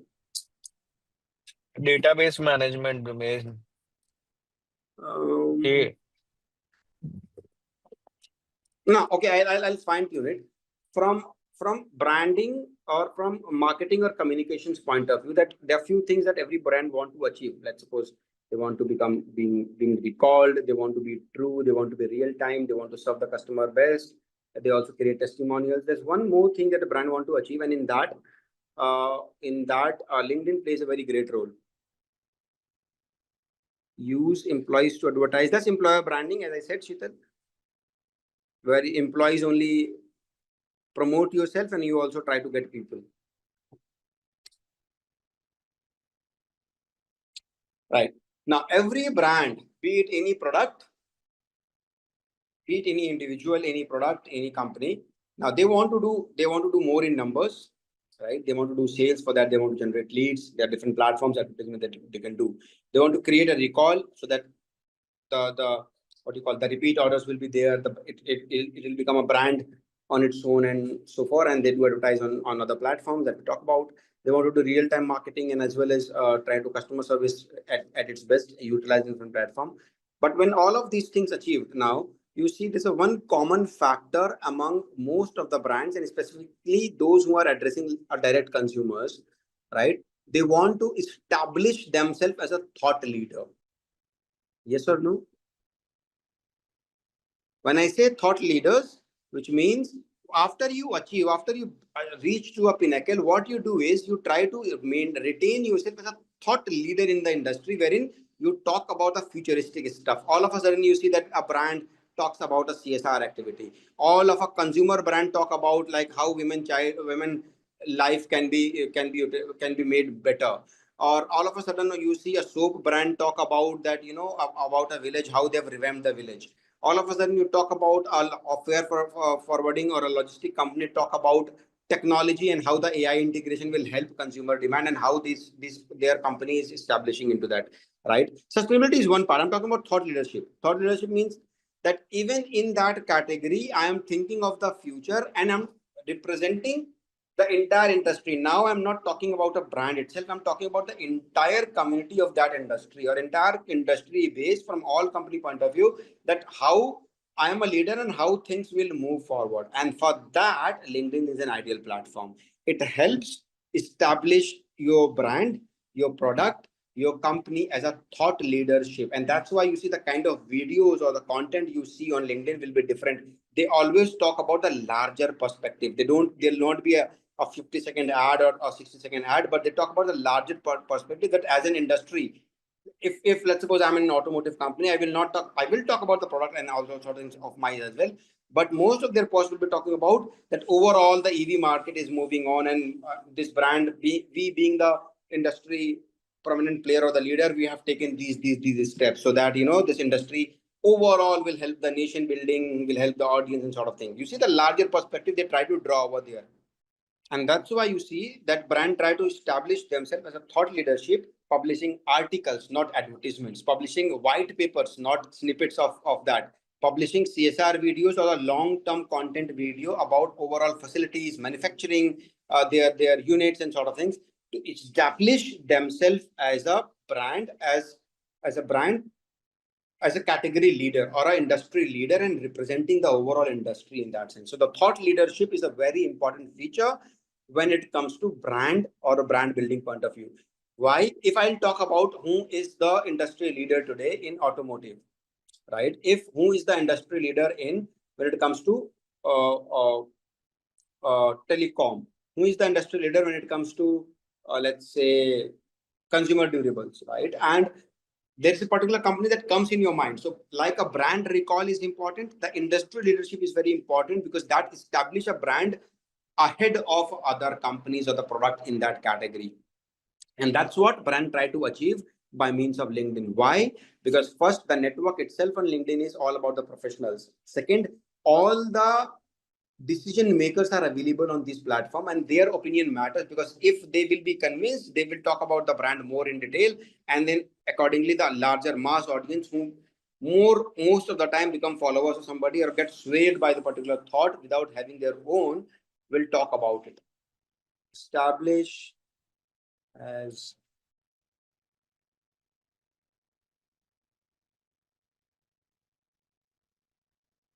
thought leadership,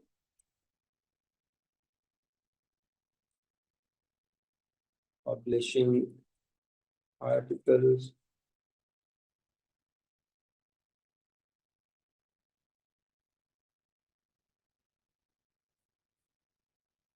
white papers, and long format,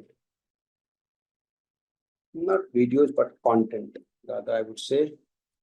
Establish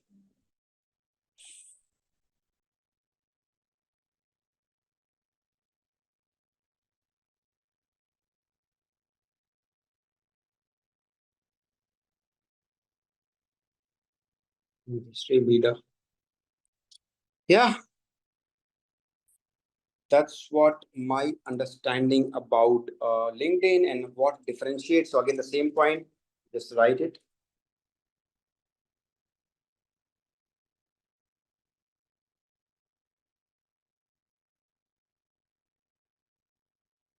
Uniquely suited for B2B marketing, but doesn't mean that it can't be working for, but primarily and predominantly, it's about B2B marketing or say employer branding.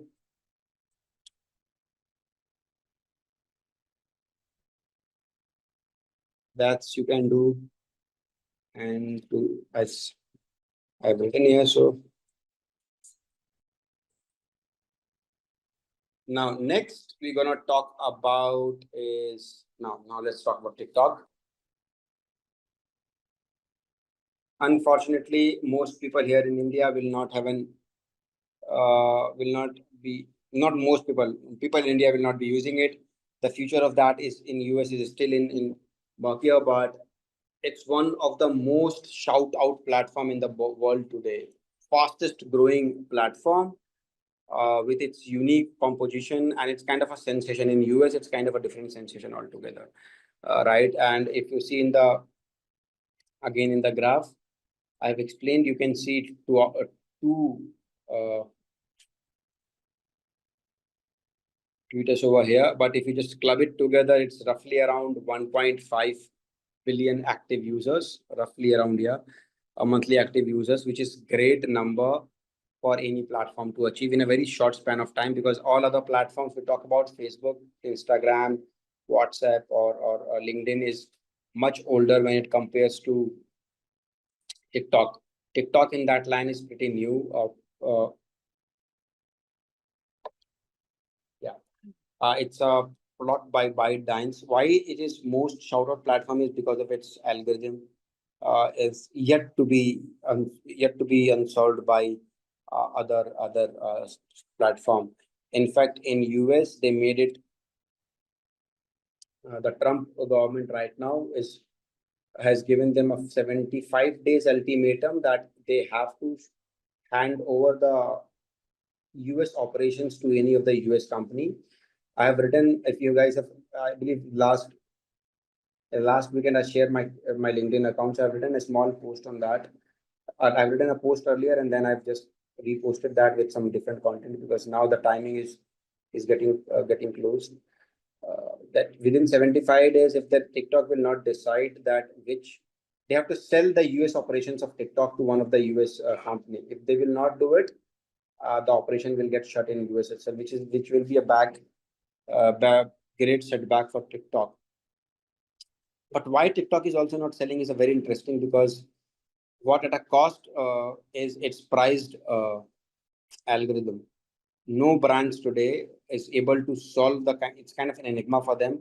They're not able to solve the or replace the algorithm of TikTok yet, which is making it so popular worldwide. It's totally a worldwide sensation that none of the brands were able to achieve. Why it is the kind of trending mechanism it has, and the looping the customer into it, and the kind of other what you call uh, recommendations, right? Recommendation this platform offers when you watch a video and groove you into this platform to use more and more is matched to none, like no other platforms. And that's why even the US government is getting into that they want the access to it, because once they get the access, of course they will get the access of the algorithm, and then they can replicate it in their platforms.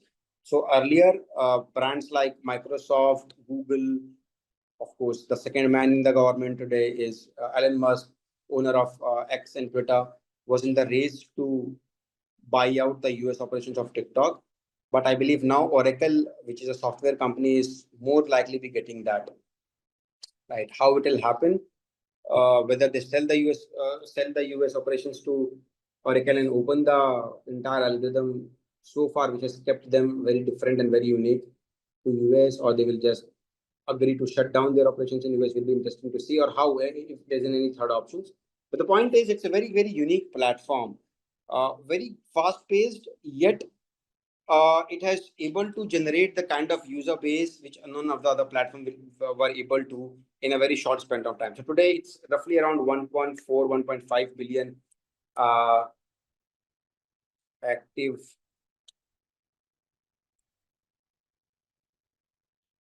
users.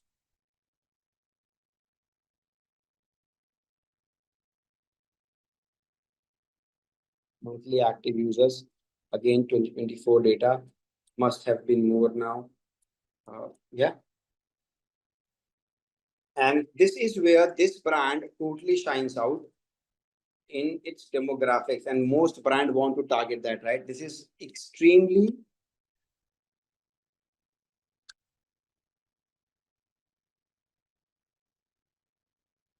popular among Gen Z, right? And that's, let me talk about, with a strong presence of users 16 to 25, right? So this is predominantly very actively utilized and penetrated among the audience of 16 to 25. I'm written 16 because ideally the age should be 18, but we all know that people start to use this platform much before they reach to the age, and they just fake it, right? It is one of the platform that if in effectively given this trend, if you talk about the trend that earlier we mentioned about, has given the rise of this trend of uh,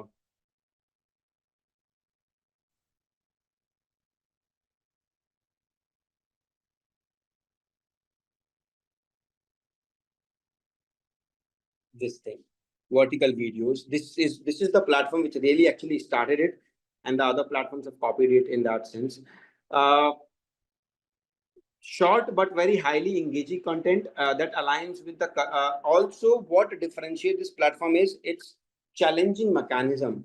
Over here you might have heard that lot many challenges over the past, like brands were part of it and they utilize this challenge mechanism, and then making the entire globe grooving over it and generating a lot of user generated content. So the only platform which give access to brands to create user generated content for a very small videos. Like YouTube is there, but usually the content is higher or bigger size over there, like 30 seconds, 60 seconds.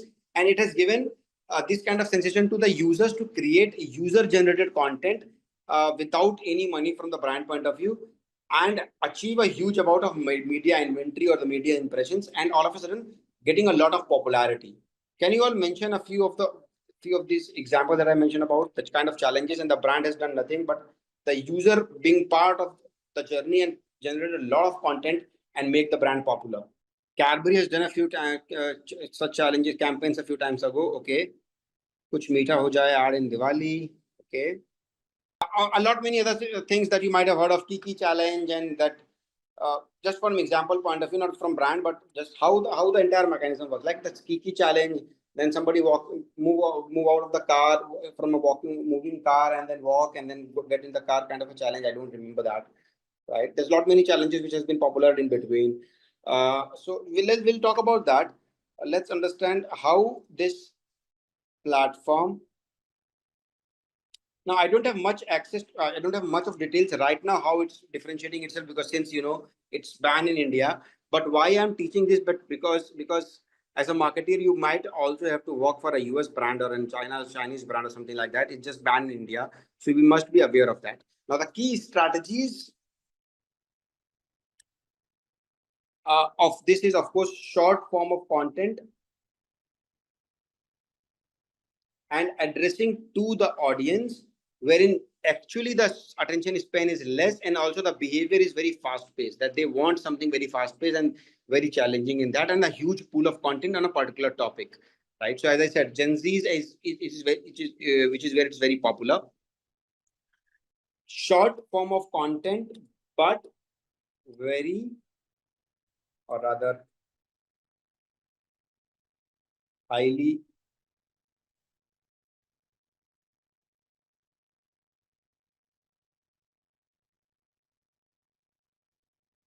that aligns with the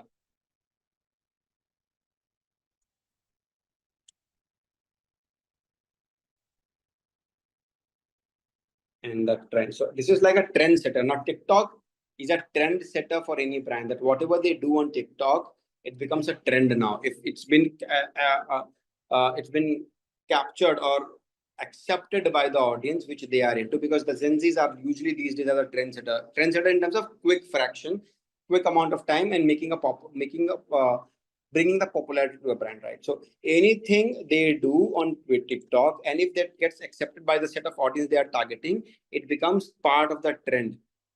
Challenges, and we talk about a lot of challenges, that few challenges that the brand have initiated and how it has helped them brand. So challenges is a core functionalities, bringing challenges, and of course, hashtag is a common phenomena over here.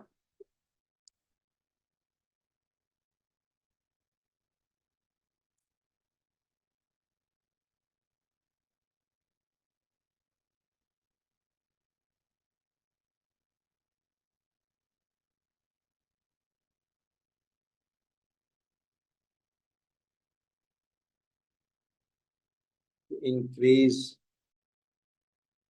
visibility and user participation, which is very important for a short medium a platform, or a short kind of a video. This is the only platform which is able to crack uh, generating a lot of user generated content from a from brand point of view, and it has a high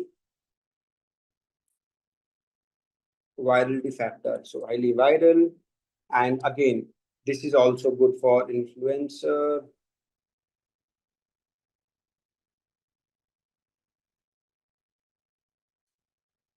collaboration, right?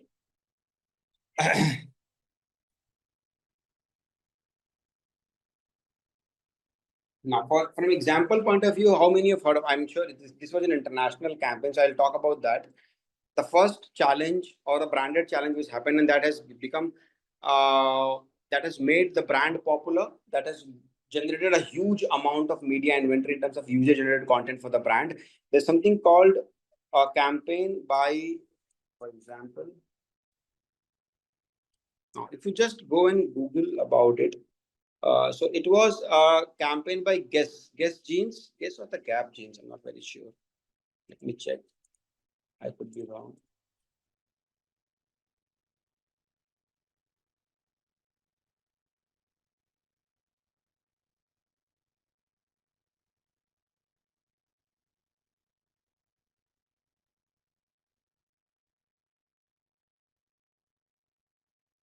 Guess, yeah. So it was by Guess Jeans, right? So we'll stay to that. You see, there you can later on read about the case study as well.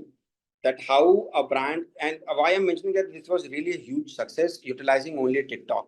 So Guess Jeans done this in my denim campaign, and using the challenge series, that you just share your hashtag, Guest has released a challenge like on TikTok, and that's where TikTok is known for releasing challenges, being trendsetter, provide the trend, and let the user connect with it, and then creating their own kind of content around that challenge, like the Kiki challenge and all those things that I've mentioned about. So Guest did it like in my denim challenge.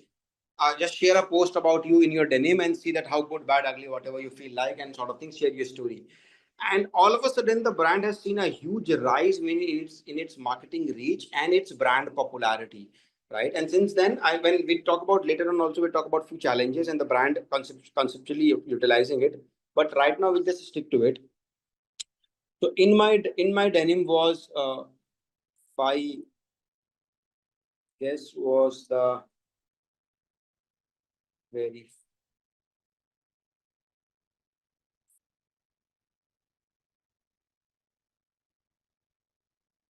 first brand to launch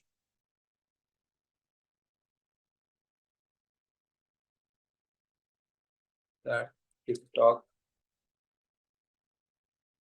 as a brand TikTok challenge, and what in my denim campaign have garnered them around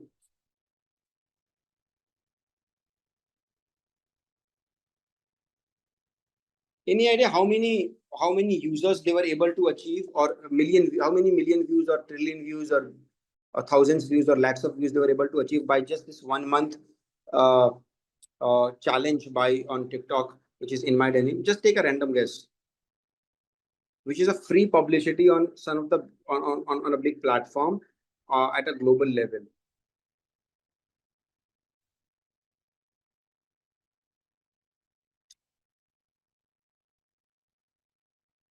Quick, anyone?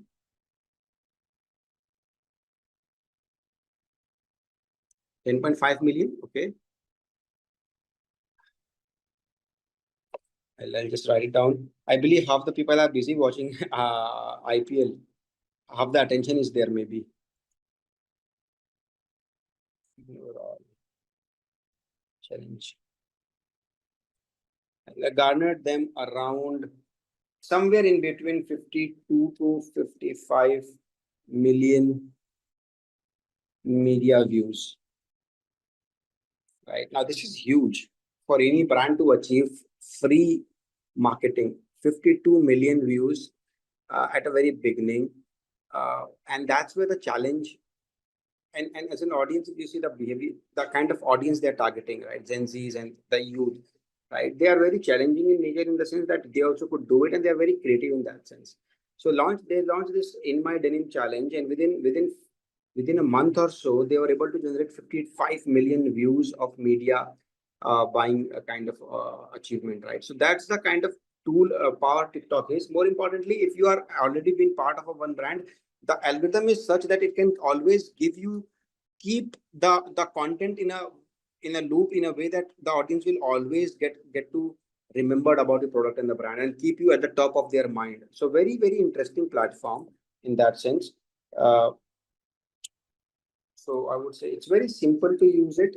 And I remember people when TikTok was banned in India, the people who literally cried because of its simplicity in nature, the kind of filtrations, the kind of mechanism it provides, and the kind of accessibility it gives to get viral faster than any other platform. There's so many people who become all of a sudden started to earn their money out of from their content on TikTok. They were earning good livelihood out of TikTok, and when it's get banned, their life become tough, and they almost not almost they cried. I know few in my own vicinity and in my own life, like in my circle, that who are a TikToker, not very famous, they were earning good amount of money from TikTok because they were able to get some kind of views and reach using the algorithm power. And that was the brand also utilized because the algorithm is such that it makes the content viral even if you have a very less user base. In most of the platform, what happens is your content get very viral. If you have a larger user base, the chances to reach are higher. But the TikTok algorithm is such that even if you have a less user base and if your content is good, it will make you viral, and all of us suddenly become popular very faster.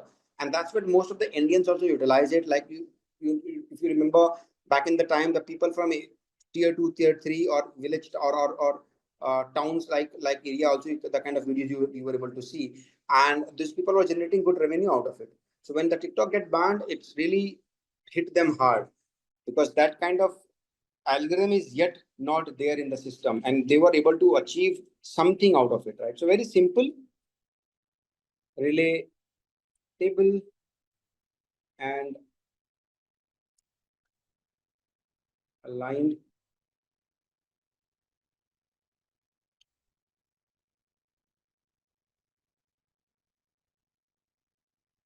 And this term is very important, with the right TikTok audience. You might have heard of this term called these are the TikTok generation, right? Because that's the impact this product has created. This entire generation being called about by a platform, right? It's called a TikTok generation. Why? Because it's fast paced, it's short term videos largely, and the kind of algorithm. Again, you can't see my screen. Is it with most people or just Jitendra facing this problem?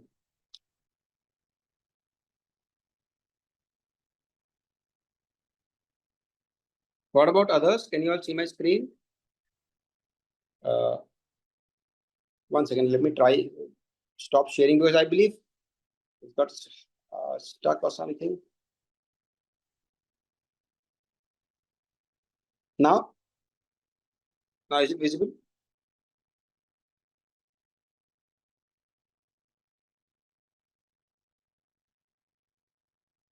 I'm not sharing the document right now. I'm sharing the screen on which Zoom screen. So you might be seeing my name and my video screen.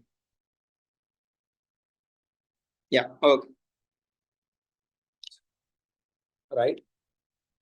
So as I said, relatable and aligned with TikTok audience. This is a very common term utilized these days for this for a different set of target audience itself, and it's we might use it as a slang or you might use it in a bad way, but it's an achievement from a platform point of view that there's an entire set of audience named after it, right? So this is very important feature of TikTok, which you can use it if you just need a branding and making it a more viral point of view, much faster than even Instagram. It's not there in India, but if at all you get a chance to work significantly.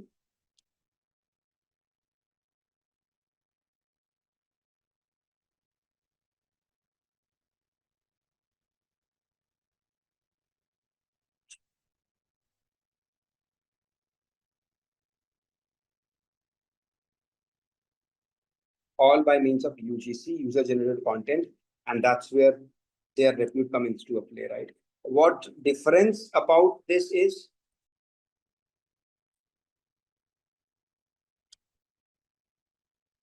as I said, it's priced algorithm, yet to be matched by any other platform.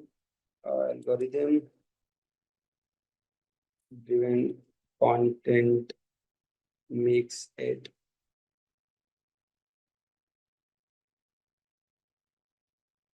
possible for brands to go viral quickly. And this is a very important line. And that's why most of the brands today are advertising on these platforms, even with minimum following. And that's where most of the TikTokers were able to generate some amount of gratification from them, because even if you have minimum following, it will make your content little viral, right? They wanted to give you a taste how it feels to be viral. The platform emphasizes on trends and challenges, offers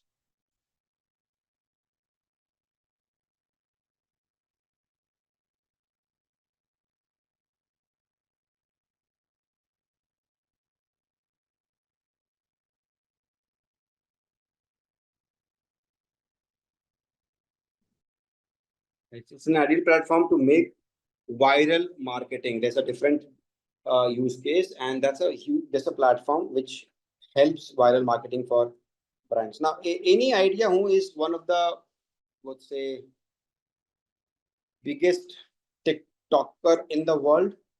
It's one of the biggest influencer in the world today because of the TikTok. 160 million followers. 160 million followers.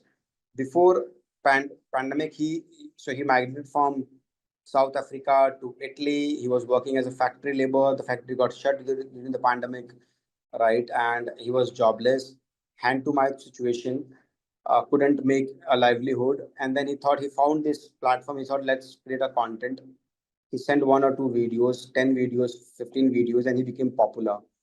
And that's how the journey started. Today, the guy is brand ambassador of brands like Hugo Boss, some of the other big apparel brands. He was also, I believe, in talking terms with Nike and sort of things, right? If you guys not aware of who that is, this is, you might have seen his video. This guy, all he does is like this hand gesture and something. With almost 163 billion or 162, 63 billion TikTok users in the world today, followers in the world today, right? You can later on check about it. As I said, the virality factor of the platform is huge. It works. It doesn't work the way it worked for him, for most people. But if you're being consistent, it rewards you in a way. Yeah, Hardik Pandya do the pose. I don't know. I don't watch these days the crickets and everything. But the point is, this brand has established this product or this platform has established a particular individual as a big brand. And there's so many people. This is to establish the fact that so many people in India also trying to were able to generate some kind of revenue out of the platform. From brand point of view, it makes the brand very popular. Once you throw a challenge and the entire world get part of it, it becomes viral very fast. So the entire dynamics of the platform itself in a way is that it makes the content very viral, even if you have minimum followers. And if you be, and then if you be consistent on that, the reach is huge. And that's the reason that the brand, the TikTok is having that kind of 1 point some billion users in a very short span of time.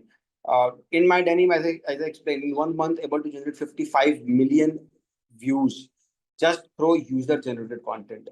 Right. So very viral in nature. And if you need a quick promotion, very fast paced environment and want to target a TikTok audience, as I said, right, TikTok is the right platform. Unfortunately, we can't advertise on TikTok for any of the brand or for any of our product in India, so it's banned.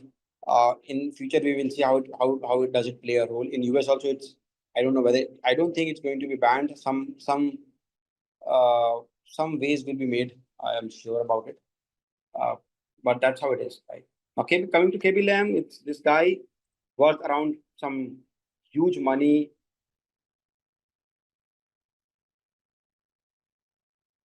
It was all earlier. It was there already. As I said, people were making good amount of establishments out of TikTok, but then suddenly it got banned. I know at least three girls nearby where I live in my friend circle that they were TikTokers and they were able to generate good amount of money from the TikTok videos. They were trying to do it on YouTube, on Instagram. They couldn't. On TikTok, they were able to because the virality factor is little quick in that sense. Right. So I believe it's or almost 6. This is where this is what I had to share from my point of view in a day for a lot also a lot to consume for you all. In that case, let's begin with there's one platform which I didn't mention. One platform which I didn't mention, which is purely a social media marketing. The only thing is that it's there, but it's a very different kind of audience over there, very limited audience, and it is getting executed from the marketing point of view as well, but not as giantly or as bigger as the other platform that we've discussed. But I do mention about that. It's called Snapchat. Before that, I would like to know how many of you over here use Snapchat as a social media platform or for any kind of activity, because most of the TG over here is like professionals maybe and they don't use it. It's a different group altogether which uses the Snapchat, but I thought it's worth mentioning it. So as I said, tried it for a few days. Sarthak, I've not used. Ujas also not used. Sheetal also not used. I also don't use it. Yeah, Sarthak, same realization. I have never been on Snapchat, but seeing the application itself or seeing the kind of some of the my some of the friends or people whom I know using it, I realized that this is not something for me. That you have to make faces and add filters and use it. It's more for Gen Z users. Is yeah, to an extent, yes. So let's try and understand. Of course, it's a multimedia messaging app that has evolved with its dynamic that has evolved into a dynamic social media platform. Basically, it's known for if I'll say it's more known for its innovative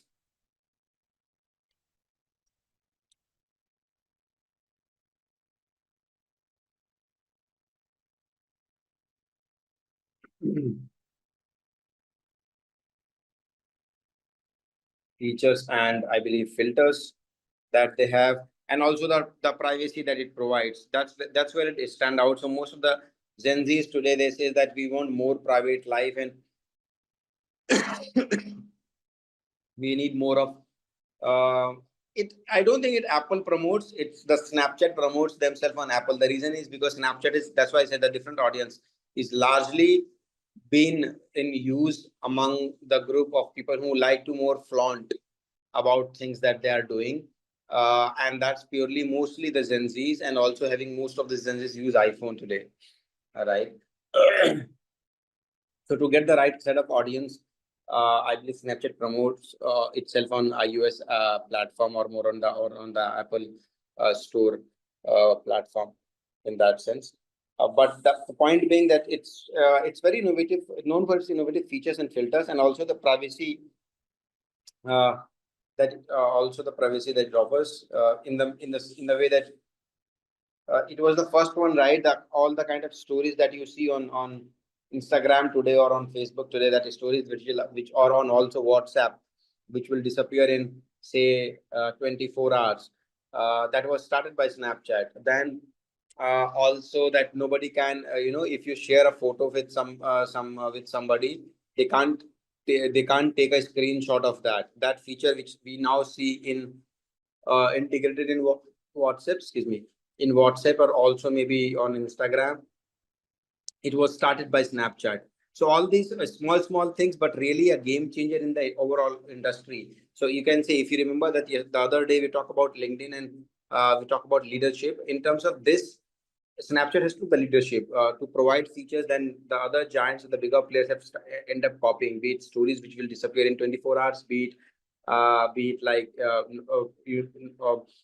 others can't save the photo or can't take the screen of the photo. So that's why it's more popular among the Gen Zs, among college going couples, and also other kind of these kind of sections, because it provides a bit of more privacy. One can't save the photo, one can't take the screen. It just you shared one time view and sort of done and dusted. Now other platforms are also coping with that or also brought these features, but these were pioneered by Snapchat, and that's why most of the Gen Zs are there on Snapchat, along with Instagram and all of the platforms that they use, but predominantly also on uh, Snapchat. So in terms of numbers, if we go back to the chart, this is where it stands.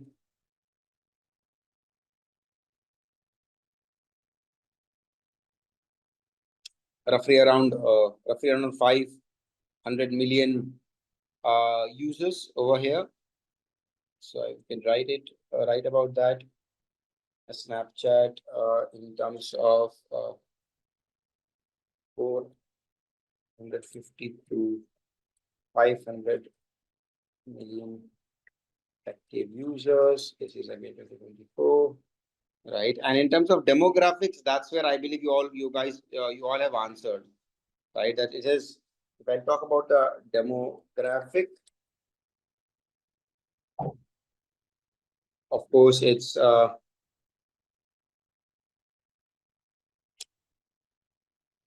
to say that younger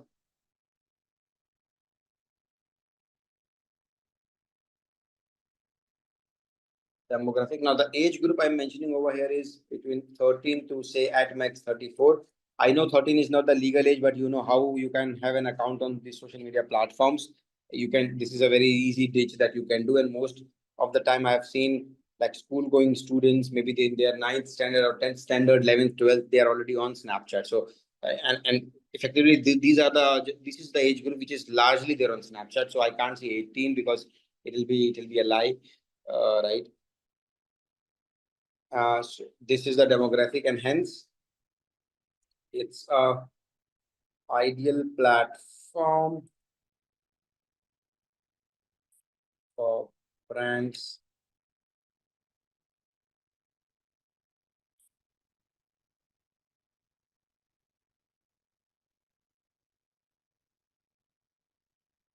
specifically Gen Z or bit of millennials as well. I get it, bit of millennials.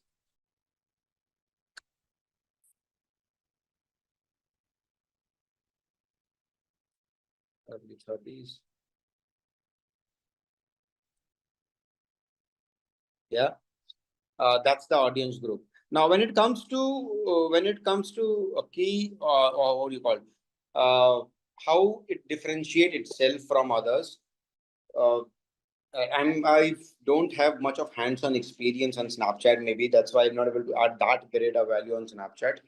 But seeing the markets, understanding, and from marketing point of view, that since if some of the brands worked on it, and I've seen it also from the reviews that I keep on try to get from people, Snapchat differentiate itself from other social media platforms because of some unique features. Like one thing, as I said, the messages and everything else disappeared, right? And after a set time, so it encourages more of like a real time sharing, and then it disappears then and there. which has now been copied by the other platforms as well, but pioneered by Snapchat, and hence the audience find it more comfortable, and the trust has been built over there.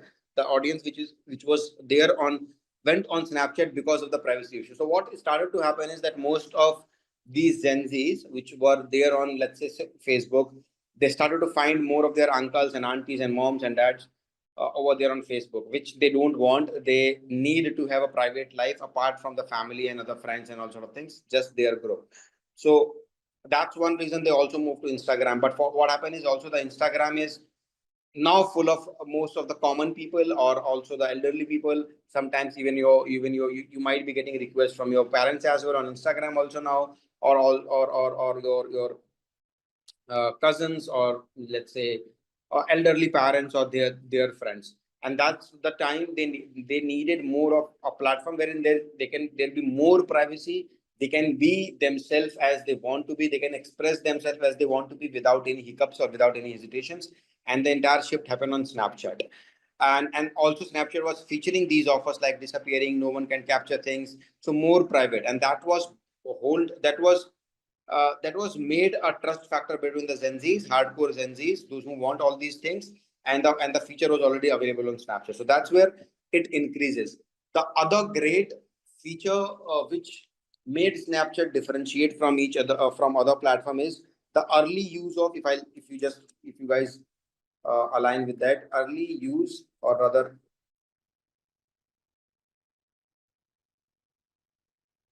adaptation of AR or augmented reality lenses, right? So that's where this is something. It was something that the something different that the Gen Z was looking for. Beyond privacy, what else could do? Okay, you have a photo, you have a video, you can send it, but there was no fun element. Be it Instagram, be it Facebook, be it YouTube, be it LinkedIn, be it Twitter. There's no fun element, and this age group which we are talking about want some fun element into their social media platform, not like an album sharing thing, right? And that's when the Snapchat come into a play, that it has more augmented reality lenses and filters, which was so different from the filters like Instagram or Facebook. They could add, if you remember, uh, if you have some idea about the Snapchat, like you can have multiple filters, you can change the face, moving elements, sort of thing. You can overlay some interactive graphics over your photo and the video, and you can do that. What happened after that is that, so file. What happened after that is that has helped gain these audience more engagement, or rather enhanced,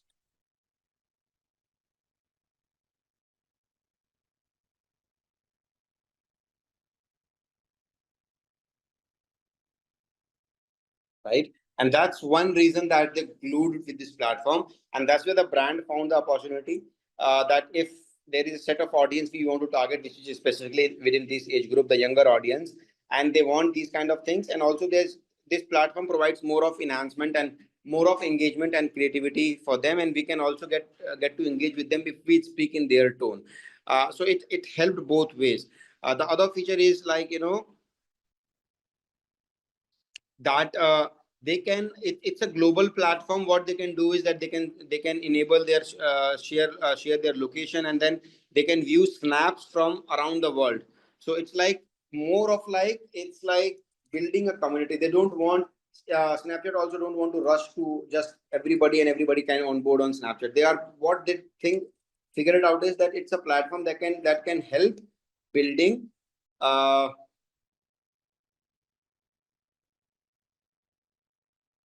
that foster the sense of,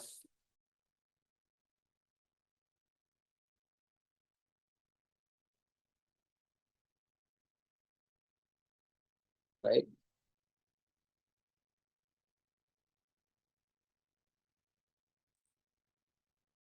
around the world. So that and it gives immediate instant gratification to the Gen Zs, that they are part of a larger community, global community, and they are doing something, which has been accepted in the larger spectrum, or the larger at a global level. So that's what differentiates Snapchat. Now, how or what should be the key strategies if I need to talk about?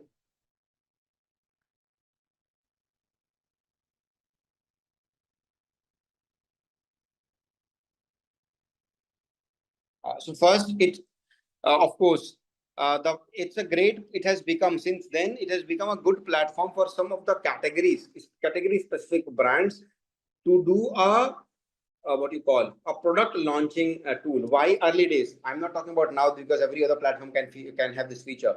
So because it's a 24-hour lifespan of stories that can create a sense of urgency among the audiences. And also remember that this audience that we're talking about is hugely impacted about FOMO, the sense of urgency, fear of missing out, or they need instant gratification. There's always a sense of urgency among them, right? And for that, the brand have utilized that platform in a very great way. So they use it like some promotional code only for 24 hours, and they can launch it. If they reach to the store before this snap disappears, they will get that benefit. Otherwise, they will not get the benefit. They could also send some behind the scene kind of a content and say that figure it out, find out one element that we are sharing, and if you're able to figure it out and you reach to the store and you reach to our online and answer that, you will get this kind of benefit. So it has created an immediate sense of urgency that has encouraged the audience as an immediate engagement. So if in terms of key strategies, this is what worked for them.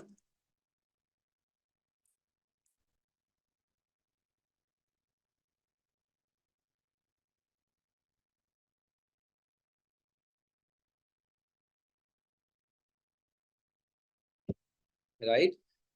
The other, as I talked about earlier as well, which is the integration of AR, so interactive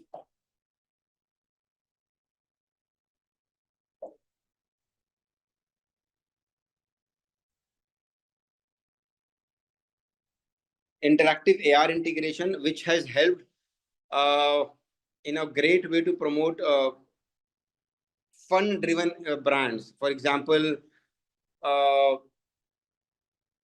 like a lifestyle brand or a fashion brand. So what you can do is they can launch their T-shirt over there, and like any other filter, like a dog face or donuts or whatsoever, you can also keep a social media platform. It's like much like IKEA does it for their entire home decor thing, but this is more interesting because this is something about fun. So let's say Nike have launched a shoe and they put it over there as an icon over on Snapchat. What you can do is you can just click your photo, use that filter and see that whether it looks good or not. Like a t-shirt, you can just put that t-shirt on above your photo, the interactive overlay will happen and you can figure it out and you can share, hey friends, I've just used this new say Armani t-shirt, not filter of Armani t-shirt. How do you think? Does it look good? And can I go for the real buy? Something like that. So a huge this AR integration have played a great role in creating more engagement, product launches, and also to interact with the consumers, but in a better way, right? Because of this kind of audience, also it has a good platform for ads. So you can do Snapchat ads, wherein you can promote your website, you can promote your applications, you can promote your product or sort of thing. And more importantly, last but not the least, this again also will help from brand's point of view. Like the example I've taken, they have just used a shoe icon or a t-shirt icon, and so many users have then started to use their Snapchat icon and share it among their friends. So it's a free promotion that the brands were able to generate from Snapchat. So engage.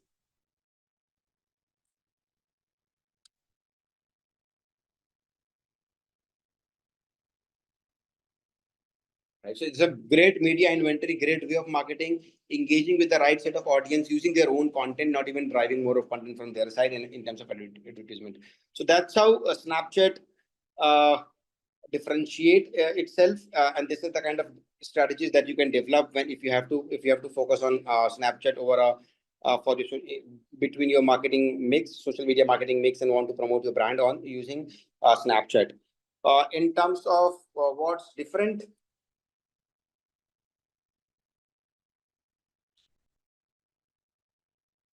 I believe part of that or larger part of that I already explained, but of course, high engagement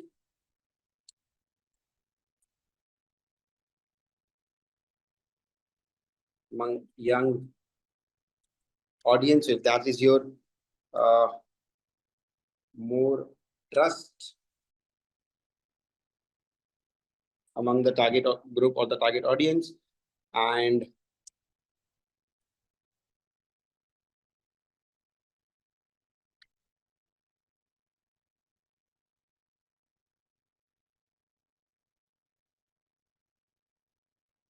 advertising.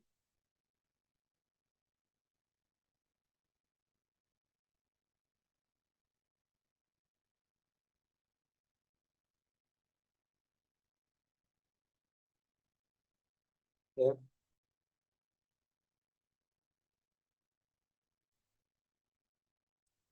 If not, then let's move to the. Now, there's one more platform which I'm going to talk about today, and after that, we'll move to further other things. Any guesses which platform I'm referring to?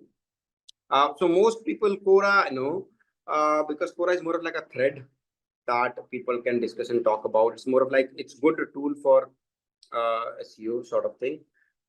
Okay. Pinterest, rightly said Jitendra. Pinterest now, some people say that Pinterest is not a social media platform. Some do say that it's a social media platform. I would say it's a mix of so many things.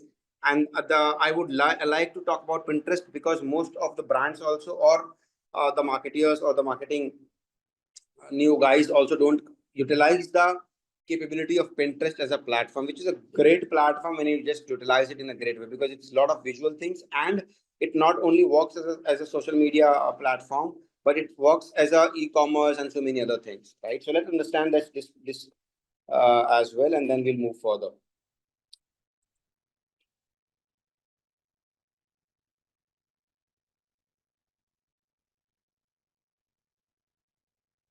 Now, this over here, guys, is a very great platform, which is also underutilized or less utilized or not utilized by so many brands or so many people or so many individuals, right? A reason it's not been utilized because maybe the awareness is not there, or maybe they not know how to use it, kind of a thing, right? It's first thing first, it's kind of search engine, not a search engine in itself, but if you just go over there, let's see if I go to the website, right, and say I look for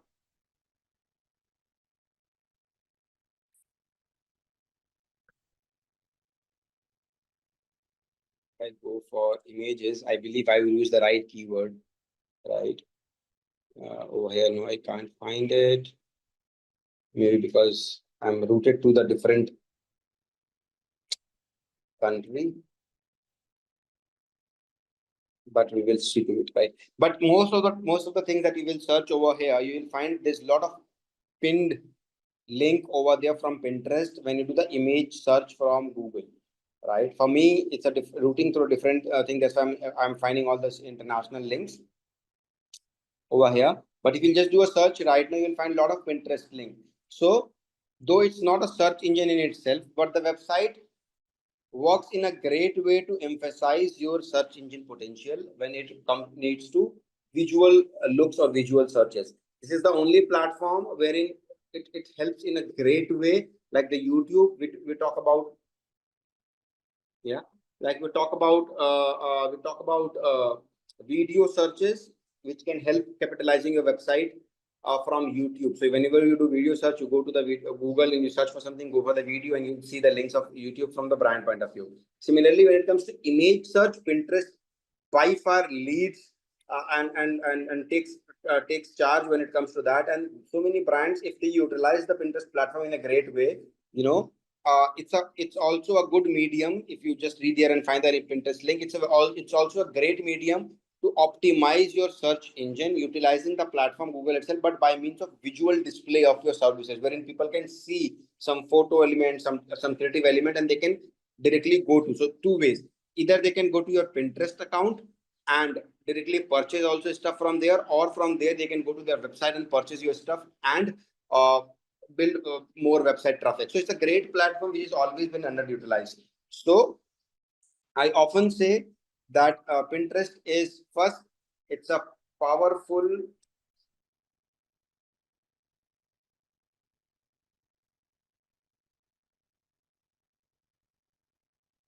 visual discovery tool, not only as a social media platform. It's also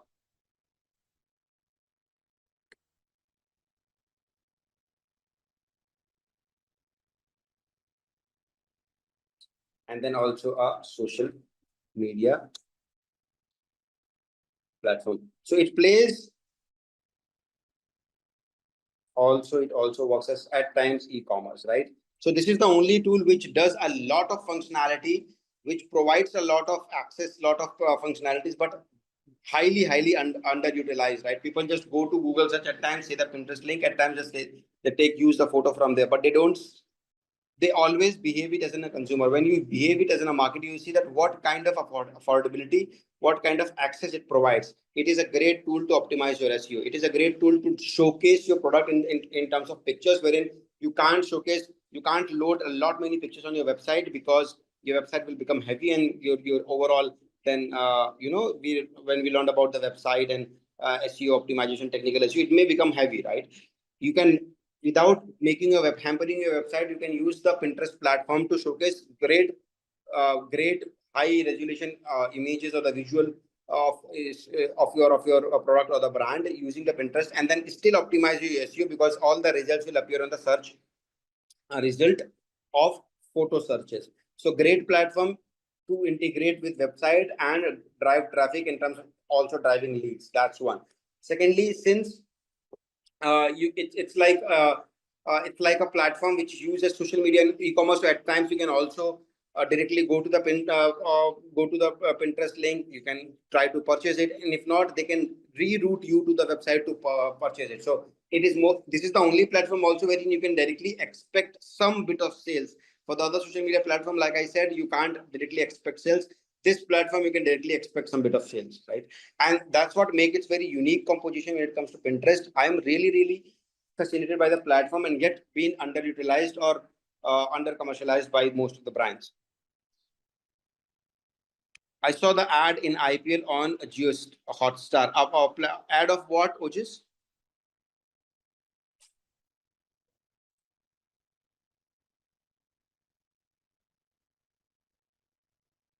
See, Pinterest roughly around 450, 460 million active monthly users, which is great. But what's make it more interesting about the audience base over here is, it will talk about in some time, 450 to 460 active.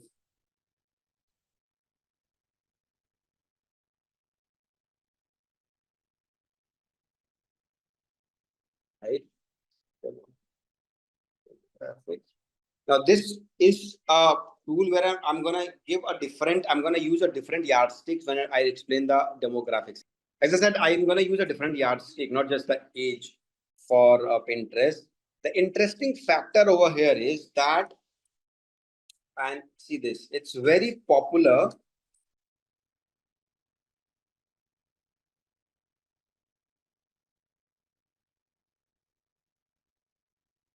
And why I'm saying so, almost 60% of the users on Pinterest are women, which is a great insight, great platform if you want to target, or if you have a product, or if you have a brand which is little bit of inclination towards female audience, right?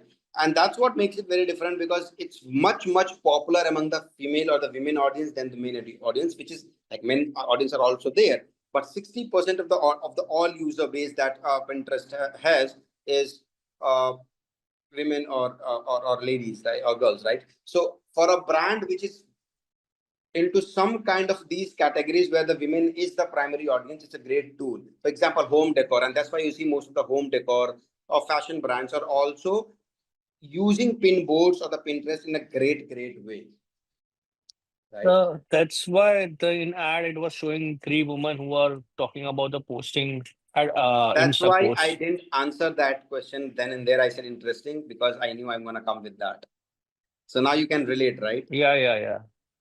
So it's now imagine for a brand which is primarily targeting females. It's a great platform. to use Pinterest. But there are other use case as well which I want to share, and why Pinterest is a very great platform in a way. Not very great. I'm not a paid doing a paid promotion for a Pinterest. First, it optimizes. Let me here.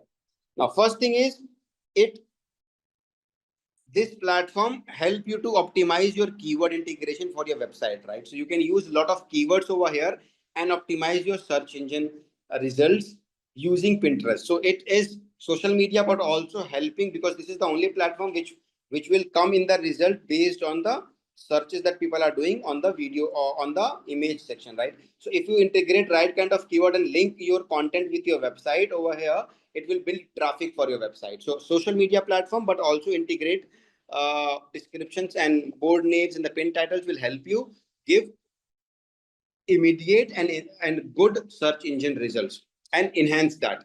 Second is, if I'll say the visual, as I said, the visual appeal. So you can showcase much better quality of images that you can't do on website, and also the quantity and the quality to build trust, to showcase. It's like a product catalog.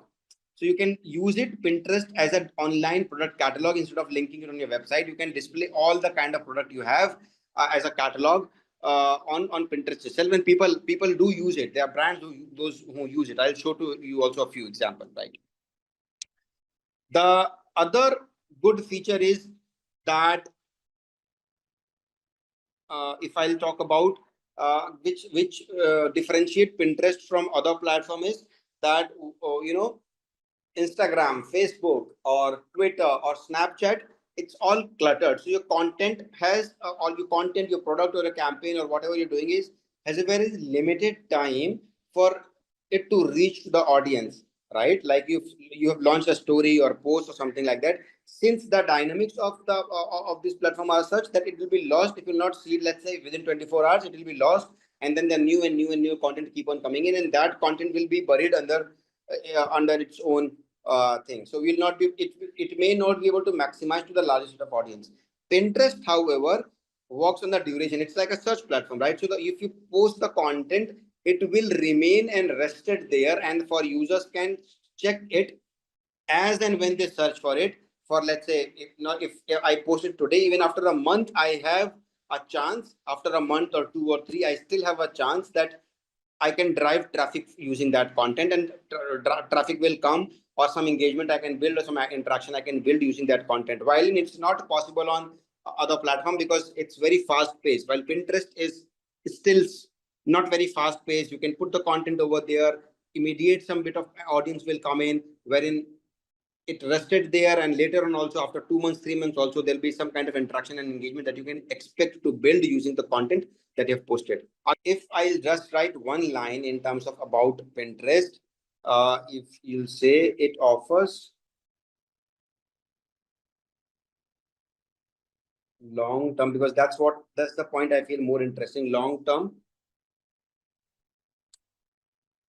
traffic building and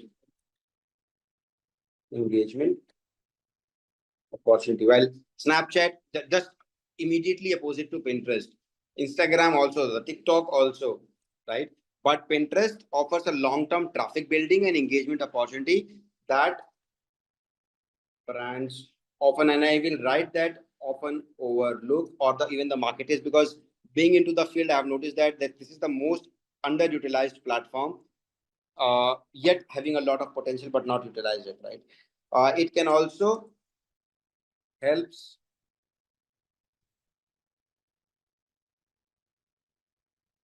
to boost SEO by its ability to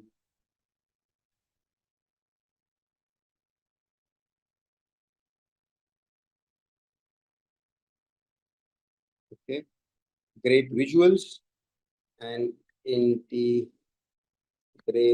with keywords.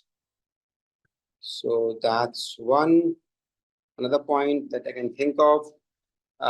What else could be?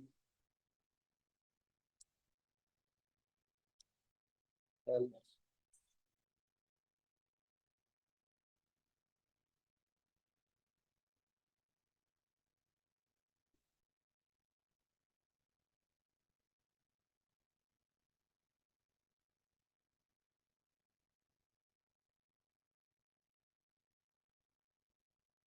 Right.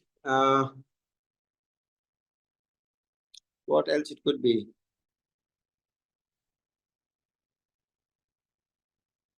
Yeah, so these are the few of the things that I think of as a Pinterest. The other very interesting factor is that you can, also you can use it as product catalog, use it as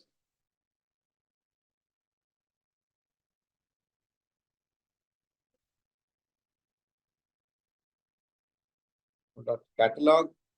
That's one more thing. Uh, Then you have these features like, promoted pins. You can advertise and you can promote your pins, promoted pins, and sort of thing, and others. Now, the kind of industry that where it's very, very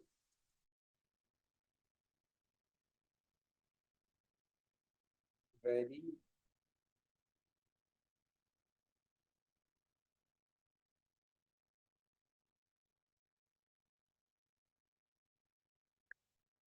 fashion, home decor is a category where they're really, really great, doing good. Food at times, then beauty products because for the demographic itself, and there's one category which this caters differently and which this platform only caters apart from the other platforms, which is your DIY. Now DIY itself is an industry itself, right? Do it yourself, and for that kind of category, that kind of brands or the products, Pinterest is a very great tool to showcase their entire catalog and then different kind of DIY products that they have, sort of things, right? So good in that sense, uh, and that's where Pinterest shine out. Uh, or example, if I need to quote, right, one second. So one thing for sure is that Pinterest is well known for its aesthetic value. So if a brand is utilizing Pinterest, they have to have a very aesthetically strong. They have to create a good set of visual elements, visual catalog elements or the product elements to showcase on Pinterest, right? A good brand that I can show you an example that how a particular brand is utilizing Pinterest as a great tool, or as a website of, they have a different website but also utilizing it as a secondary website to generate more of leads, use it as a product catalog displays and kind of different categories that they're targeting, right? This you might be aware of. This is called, how many of you are aware of this? Etsy. Now this is their website, right? Please let me know if you are aware of it, heard of it. So this is, right, you all are aware of. Great. So this is about, you can different categories. You see men t-shirts, tumblers, stickers. So kind of home decor, utility stuff, dresses, fashions, and this is the category wherein Pinterest shine also. Like, you can see this funny stuff or this good uh, Easter finds, festivities, fashions, and you can buy it from the website. Now, I need to just change this keyword over here and say, see,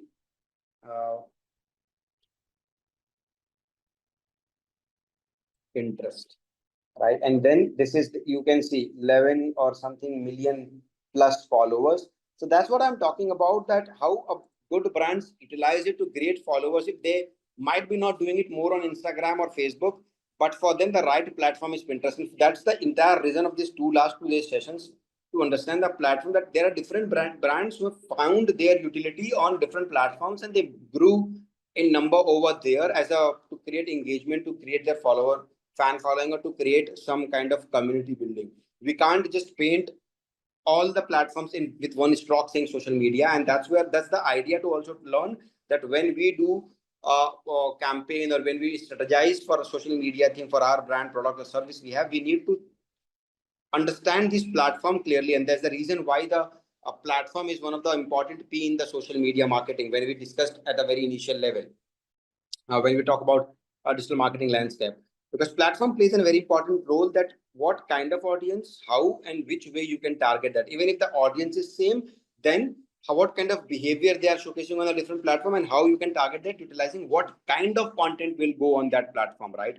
And that's where the bigger miss is. People think social media platform, the same content can be replicated over the different platforms, and then you can expect the same kind of result. That's not happen. You need to have a great understanding first about your product. Second, about the audience that you are targeting, where that audience is, and how this platform cater to that audience in terms of what kind of content people prefer to consume on a different content. I can't serve the same kind of content on LinkedIn, which I'm providing on Instagram, and I can't use the same kind of content which I have on Instagram on Pinterest. So you have to find your audience, you have to find your target audience, and much then more important than target audience, along or equally important than target audience, you have to define which platform will help you to achieve the goal that you have, right? So let's go to this Pinterest HC, and you see this is the website, and this is their HC verified merchant, 11.1 million followers. The market to find whatever you are into, whoever you are, and make, buy, and sell on Etsy.com. But you see, right? So as I said, DIY projects, kits, some bit of fashion stuff, jewelries, Etsy fashion.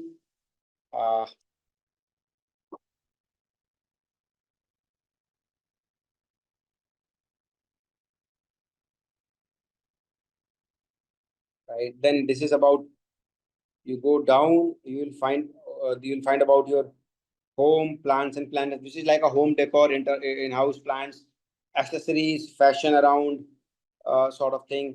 Then fall and this is like recipes to share, food, all different categories. But you see, this is more like a website. This is more like a website of Etsy.com or a secondary website. They use it over here and showcase it. Right now, if let's see, if I go to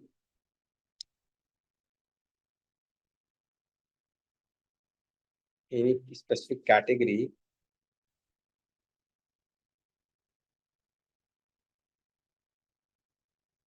so kitchens and must have is about food, and these are the industries I have also mentioned. Let's say I go to men's shop now. You see, it's like working as a proper website. I entered the men's shop section, and it opened only for men's section within Pinterest.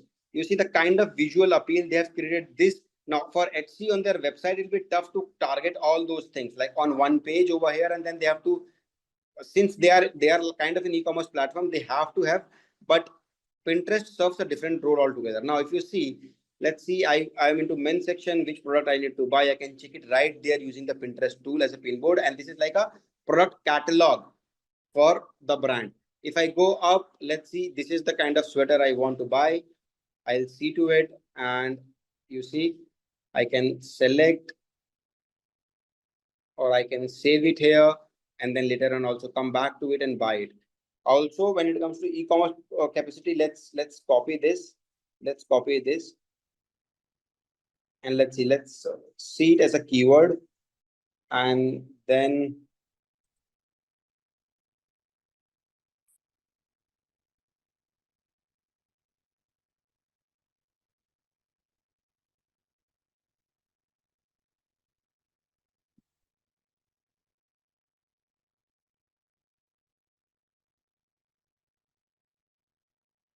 okay.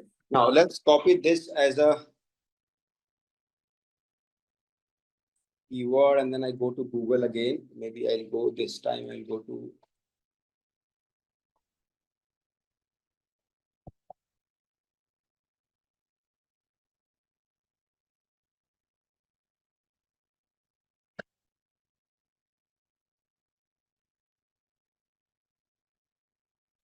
because again, my laptop is routing to a different server, so I'm seeing all this in euros. But you just do it right away on your, maybe on your laptops, and you'll find more of Pinterest about this. So point is that if somebody search for a keyword like this and go to the images, it will show the Pinterest pinboard or larger different options for the users, which work as an SEO for them. And if they reach to the website using this link, it will help them optimize their SEO, right? So it uses a multiple, I would say, it has a huge different use cases, and help brand to capitalize on social media as a search engine, as a visual display catalog, and sort of things, right? A very good example also is, let's say, IKEA. IKEA also use a lot of, if I'll say IKEA, Pinterest, Pinboard, sorry.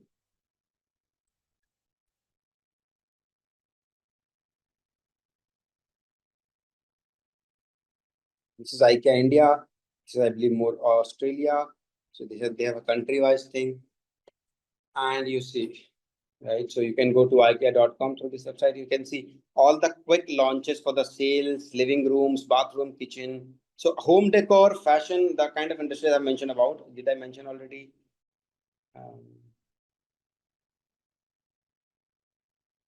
Yeah, home decor, food, beauty products, DIY is a great industry for this Pinterest kind of a tool. Also, home decor, fashion and lifestyle, DIY is why the industry is also more important or can work better on Pinterest, because the other factor that I've shared is that 60% of the audience is also female, right? And DIY, home decor, they are more keen to do things. I'm not generalizing things. Sorry, I'm not stereotyping, but they have more of this essence within them to keep doing these things than maybe the other set of audience, right? So that's where it plays a very important role. The one thing, one more thing wherein the Pinterest shines out is if I just in a small way I can think of is if let's suppose you have a website and website is very dynamic, but you can't keep on changing that changing the what do you call the entire look and feel or the content of the website on a regular basis, and it's maybe not as captive in terms of nature as the Pinterest is. If you are into a product or not, if you're not into also product, and you can also, what you can do is you can analyze that what is trending right now on Instagram, what is trending right now maybe on Twitter, what is trending right now overall in terms of Google search, since it serves all the purpose, maybe as a social media, as a search engine as well. You can see that what are the current trends which is happening on Google. What are the like, if you remember, we talk about Google Trends, right? And what is currently trending. Remember? So whenever I give activity, always think of what all has already been covered and integrate these things, and that will give you a better idea. So when you check Google Trends and see what all things are trending right now on Google, when you see Twitter Trends and you can see that what all things currently trending, if any of those things are, if not actively but passively, in which ways are related to your category, you cannot change much of those do much of those changes on the website. What you can do is you can definitely create some content related to the current trends happening on Pinterest and link into the website. So while you're not hampering the current idea or the look and feel of your website, your secondary website, which in this case maybe as a Pinterest, you can also jump on the current trend which people are talking about and try to capitalize and bring the audience.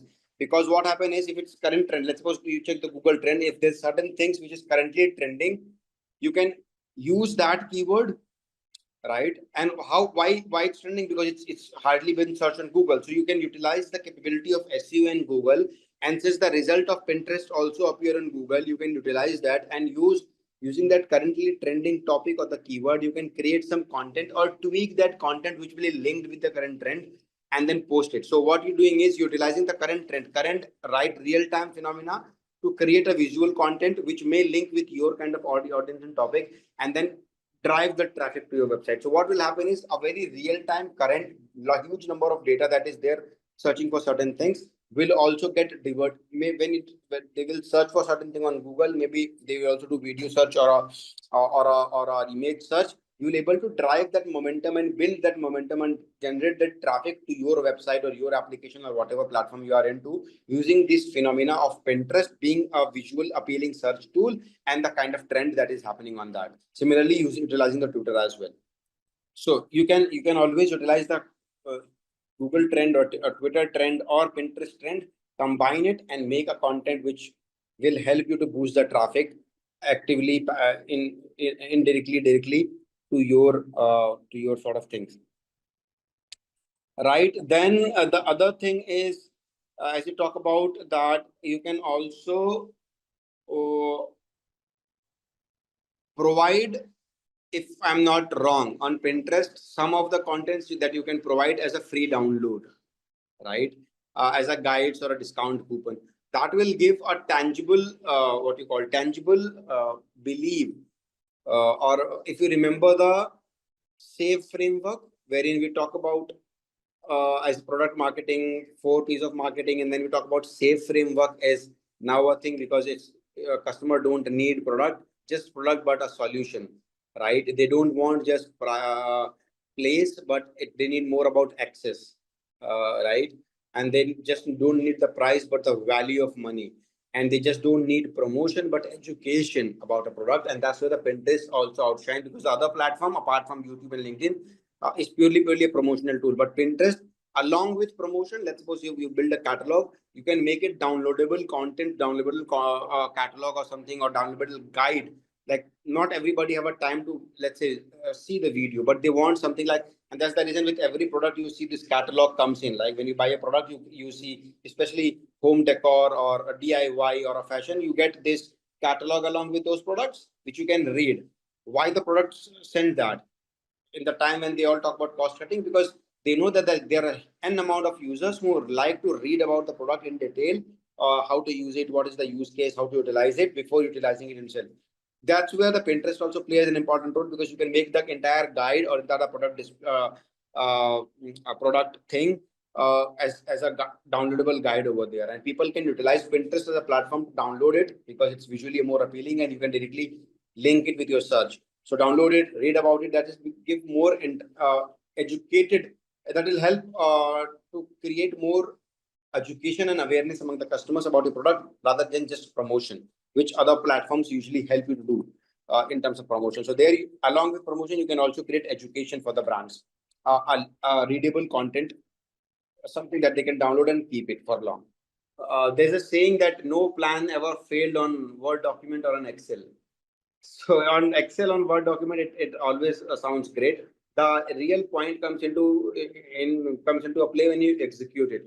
About the direction, yes, it's in the right direction. You can utilize all of those things that you mentioned. It's nicely put, or nicely thought through, and yeah, why not? Right. So that's in detail about the explanation of different platforms, and I hope after this this entire activity and this entire series of understanding the platform, I hope that even though it was one of the most toughest challenge that one have to go through to explain this platform in the age where it's all about digital first age we are in, and most of the users are already utilizing this platform in some of the other capacity, that people are using these platforms in day in and out, if not all, most of it. They know about it. Like I don't have to tell that what is Instagram, people are using it. I don't have to tell what is LinkedIn, what is Facebook, what is YouTube. But after this activity, I believe we are able to enhance our learning and enhance bit of sense, detailed sense about this platform, right? Which brings to, I hope, I'm not claiming that, but I hope we did be able to achieve that. So then that brings to the conclusion what we have learned so far in this topic of understanding the platform, right? As a marketer or as a user. Let me just switch on the lines.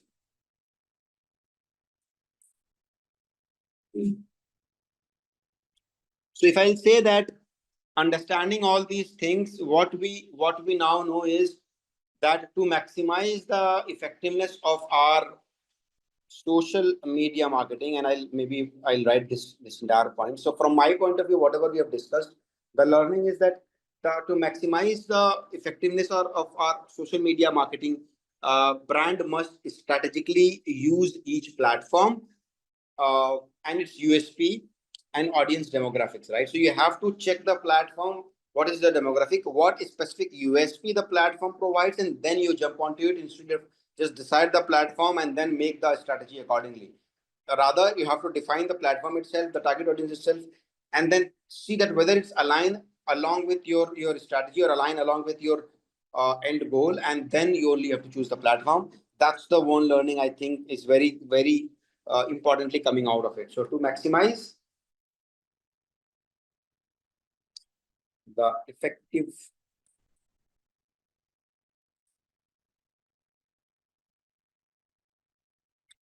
of social media marketing, brands must strategically use the flat USP and AUD audience graphic, right? The other point is by understanding, I believe now we can say that by understanding the differences, it will help us to align our align our goal more specifically, that what can create impactful campaign and where it can resonate with the target audience, right? So that is something of course, according to me, has been understood so far. So by understanding the differences and aligning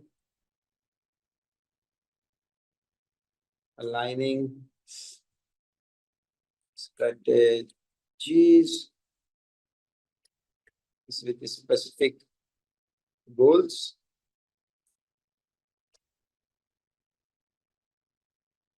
brands can create impactful campaigns that can resonate with the right TG.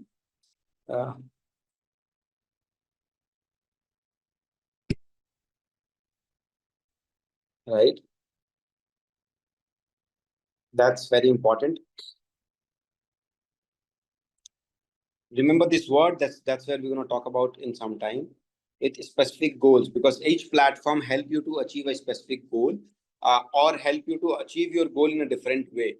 So you have to be very firm on that. That what we're gonna achieve out of it. And then in the end, last, from the conclusion point of view for this topic, the key, I believe, is to stay adaptable,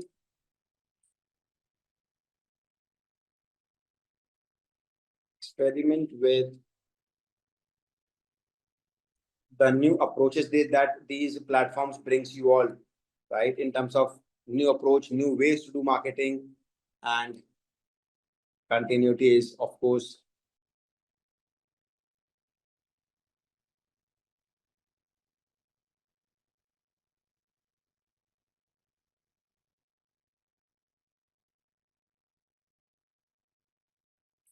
that's in the end is more important, because then you have to optimize according to the performance data on the platform that you have, on each of the platform that you have figured out. So first, as I said, to maximize the effectiveness of your social media marketing, and then you have to learn the tools strategically and the platform strategically to enhance, to know their USP, and then utilize these platform to reach to the right target audience. Second, by understanding the difference and aligning strategies with a specific goal that you have in mind, and then accordingly create an impactful campaign. Third, of course, that we need to, and which is the key, is to we need to keep on changing. You have to be very adaptive in nature. We need to experiment with these platforms, that what is working, what is not working, why it's not working, is there a mismatch, not one size fit all kind of a thing that we have to go. And our approach should be that continuously try to optimize our brand presence on these platforms based on the performance data, that if it not work, why it not work, whether the other platform is working, then why it's working, and then you have to figure out a right match in that sense, right? So that's from this point of view. Then the other topic that I have in mind is, I believe everyone must have heard of it, is also there's something called share of voice. How many of you have heard of this term called share of voice, also known as SOV?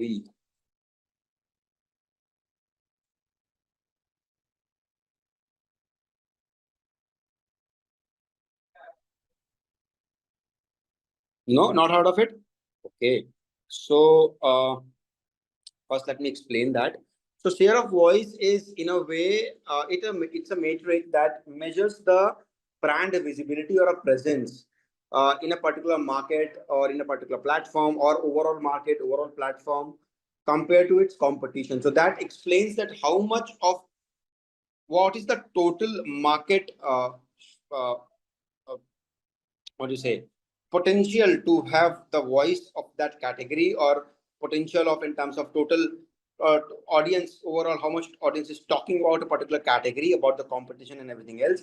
And out of that, what is my share of voice when it comes to visibility or my presence in that particular market, right? It's a very important metric because it reflects how much a brand dominates in a given space, or how much a brand has been accepted, or how much a brand uh, share is when it comes to audience engagement, or audience been speaking about it, or the customers been speaking about it, right?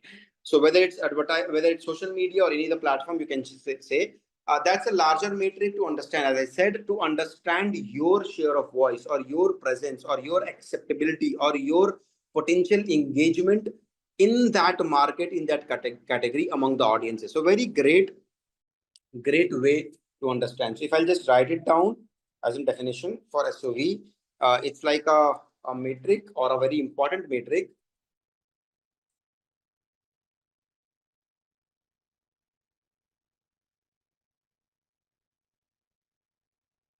that measures brands visibility, to be very honest. And at the end of the day, as a marketer, our job is to bring the visibility to a product, presence in a particular market, right? As I said, compared to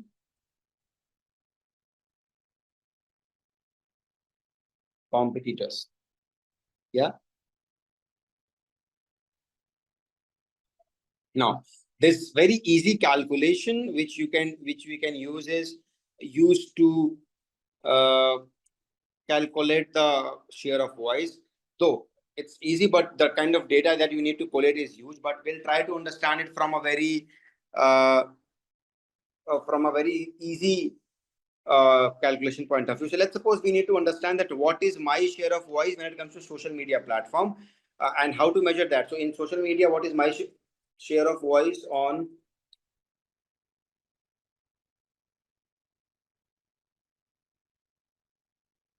social media? That will be, of course, based on what?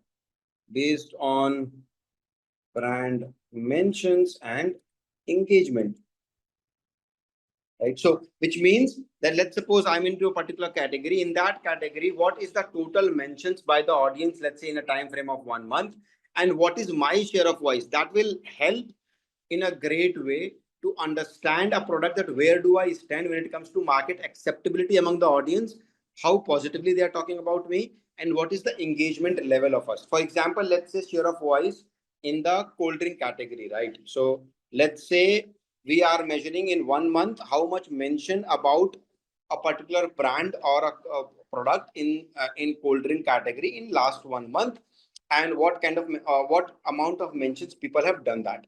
On all these platforms like Instagram, on Twitter, people can talk about Coca-Cola or Pepsi or whatever. They can mention the brand name and talk about their sentiment, be it positive, negative, or neutral, whatsoever, right?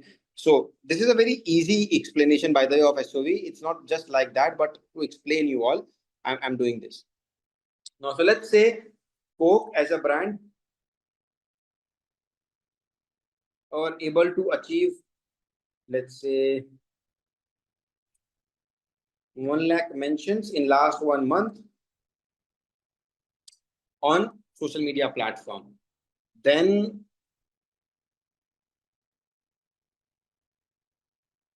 we can say the other competition is Pepsi. So you can say, let's say 60,000 mentions.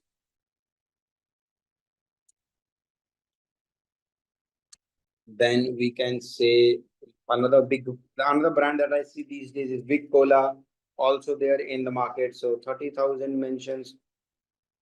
And let's say the other one could be is this Campa in India is now making a lot of noise. So let's say 10,000 mentions about that as well, since it's a new brand, right? So this is overall Now, so the overall market size or overall mentions in terms of audience engagement or audience voice for this category in the time frame, we can say is 160, 30, 10, so 42 lakh mentions, right? So overall, it's around 2 lakh mentions. So total share of voice or total mentions equals 2 lakhs, right? Now, if you want to see that what is the share, very easy calculation in that sense to understand what is the share of voice if in this market of the, out of the total mentions or total share of voice that potentially this category can gain. So let's say Coke SOV equals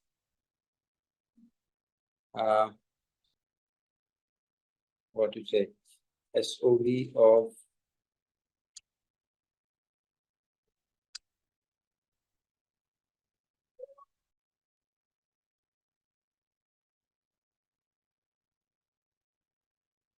divided by SOV.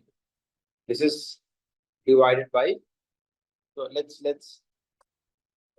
not use SOV here, that will create confusion. So mentions of Coke divided by total mentions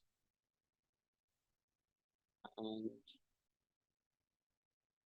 this is multiplied by 100, right? So that will come to, I believe, since 1 lakh divided by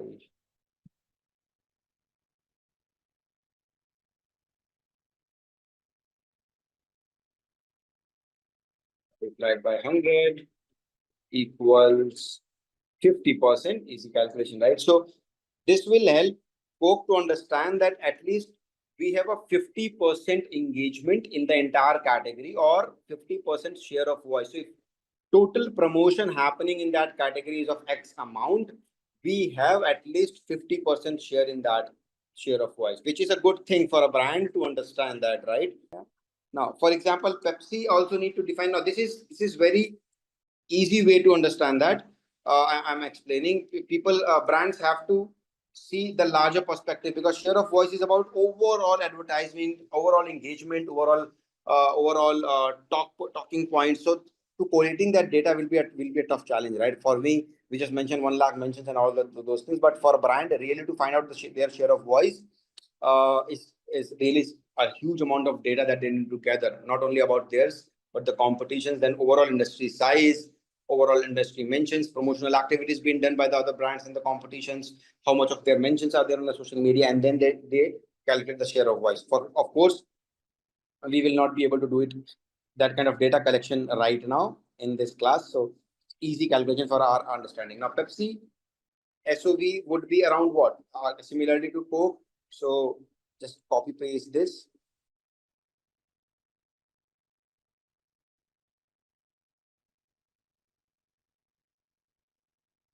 Right, and that will comes down to, again I'll just copy this here, I'll change the number 60,000 divided by 2 lakhs equals, I believe that will be around 30%, right? So now Pepsi has a 30% market share or share of voice in this category. So that's how you can understand, you can understand the share of voice in a easy way, but of course the calculation is much deeper and more of data is needed. Now the important question comes in is, and this is where I need to hear from you all, if you guys are okay, what can brands achieve? A few more things is, first thing, it will help us to understand when it comes to what can brands achieve with high SOV, is that of course it can help us to understand that a brand with a stronger presence of SOV means top of mind, and which Sumit also rightly mentioned, brand recalls, right? So top of mind when customer make purchase decisions, which means it will help dominate. Having a higher share of voice means dominate need consumer attention, right? This helps, which means that the particular brand, which is right now we are calculating the SOV is dominating when it comes to consumer attention, because that's why there's a larger mention over there. And the brand is able to achieve a more dominant positioning, more dominant attention among the consumer, or the because all these brands are in the same category, falling the same category, fighting for the same amount, same consumer or the same customer. And if the higher share of voice for a particular brand means higher attention, higher brand recall, or top of the mind, is which we've talked about many a times, right? So, and as a marketer, that is what we all want to achieve: top of the mind position, top of the mind. When consumer make purchase, because I have the loudest and the highest share of voice in the category. Second is, now this is also related to that, is it can, if you are a website driven campaign, it leads to better web traffic, and also what you call more leads. Yes or no? Because since we are, which means there's a lot of mention about me, about my product, lot of mentions about my brand on the platforms. If high, which means higher the impression, or high visibility, which means higher the visibility, even if you take 2% of the entire visibility as in the conversion, which means more leads or more traffic coming to my website. So of course it will help in enhancing my website presence, my Google presence, and also converting that for free, not free, but indirectly converting a lot of leads from the visibility that I'm able to create. And if I have a higher share of voice, which is a no-brainer, of course, that's what we all want to achieve. I won't say that it's all about ROI, because see, if you're measuring SOV, it's largely about the brand mentions and the presence, right? ROI comes into play, as I said, conversion of leads. You can say that, but I won't say it's a direct approach to it. It helps of a continuation of this point, maybe from brand attention point of view. It's higher, usually higher SOV means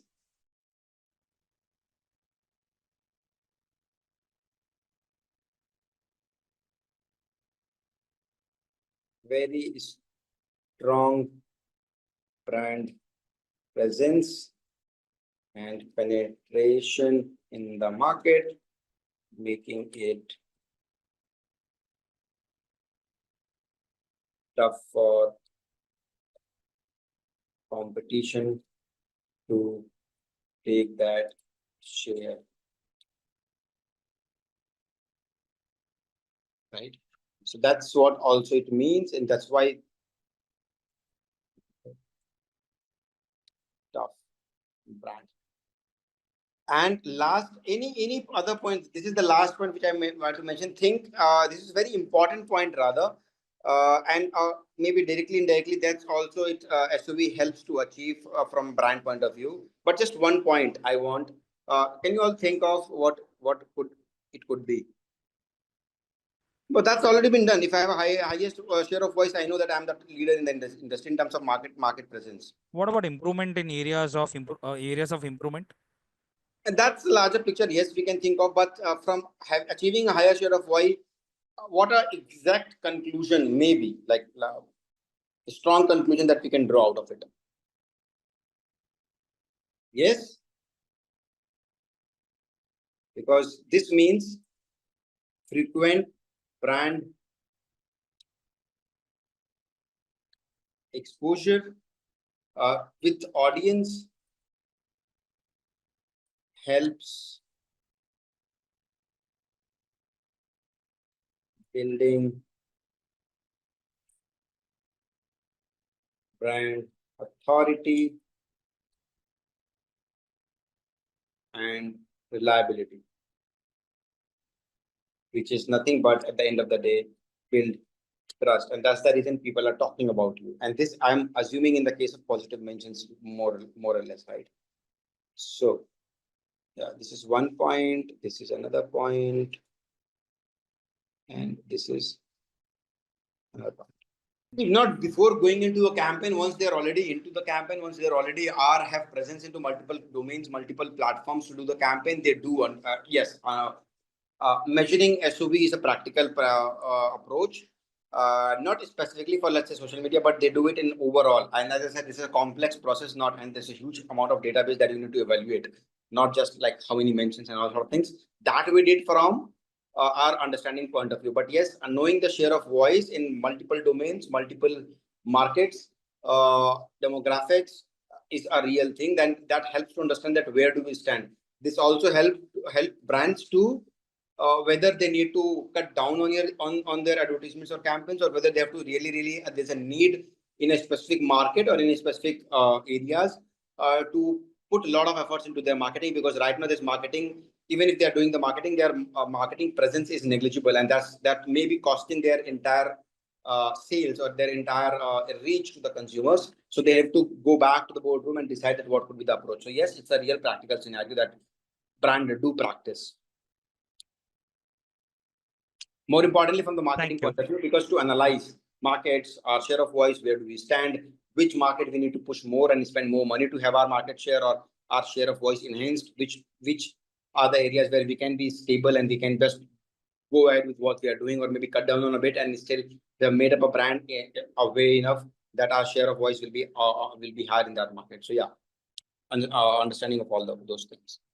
No, it can't because you don't know the competitors' allocation, right? So it has to be that when you already done all kind of marketing approaches, let's say 6 months, and then you analyze it. So it's, as I said, it's an analysis process, not like and after that analysis, then you can optimize in the earlier next campaign or next strategy of yours. So let's suppose not only about campaign, let's suppose organically also. For that, that's why I said there's platforms like Hootsuite, there's Zoho, there is Asana, there is Sprinkler, there's Zendesk, there's a lot many other platforms that, and that's why you might have heard of that, social media analysts or social media marketing managers. So what they do is, like all these platforms, when you have like a few examples I have already worked on, or some of my network or colleagues I found working in, they need to present a monthly report in terms of total mentions that their brand were able to gain. So for that, you need to have a specific team and also a specific kind of platforms which measure all those things, or which take into account that wherever your brand has been mentioned and the competition mentioned, so the kind of keyword you want to target, you can get the reports out of it, and then you present it to the consumer, right? That will help us to understand that, like in 6 months, if let's suppose you consider 4 brands as your competition and you including yourself, what is the total size of the share of voice on a particular platform or on the digital marketing platform? And then out of which, how much is your mentions, or how much is your positive mentions or negative mentions whatsoever, which means what is the market you were able to increase in terms of your share of voice and what you are able to achieve. Usually startups spend a lot of money in terms of advertisement, so their share of voice in the category is usually high, because they, like, for example, take an example of Zomato and Swiggy. They are startups and they spend a lot of marketing a lot of budget into marketing. So in like, thanks for asking this question. So it could happen that, let's say, your market share is, let's say, 10% in the category. When I'm saying market share, we means your overall sales or revenue that you're generating, and the bigger players who are already having a bigger revenue and sort of things. So share of voice is not direct implication of your market share. It is only about that how much acceptability when it comes to brand, and you are able to reach to the minds of people, that you're creating a brand recall. So let's say for your brand, you are in startup, your market share is 10%. But since you are last 6 months or 1 year, you have been actively doing to build upon a brand. If you remember yesterday also, I talked about there's 2 things like performance marketing and brand marketing, right? And let's suppose you're building a brand now, because Swiggy, Zomato also earlier did experience performance marketing, and now they're huge on brand marketing, right? So in your case, let's suppose your market share is 10%, but your share of voice is let's say 40%, right? So what it indicates is it is likely that you will gain a strong market position in the times to come, because even though your market share right now is less, but there's a huge euphoria that you have created, that people are talking about you. People are now aware about you, which means now you don't have to rely only on performance marketing. People will, in the next 6-month cycle, people will buy your product based on your brand that you have built now. And that's why there's a lot of recall, there's a lot of mention, there's a lot of talking points around your brand. And then this share of market share, which is just 10% now, will increase to 15 or 12 or 15, 16 or 20, 80%. Right? So it's primarily from, the ideal question I would have asked before that what you can achieve is that why does share of voice matters, right? And so I'll explain that. Yes.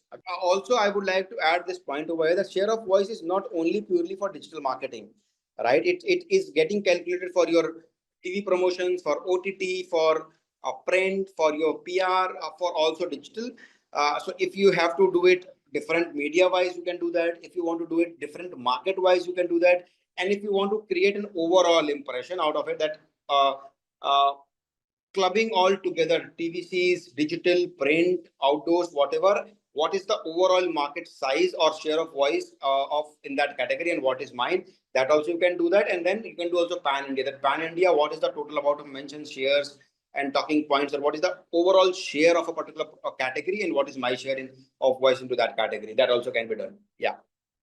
So yeah, as I said, the other point which I would have asked before, the asking why, what brands can achieve, right? The important question rather would be is that why does share of voice matters, right? So first, as I addressed from the question of Monica, that a share of voice means that you are in the right direction, even if your market share is right now less. But since you can see there's a trend happening, there's a lot of mentioned talking points, a lot of people are talking, explaining or talking about your brand, which means you have achieved in a way that you have built a brand about yourself. You are no more just a brand who's trying to seed your product into the market and doing a performance marketing, try to do a Google campaign or a Meta campaign, and people will seeing the ad will buy it. Right now, since there's a lot of mentions, a lot of talking points around your brand, and you are achieving a significant or some amount of share of voice, which means that you are now built up a brand. So for a startup, for Monica, as you said, it's very important matrix to know that whether you are just a product or now you are slightly moving towards from just a product to a brand, right? There's a difference between the shoe you can buy from your, let's say, shop next door. There are multiple, maybe local products or sort of thing. That's also a shoe. The purpose of that also is the same. And there's a difference between Nike. Nike is totally, you can buy from a brand point of view, not from a utility point of view. The other shoe, you just go and buy it because it happens to be there. So that's sales, that's brand, right? So share of voice is important for that. So what does share of voice matters for this? It gives a good indication for a product that they are now aligning or moving in towards the journey of building a brand or becoming a brand. That's one. The other example that I've shared again is that even if, let's say, your market share is less, but your brand share of voice is higher in a particular category or in the particular market, which means it indicates that in the next cycle or in the next 1 year, 6 months, or whatever time period you set for, definitely my market share will be going to increase, because now we are in the right direction in terms of building a good brand and a stronger brand presence and a top of mind recall among the audience. So while the other players are already there, we are also reaching there, and while their decision making process the customer's decision making process will come into a play, or when they will be deciding to purchase that category of product, my brand is already there in mind. Even if I'm new, my market share is less, but my brand is now penetrated in the minds. So that's where so we also plays a very important role. Then as I mentioned, this point, trust, which means you are recognized and you are also creating a competitive benchmarking.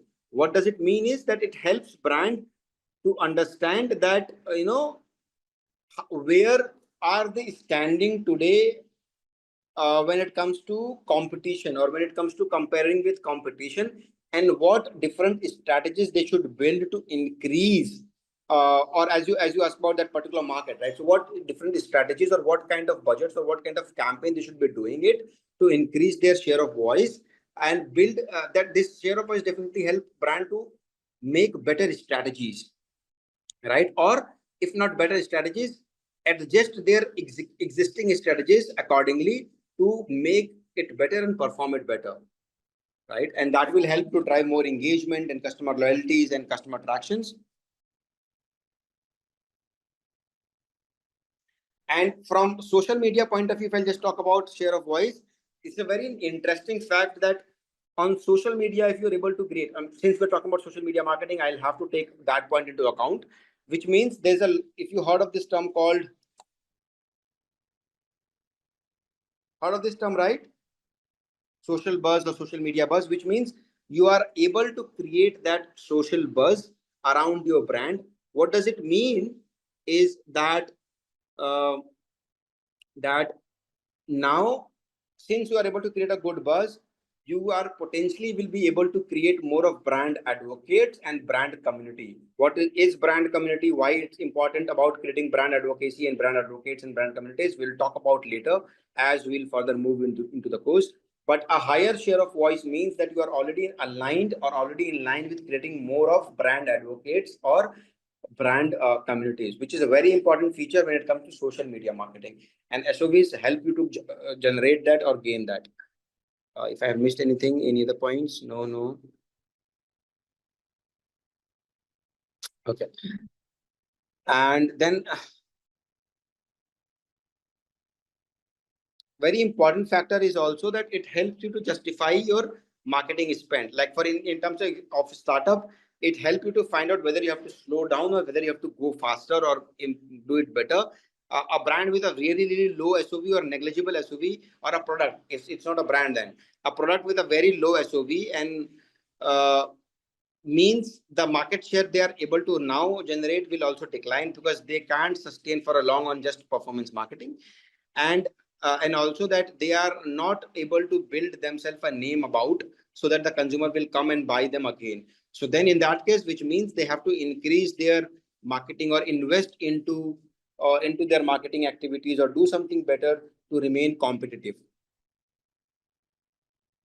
So in short, if I'll just write over here, why SOV matters,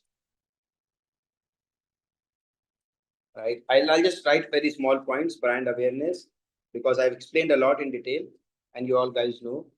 Market positioning and what could be. So it helps us to create brand awareness, or rather I can also say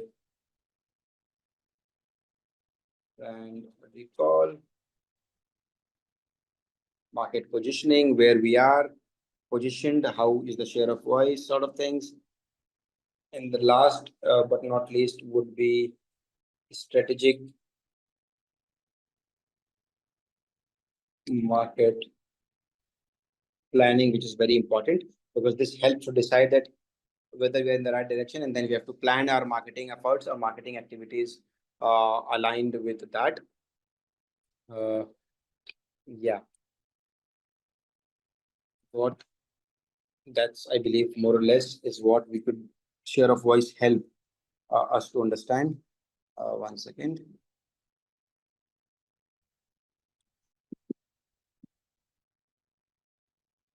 As I said, you have to, there's a multiple tools, and all the tools I mentioned about is social media only, like Hootsuite, Asana, Zoho.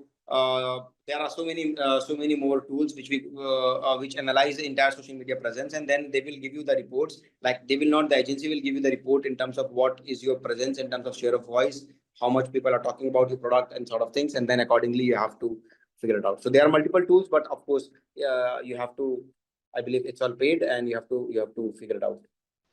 See, SOV is first not purely for demographics. That's of course is a point over there.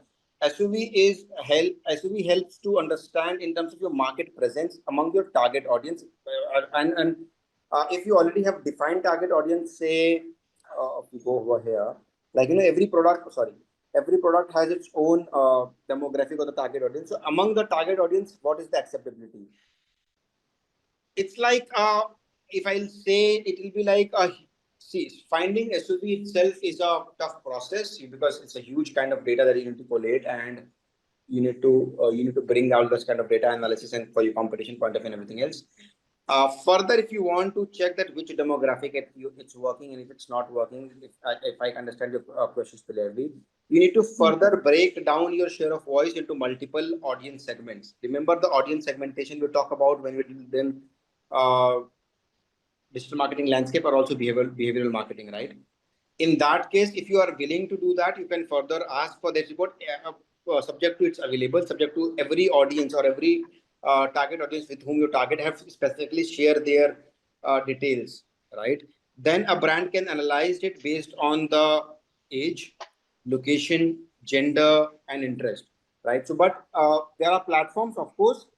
These platforms you need to then particularly filter it out that I need these kind of reports or this specific kind of criteria, right? That based on the interest, how many people have mentioned about me, based on the age, how many people have mentioned about me, based on the particular platform, based on the let's say gender, how many people have mentioned about me. But the entire process will become very complex, to be very honest. What you can figure it out is that suppose you can have not detailed demographics, but say to find your fit among the audience, you say whether it's mostly the Gen Z or a millennial who is talking about my product. That will be easy to understand, right? Let's say your market share is 50%, your share of voice is 50%. Out of that 50%, it will be easy to analyze based on the patterns, interest, and behavior that how much of that 50% is falling under the Gen Z group and how much of that 50% is falling under millennial group.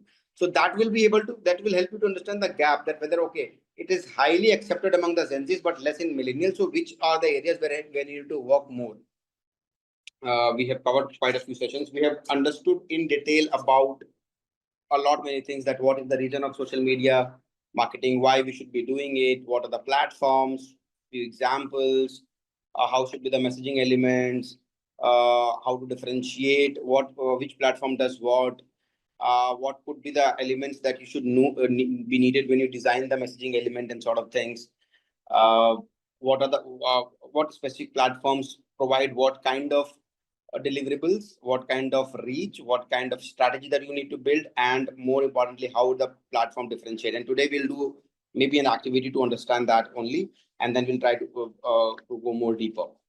So in that, we try and understand Facebook, Instagram, YouTube, Twitter, and we try to understand more importantly for the fact that even though every platform is known as a social media marketing platform, or you can say that it's a social media platform, the difference lies in that in terms of intent, how users are behaving on that, and also in the sense that what it could achieve for the brand, right? And even if it's same audience, the same person, me and you or anybody else who is the target audience for a particular brand, our a use case differs on platform to platform, and then accordingly, and that's why the same content doesn't mean the same kind of results.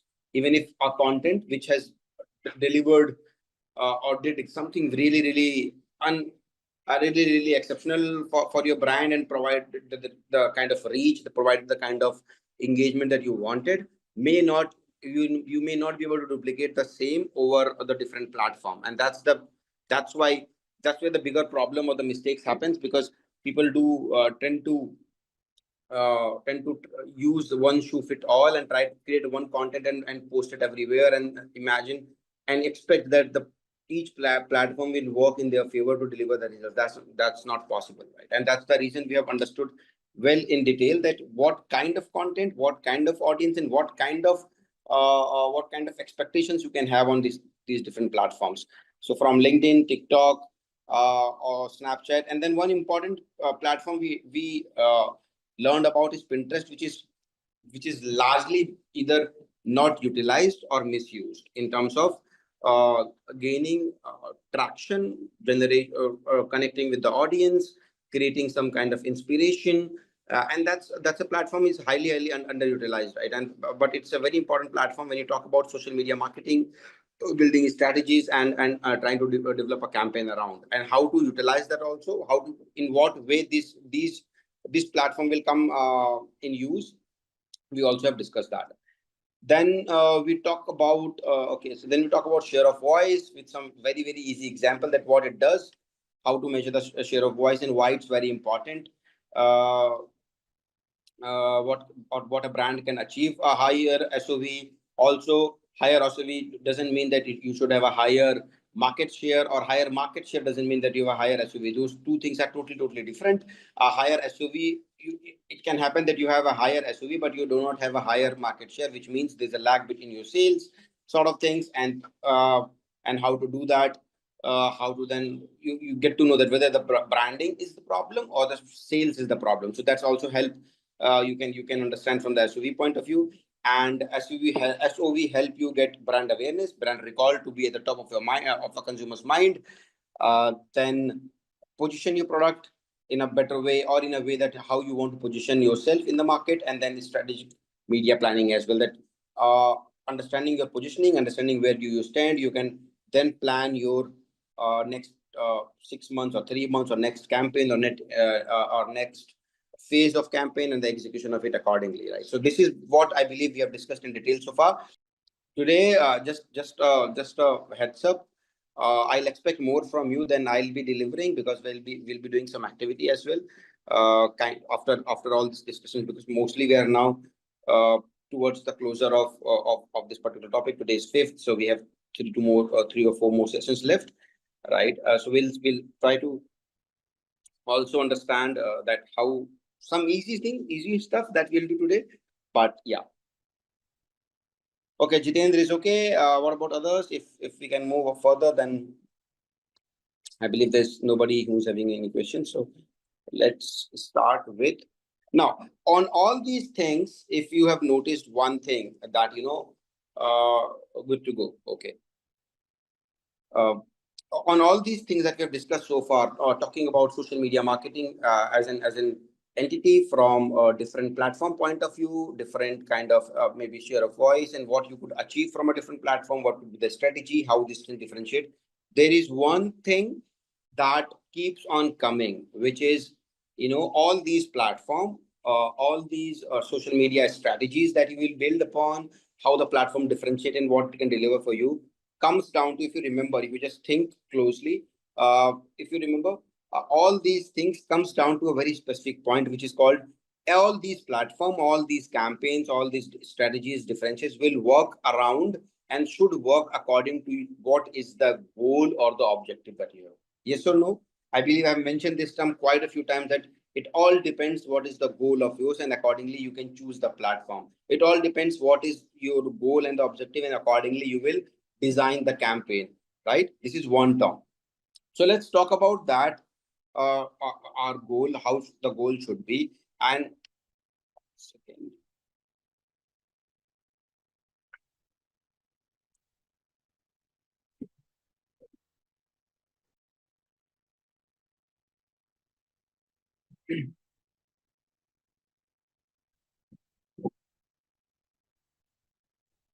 okay.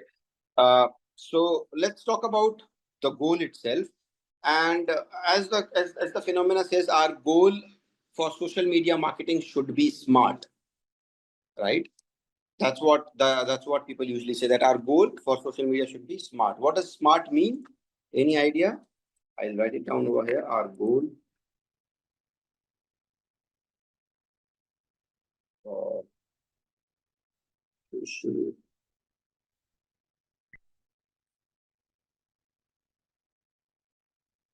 should be smart, right?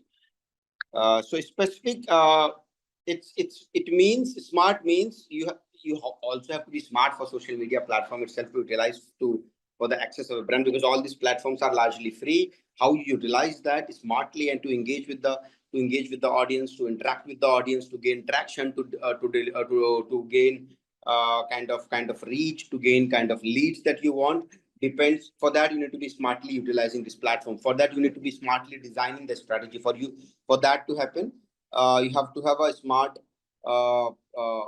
smartly understanding each of these platforms in differentiations and how it matters in terms of to achieve your goal. And that's why it's called smart formation of goals, which Monica rightly mentioned. Smart is just an acronym, which means your goal, when you design a goal for social media marketing to achieve anything, or to achieve your objective, it should be smart, which means, yeah, meaningful, relevant, clear goal. But it says specific. You have to be, and that's the reason. If you now ask me that why we have detailed out all these platforms, because these platforms will bring some kind of specific use case or exclusive use case for your product, for your brand when it comes to social media marketing, right? So your goal should be smart, which means it has to be specific. You can't be trying to achieve everything and anything and everything from any platform on every platform. That's where the goof up will happen. That's where as a brand also sometimes some of the products, some of the new startup fails to understand that where is which platform it fits. Like you might have heard of a common term called market fit, right? Also the platform should fit. Also some kind of a specific requirement you need to, at the end of the day, you need to guide these platforms at what you want to achieve, and then smartly think through to put a proper process, proper strategy, proper objective, proper campaign, and that then it will achieve accordingly, right? So that's very important. You need to put a very specific goal.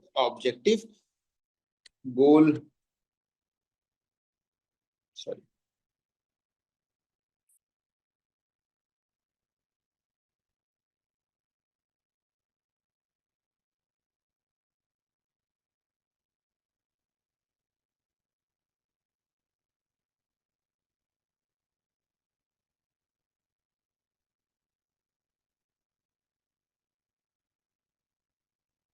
Or goal should be clear and specific. You must know that from a particular activity that you're doing on a social media platform or on a particular platform, what exactly you want the outcome, and then entire narrative changes accordingly. Sometimes you just need a brand awareness, sometimes you need just a collaboration, sometimes you need more of engagement, sometimes you need maybe just driving leads through it. Sometimes you just need that people should be just remembering it or remembering your brand in that which category you falls in. Sometimes you just want to develop a larger picture about your product and make it as a brand. You don't want sales right now, and based on that kind of objective or that kind of a specific requirement, your entire thinking process, you're choosing a platform, the demographics, the audience, everything changes around. So everything revolves around what specific thing you want to achieve for a brand and what specific use case you want any particular platform that you're choosing to deliver, right? Then it's measurable.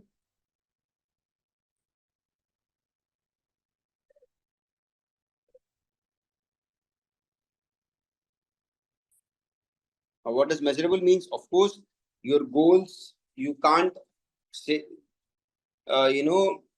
use a particular platform wherein there's no metric that can measure that, and then you don't know that what is the KPI, key performing indicators that you want to measure, that whether it's working for you or not, whether that if you're spending X amount of money, whether it's going in the right direction or not, if it's and the very basic for the rise of any kind of social media platform or of course digital marketing as such is that all the tools that you can use, all the type of campaigns that you can use, all the kind of activity that you can do is highly measurable, right? And if you're not able to achieve that, if you're not able to measure that,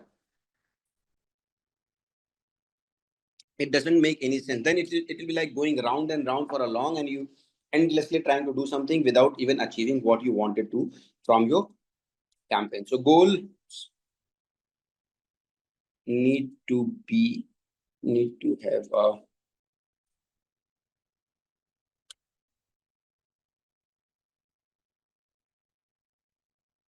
outcome to track the progress, right?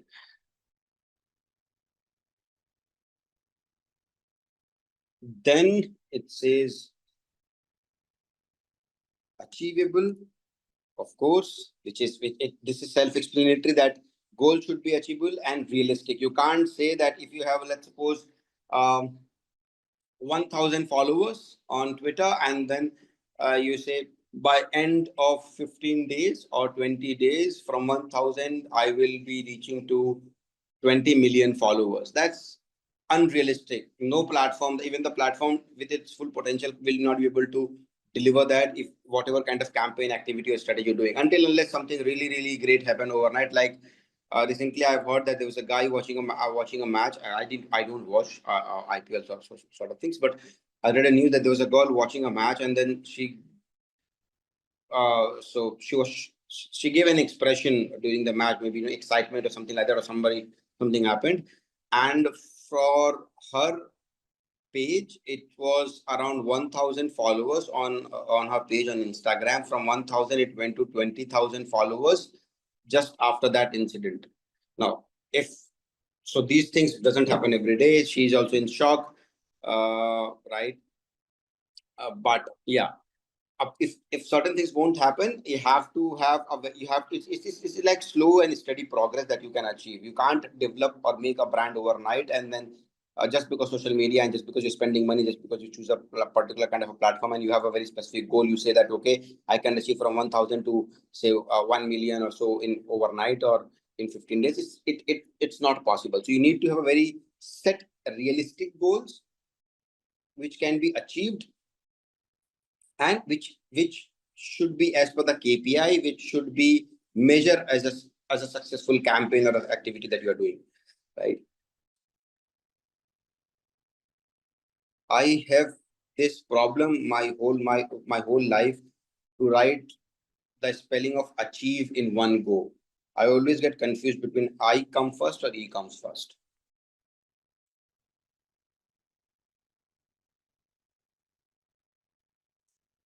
Then relevant. Now, if anyone want to explain this particular point, relevant, what does it relevant mean? We already talk about specific. We already talk about uh, measurable, achievable. Then what does relevant means? How does it different from achievable or specific and then relevant? It should align with your brand, very rightly so. It should align with the genesis of your brand, what the brand stands for, and more importantly, see a company apart from social media or campaign or social media marketing also have a different arms, different goals to achieve, right? Your branding or your marketing activity should align with the larger picture that you have. It should align with the broader business objective, right? You should have. It should not be that your branding element or your branding line or marketing team or branding team says something else. Your overall vision is something else, and then you are running a campaign. It should be relevant, aligning with your brand genesis, aligning with your broader. Marketing is just one arm. Social media is just one part of the overall business, right? So it should be aligning with broader business objective. Yeah, focus only with the brand according to your product, why it's useful. Yeah, must align with the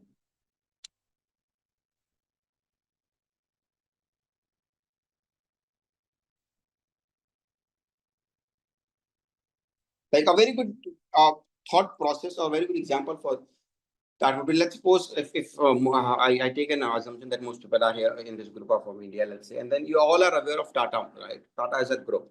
Now, Tata as business objective or as a bigger company is not as such like profit, that they are running behind the profit or they just want to make money out of it.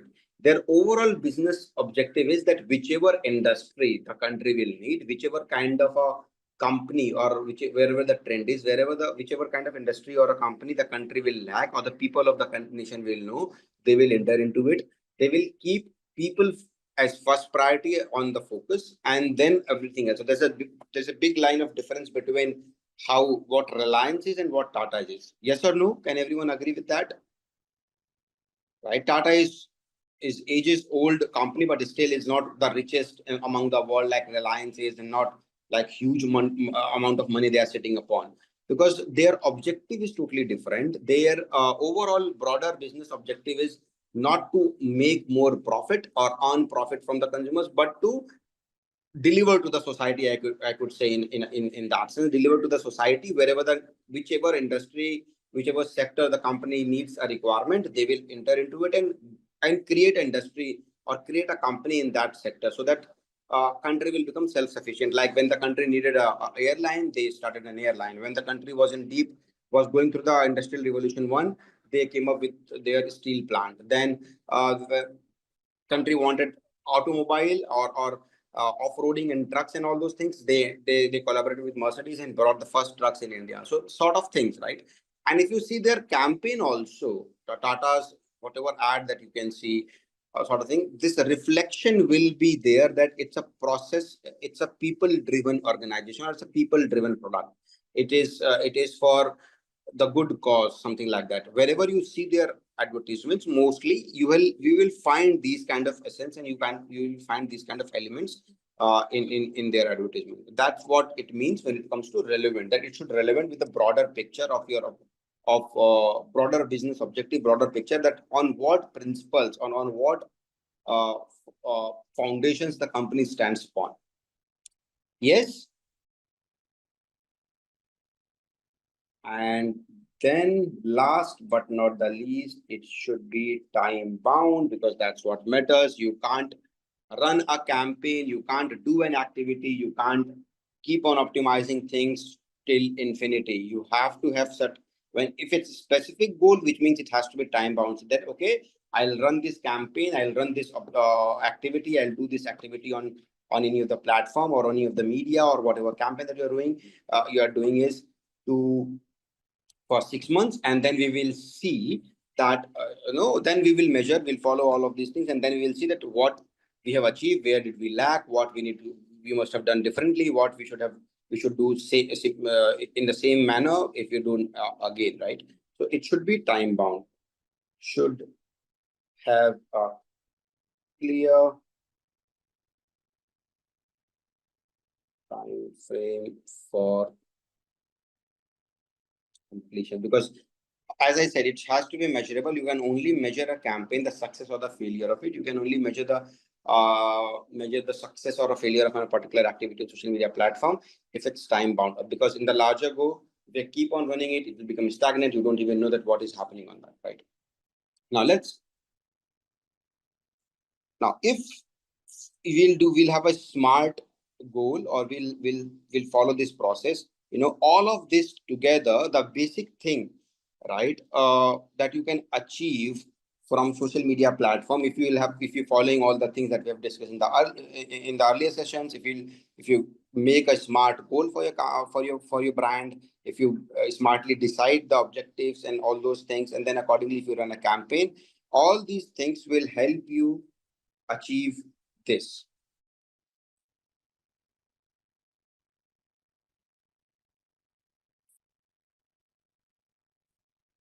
Boost engagement rate on social media platform. At the end of the day, that's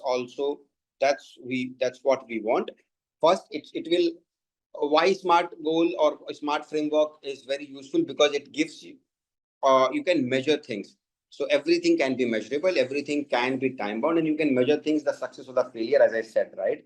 And collectively, if you can measure it, if you can say that, okay, from point A to point B, this is what we have achieved on this matrix, this is what we achieved. So highly measurable metrics that you can achieve out of it. And because of that, what will happen is that you'll be able to boost your engagement over the social media platforms, or whichever platform that you choose, because you know that if you can measure it, you can optimize it, whether it's working or not, whether that has been working or not, what had worked for you, and overall, then you will be able to boost your engagement with the audience. Why it's important? Because in the age that we're living today, engagement will decide the new success. Like even LinkedIn is following that. If you guys have found me on LinkedIn, I have recently written a post that even LinkedIn is changing, that now they are boosting engagement more than just the content. And what they are doing is that even in the comment section, if people will be writing a comment on the on a particular topic post, that people can see the analytics of that as well. So I'll go here. See, this is what, right? And now what they're doing is why it matters for the, I'm just showing this because I don't want to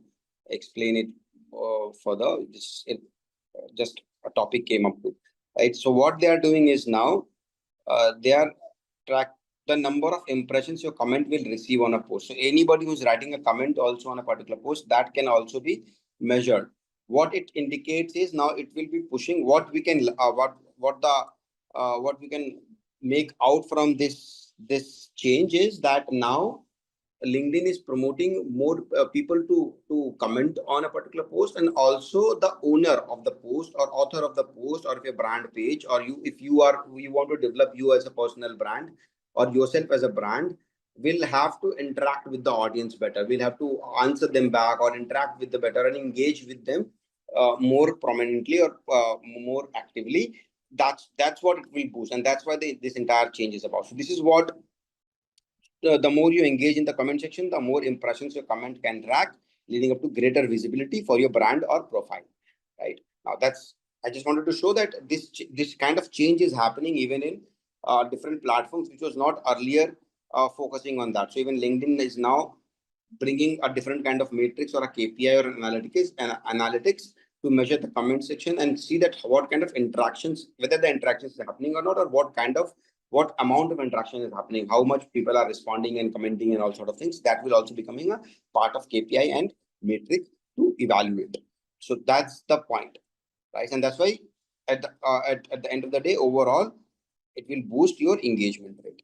Now, let's understand it from an example point of view, right? So let's suppose I'm a company or something, or I want to I'm into any product, any and my idea is that if a specific goal if I have is that I aim to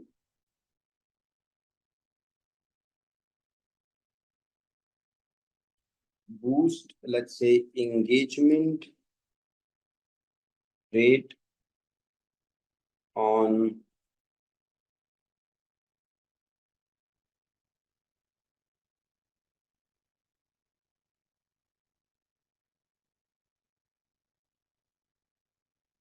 by increasing the likes or tweets and comments. Let's say I am more about a product centric or a service centric product, a service centric company, and I want to do an activity wherein my specific goal that I want to achieve is that I want to boost engagement rate on X. So I'll also write it as to avoid any kind of confusion. Twitter account by increasing the likes, retweets, and the comment section. This is what I want to achieve, because I figured out this platform suits well for the kind of industry or the category that I'm into, right? And this is what I want to achieve. Now I have to, in terms of measurable, let's say that now how will I find it? How will I find it whether the campaign has been successful or not, or whether I'm going in the right direction if I want to optimize something. So let's say, if you remember, if any campaign will able to achieve, say, a engagement rate or a conversion rate of 2 to 3% will be considered as a successful campaign, right? So let's say I want to increase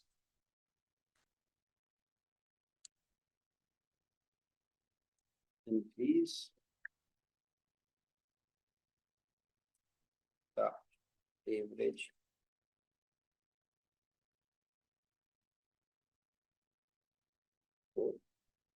percent. So whatever it is today, right now, if let's suppose it's 100, I want to increase it by 2 to 4% of the overall engagement activity on across the page that I am able to do.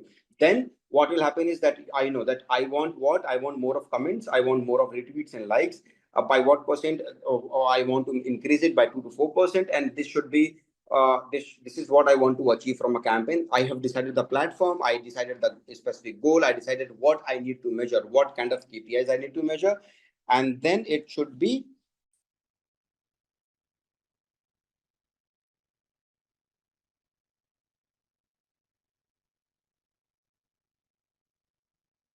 now. In terms of achievable, what do you think what should be the framework? What should be the framework for this use case? Anyone? How to achieve that? What I should be doing? So I know what to achieve. I know which platform to achieve that I want to achieve on. But how to do that? What do you think would be doing it to achieve that?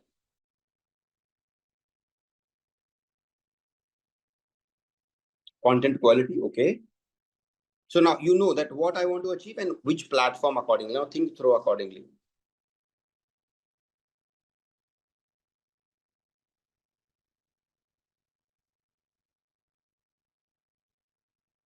I know it's Saturday, it's summertime, and also it's IPL time, but people can be more interactive. It's okay. Number of posts, okay. So I will say this can be achieved, let's say, achieved by posting more interactive content. Now, what should be the content? Such as, because I have chosen a platform called Twitter, so it could be polls, questions, and live tweeting events relevant to the industry I am in. Now, these kind of, because it's fast paced, people are highly opinionated. Remember, that's why I said that we need to think it about the platform you're using. So it's fast paced. People are highly opinionated, and also it's very real time. So we have to club all these features and then think about what kind of post that you can create on Twitter or on X to achieve what as a specific objective I have set. Right now, Twitter works very amazingly, or X works very amazingly in terms of whenever the content is very interactive, because it's opinionated, right? So it should be polls, it should be questions, and more importantly, it should be live tweeting, because the audience over there are also come to have a live feeds or immediate feeds or real time feeds, right? So these are the compositions. If you club together, maybe I'll be able to achieve the objective that I have. If not, let's suppose I run it for 15 days. If not, then I might have to change in my strategy, right? But at least I have a clarity that which direction it is heading, what I have to measure, and where it is heading to. Then it should be relevant. This, I believe, it's of course an easy one, because improving engagement and engagement is crucial for any of the brand which is there into, right? It aligns with, it always aligns with overall brand building process by any company, industry, sector you are into. Everyone wants to convert their brand into a convert their product into a brand and position itself in a way that people will remember it. So brand building activity will always be relevant for the larger scheme of any of the product, right? So improving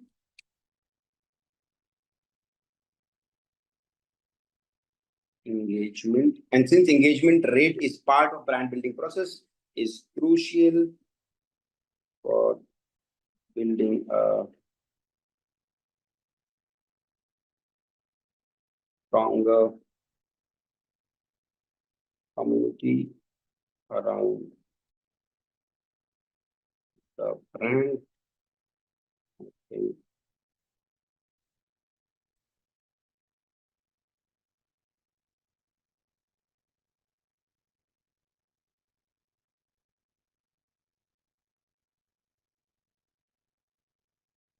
Brand building process.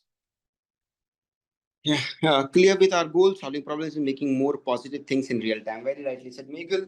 And at the end of the day, which is last but not the least, as I said earlier, time bound. So we aim, let's say, to reach this goal in, say, 24 weeks or whatever. So I set a time bound activity for myself, and that's how I need to achieve that. This is just an example of it. Is this clear for everyone? I know it's easy stuff, but when we develop at a larger level for our branded product, we need to be very specific, and we need to be very aligning with that in short. And we need to keep these things in mind, that which platform we are choosing, why we are choosing it, what we're supposed to do. SMART is just a framework, but it helps you largely defining that where, what, why, and how. These are the 4 questions. If we are able to nail it, every product will be able to deliver it the right thing, the right way, how they want it, which is what, where, how, and why. What to do it, how to do it, where to do it, and why you should be doing it. Yes, always remember, whenever you set a campaign, wherever you do any activity on social media platform or any other marketing objective, develops around these 4 questions, right? So ask these 4 questions to yourself, that what you planning to do, how you gonna do that, why you should be doing it, whether it's relevant or not, and where you should be doing it. If you have answer for these 4 questions, you are sorted. Okay. Then a bigger question arises, why SMART goals? And this is where I would like to hear from you all. Matters in SMM, which is social media marketing. Why SMART goals matters in social media marketing? In order to get desired outcome, as multiple social media platforms are built with different objectives and targets, different set of demographic. Very rightly said. Jitendra, you also mentioned it. It should align with your brand. Very nice. Yeah. Okay. So why SMART goal matters in social media marketing is that first thing first, of course, it brings, it's very easy. It's a no-brainer, right? It brings focus.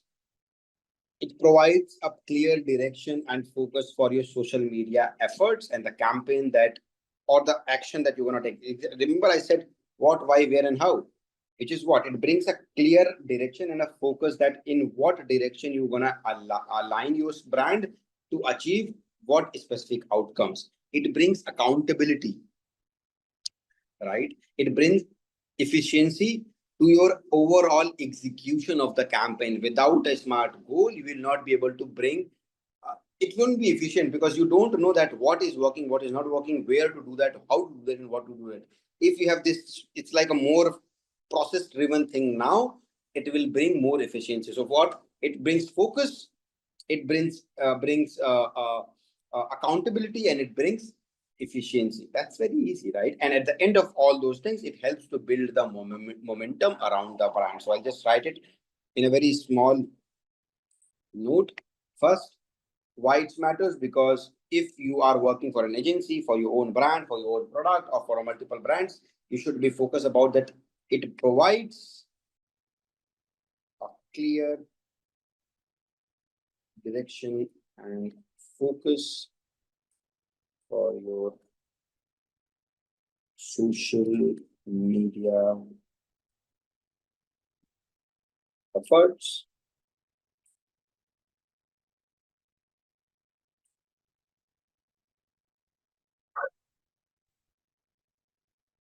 Every action taken is aligned with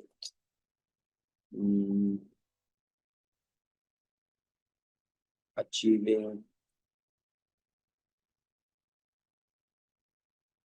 outcome / goal set. Right? It brings more focus. Yeah. So yeah, rightly said, we will be running around in a circle. Right. So it provides a clear direction and focus for your social media efforts. Now, this is where the differentiation happens, that everybody on social media platform who want to achieve something are, of course, putting some kind of effort. Now, everyone, as I say, everyone is putting their energy, time, money, and efforts. The only differentiation is some are putting their efforts, putting their entire energy in a channelized direction in a proper way, because they know that what they want to achieve it, and hence they get the outcome. Some, without the understanding of social media platform, they are just putting all the efforts, putting all the energy, all the money, or all the kind of sort of things, but it's like shooting in the dark. They are aimless, without any aim that where to hit, what is the target.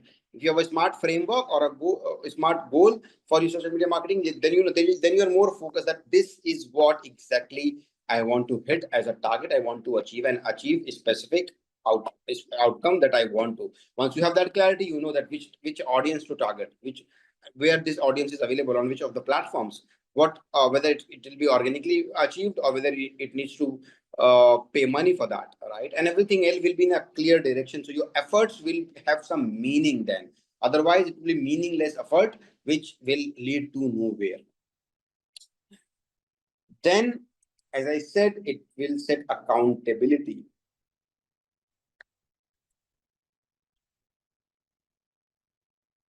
Right? So it makes it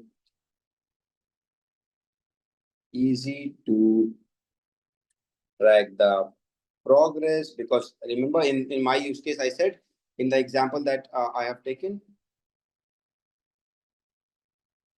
in the example I've taken that I said I want to increase likes, retweets, and comments. So I know that what to track it and whether it's moving in the right direction or not, whether I'm failing to achieve that or I'm not, I'm doing good stuff, or that brings a bit of accountability in the overall process. And last, efficiency. The spelling is right. Yeah.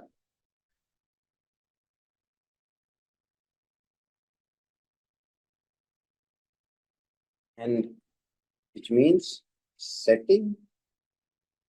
This is very important point when I write it, because remember, you all have a limited resources. You all have limited money, limited man hours, limited people, right? And efficiency is what differentiate between a good brand being built over there and brand which is doing a lot of things, but it's product which is doing a lot of stuff but is still struggling because of the smart framework, because that brings a lot of efficiency. And how you can allocate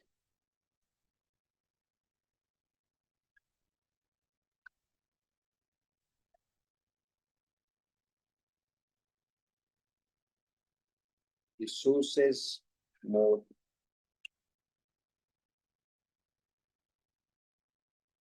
efficiently and ensure that social media marketing are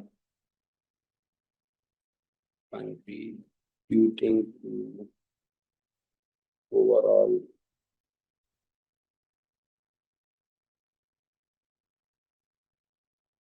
make sense.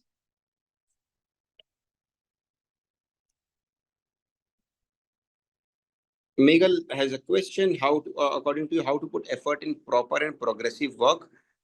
Megal, if you can elaborate on that, what specifically you want, how to put efforts in proper and progressive work, please clear.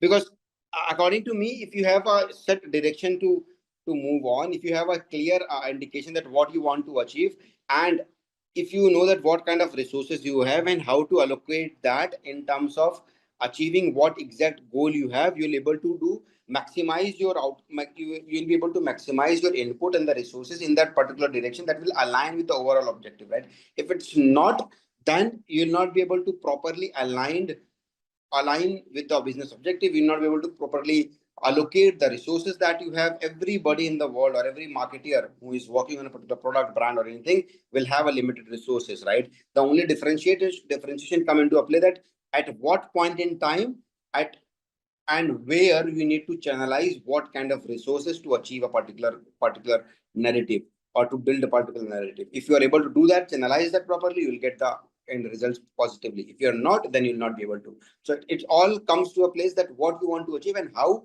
to achieve that, what are the action points that you are doing and what are the resources available. Then you will have to allocate those resources. Let's suppose you have a limited money in terms of achieving a particular kind of a campaign, and then you know that which platform, with that kind of a money, which platform will be able to work progressively for you, and what kind of reach that you can achieve, what kind of for what amount of time you will be able to run a particular campaign, and what kind of a KPIs you need to track. Then you have a proper process in place, and then accordingly, then you utilize that money to run a campaign, right? If not, then you'll be just burning money. Many times you might have heard this thing that we are burning money on these platforms, but our overall results are not positively happening in terms of campaign. We're not getting the right result because it's not thought through at many levels.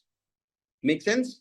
Okay, so this is about the SMART goal and why it matters, what it helps you to achieve, and sort of things. Now, do you think that now we are getting into a different topic, right?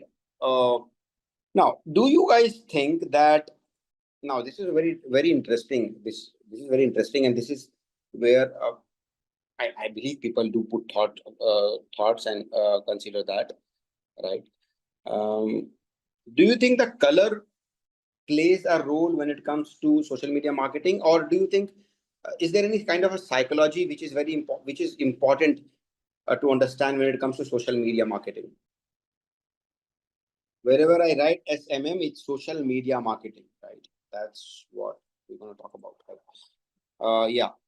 So the psychology of color in social media marketing. It of course, see, colors is a very interesting thing. Colors intrigue human emotions, influence human emotions. And why I'm talking about, you might feel that I'm talking about some Babaji type gyan, but uh, uh, color plays a very important role when you talk about brand play. Brand comes into a play, into advertisements, and especially on social media marketing, because the kind of demographic over there is different, right? Colors influence the human emotions, of course, decisions, and also the behavior marketing. If you learn about behavioral marketing, it defines a lot about the behavior of a particular individual, right? It evokes different feelings in different human beings, and as a smart marketeer, you, me, and everybody else, we need to utilize the color we have for our brand, and accordingly with that tone, whatever the color the brand already has, or if you are in the making of a particular brand, if you are making in a product and you are in a making of a brand and you're trying to design a logo or something like that, color plays a very important role. That what kind of sector, industry, product, service you are into, what kind of target audience you deal with, what kind of platform you're gonna achieve your or deliver your campaign about, right? And if you are smart, then you will know the strength and the weakness of a particular color, psychology of this particular color or your brand deals into, to develop a perception around your brand, to trigger the action in terms of conversions for you, and to connect with the audience emotionally. So this particular color thing drives multiple things. What? About positioning of your brand, which is the perception building about your brand. It triggers action, which means conversions, traffics, leads, and also it helps to connect with the audience emotionally, which means engagement. So three factors: traffic, brand awareness or market positioning, and last but not the least, brand engagement, interaction, or create brand advocates. All these factors, I won't say that it will totally dependent on colors, but it plays a great role when it is on the social media platform to derive these narratives. Yeah. So Sumit says color attract and grab attention of consumers, and also tell some of the specification of the products, very rightly so. Now, so let's talk about over here. So why is color psychology important in social media marketing? Because as per a report, the first impression, have you heard of this term called impression?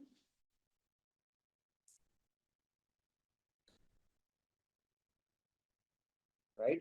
And as it says, the first impression, 90% of the audience are getting to see something or influenced by something because of the visual factors, and color plays a very important role. Remember, we are talking about social media marketing. Social media marketing largely is about visual and aesthetic appeal, barring a few platforms, let's say maybe not LinkedIn, but most of the platforms, especially Instagram or say or Facebook or Snapchat, they are visual, aesthetically strong platform where the aesthetic plays an important role than what you write. Yes.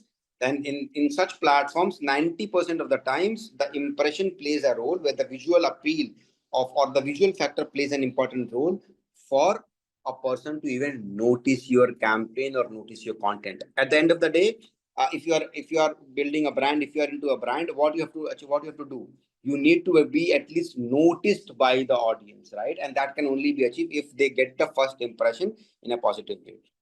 Also, it affects brand recognition. So most consumers, when it was done a survey, most consumers says that color specification increase their recognition of a particular brand and attention span as well, right? So I will write first impression. I'll write just small notes: brand recognition,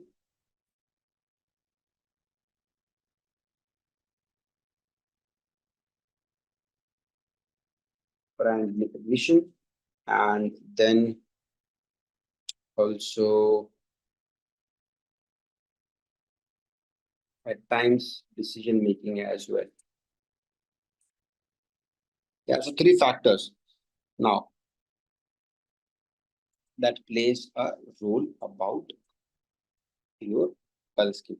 Now, if I'll tell you a color, I want to hear that since you are a marketing or branding guys, I want to understand that what is your understanding about a particular color, that there are different brands that you see. What does it indicate? So if I'll say color red, how many brands you are aware of? Anybody who is okay and open to speak about, right? What does the color red indicates? Please let me know if anybody want to speak. And you know, what kind of sense it brings in consumers. Red. Okay, McDonald's is not largely red. McDonald's is yellow.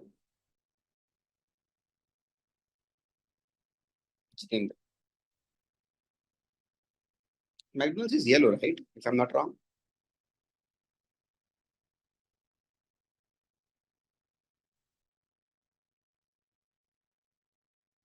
See, red indicates, yes, energy and passion, right? Like a very good example of passion driven products, or maybe energy, or as you said, or about being to grab the attention quickly, right? Coca-Cola, I believe there's no better example of red showcasing energy, passion, right? That red and the U in between clearly gets your attention among other things, right? And Netflix as well. Netflix is also red, right? Which talks about, yeah, Zomato, even Zomato to an extent, right? So red grabs an attention faster. YouTube, Coca-Cola uses red because it creates a sense of excitement and kind of, encouragement among the audience. For example, Netflix or YouTube or Coca-Cola. Blue represents trust. Yeah, exactly. Right. And that's the reason Facebook, Twitter, LinkedIn, most of these platforms are blue in color because it builds a feeling of trust, reliability, and it's kind of aligned with a particular platform which deals into creating communications, networks, engagements, knowledge sharing platforms, building networking among people to people, peer-to-peer interaction sort of things, right? And for all these things to happen, building trust is important, right? Why McDonald's is why McDonald's is yellow, right? Why most of the platforms which is into sustainable products are green. It's why Snapchat is also yellow. Why McDonald's is yellow. Why there's an element of yellow in Burger King as well. Burger King is also yellow, right? So both the food brands or the food giants are in yellow. Why? Because yellow is largely considered as a more youthful color. Yellow is considered as spreading happiness, right? Soothing, right? And that's what McD and Burger King or say Snapchat is all about. When Snapchat came into play, it was not to just being another platform. It was created to create happiness with privacy, with all those filters and sort of things, of dog face and sort of things, right? And that's why this yellow color element into it.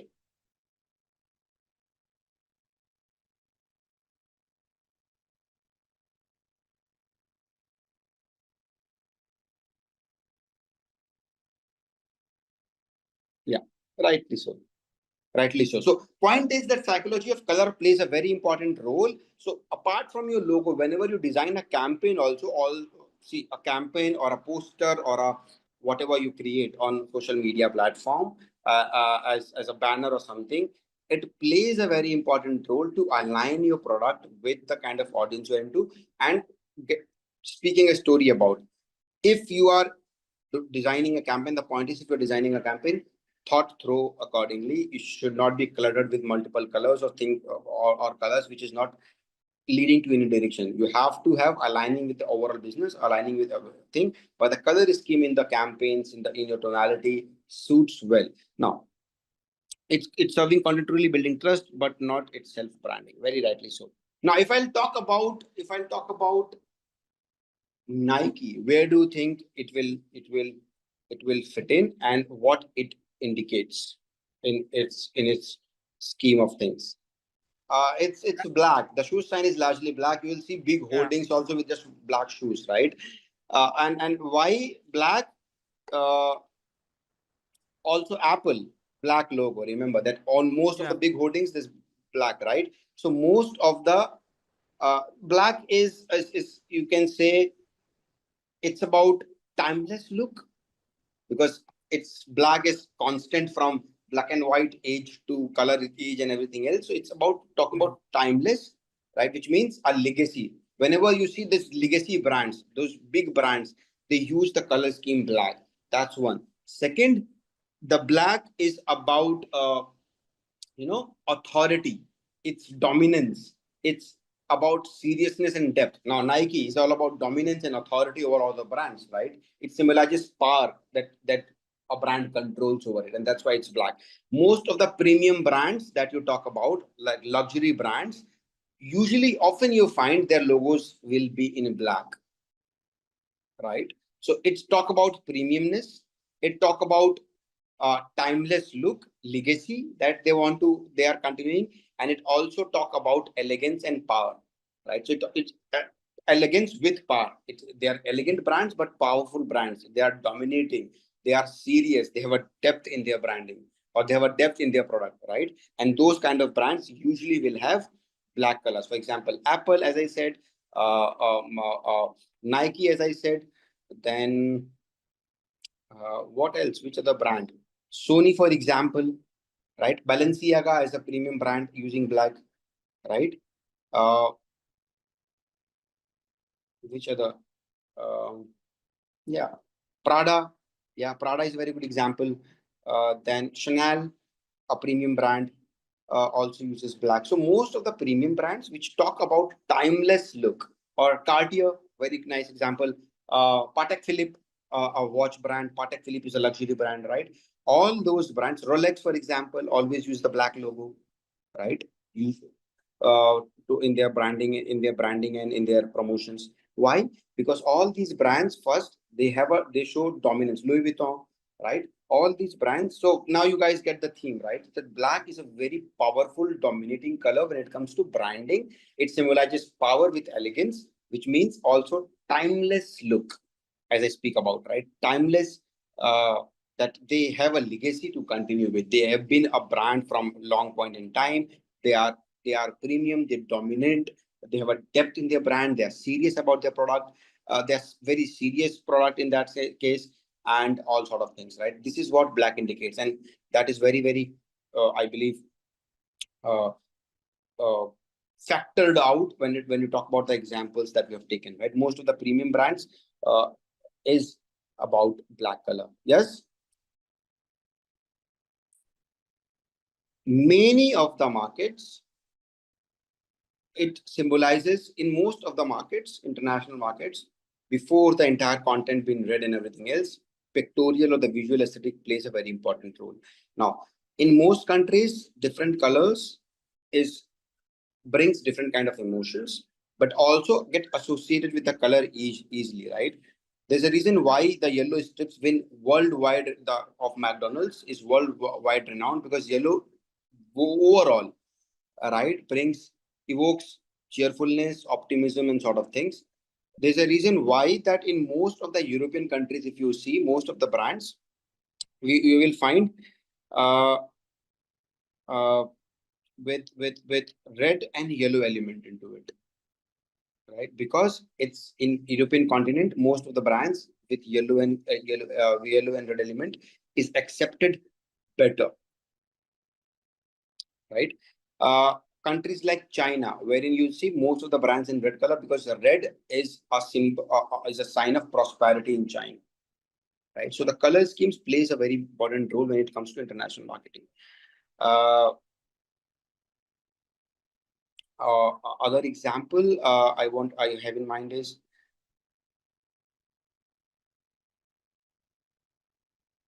there's a brand which has changes. I'm not able to recall. Like in Japan or somewhere. Yeah. So in Japan, red is Japan and China. Red is associated with more of like excitement, happiness, and prosperity. but yellow is about bit of childish or maybe casual, right? Wherein the yellow in Europe is happiness, prosperity, and sort of things, right? So if you'll see, McDonald's often blend with in Japan and China, try to blend more with white and black or promote more of the red component in their in their entire brand unit in Chinese and Japanese market than the yellow one. And with that, we have come to the end of this course. If you have any doubts or questions, you can ask them in the comment section below. Our team of experts will reply to you as soon as possible. Thank you and keep learning with Simplilearn.